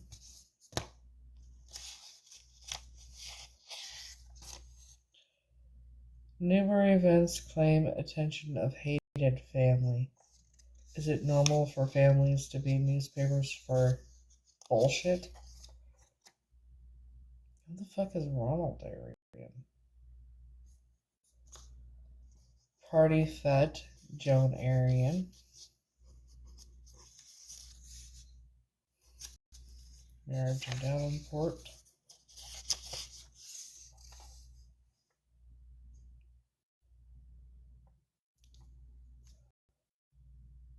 Chambersburg, Pennsylvania is where he lived. Chambersburg, Pennsylvania. David R. Arian, 57, formerly of Bettendorf, Iowa, passed away Thursday. Memorial services will be held at a later date in Davenport. The burial.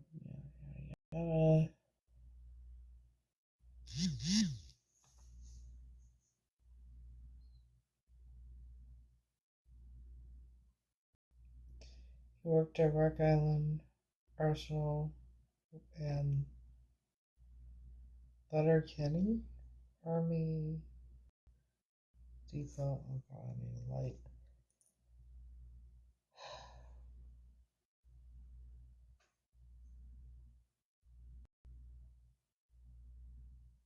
He married Jerry in 1957. Served in the Air Force.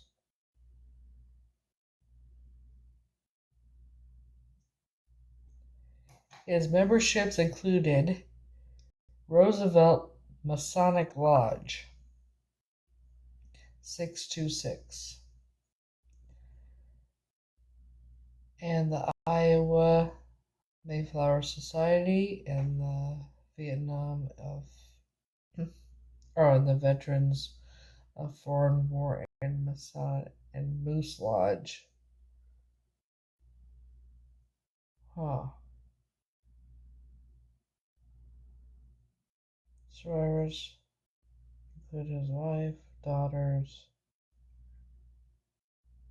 his granddaughter. Oh.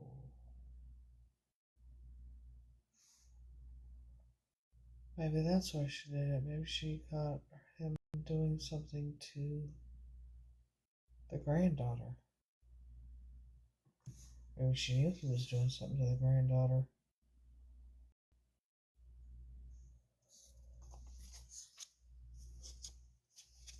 It's weird too, because she's never been married. I don't think she's ever had a boyfriend or anything. So.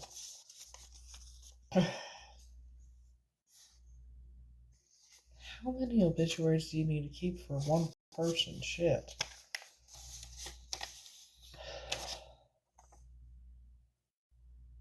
John Stacy and bride to honeymoon in South. That's newspaper worthy.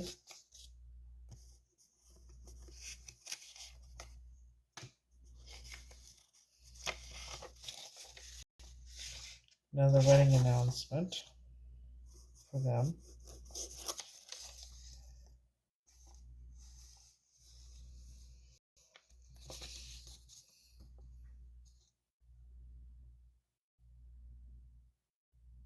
See, the thing is, everybody in that family looks alike, except me.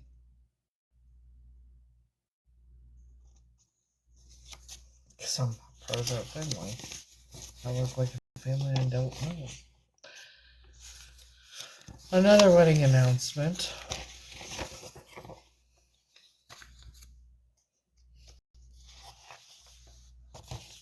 To my only son, Walter. Then the history of the Restoration movement, that movement of Amos Sutton Hayden.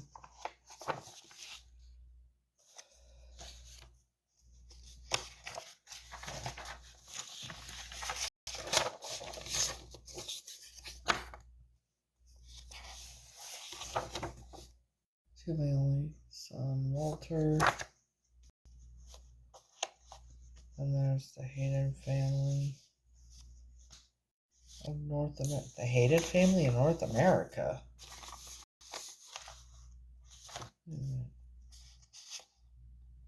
There's a book called The Hayden Family of North America.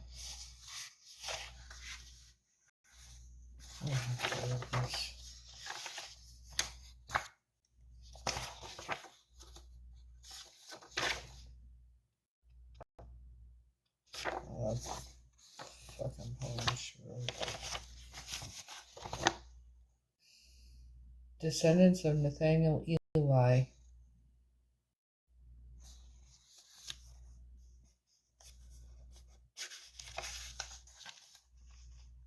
The immigrant.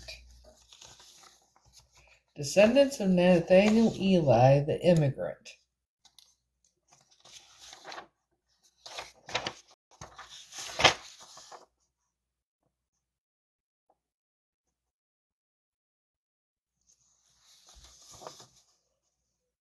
And then this was photocopied. Charles L. Hayden dies this morning. And then there's A.J. Hayden dies at home in Hutchinson, Kansas, Sunday.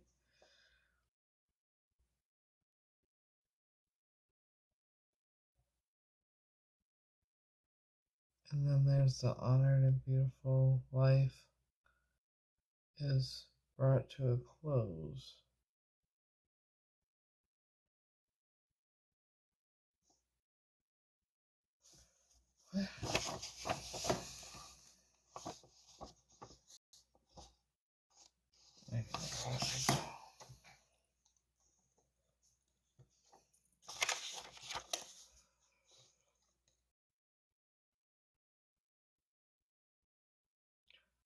The late Mrs. Sarah Hayden. Then Mr. John S. Jones. Who the fuck is John S. Jones?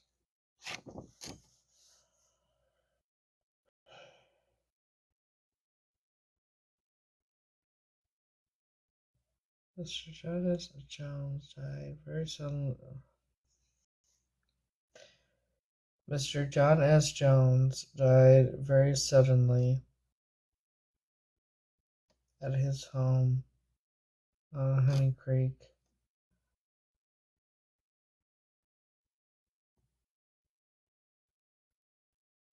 On March 10th, 1884.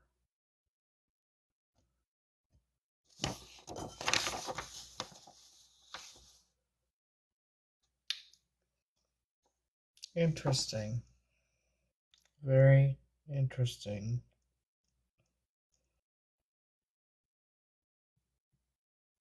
John S. Jones. Now, the reason I say very interesting is because, there's John Shade Stacy. There's that. Cactus Rose or Streamlined Sonnets by Winston Horton.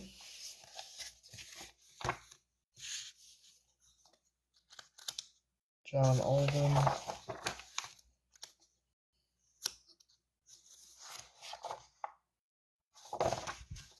Wait a minute.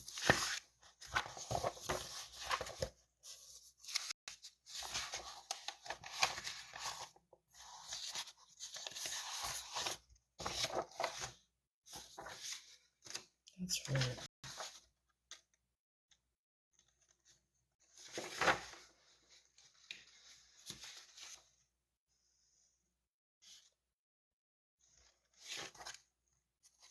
Why does it have hers on the dates on here but not on his?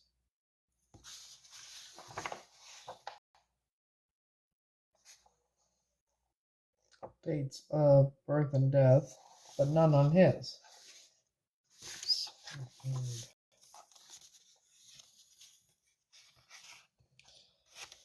His obituary.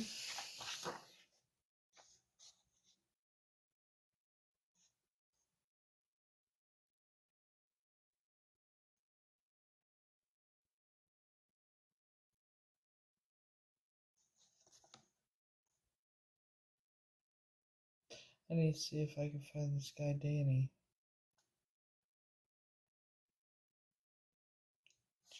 Danny Gerardo.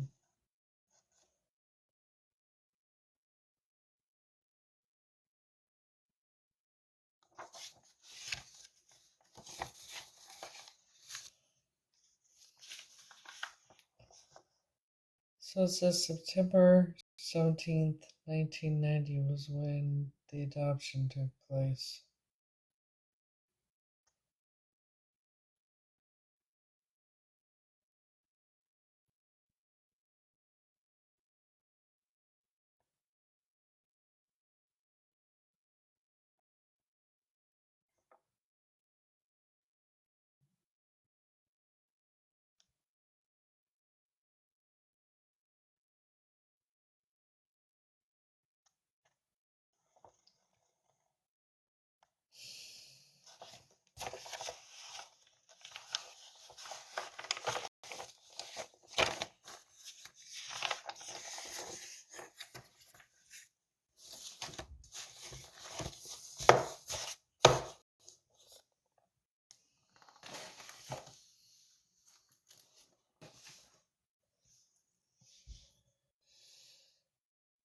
So,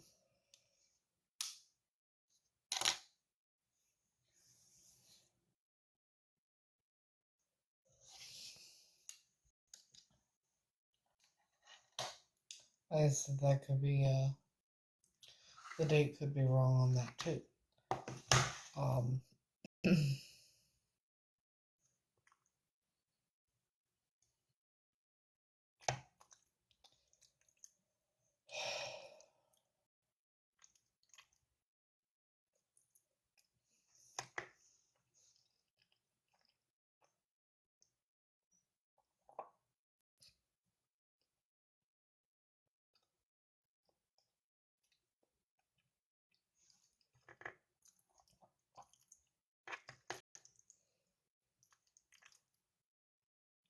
You know, I'm tempted to call her husband.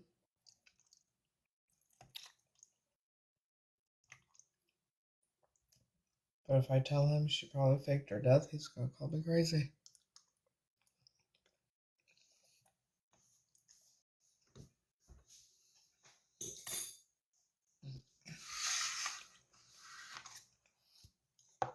Or if I tell him she had was likely pregnant or whatnot in 1972.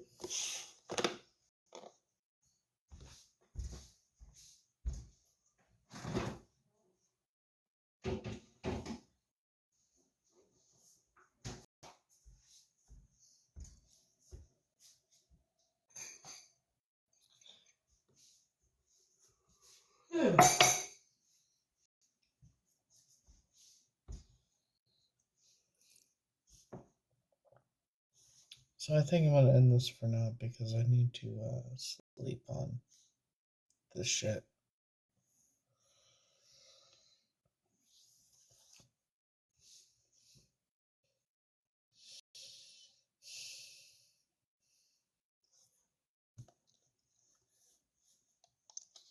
Now I'm wondering how many kids she actually had.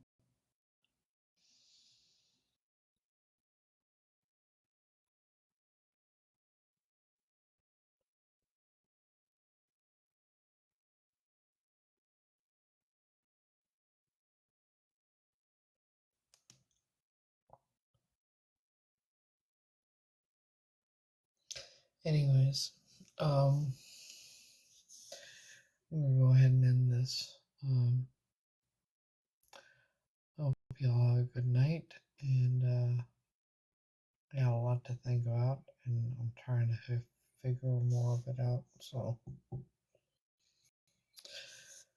hope you all have a great night, and I will see you all later. Have a good night, guys.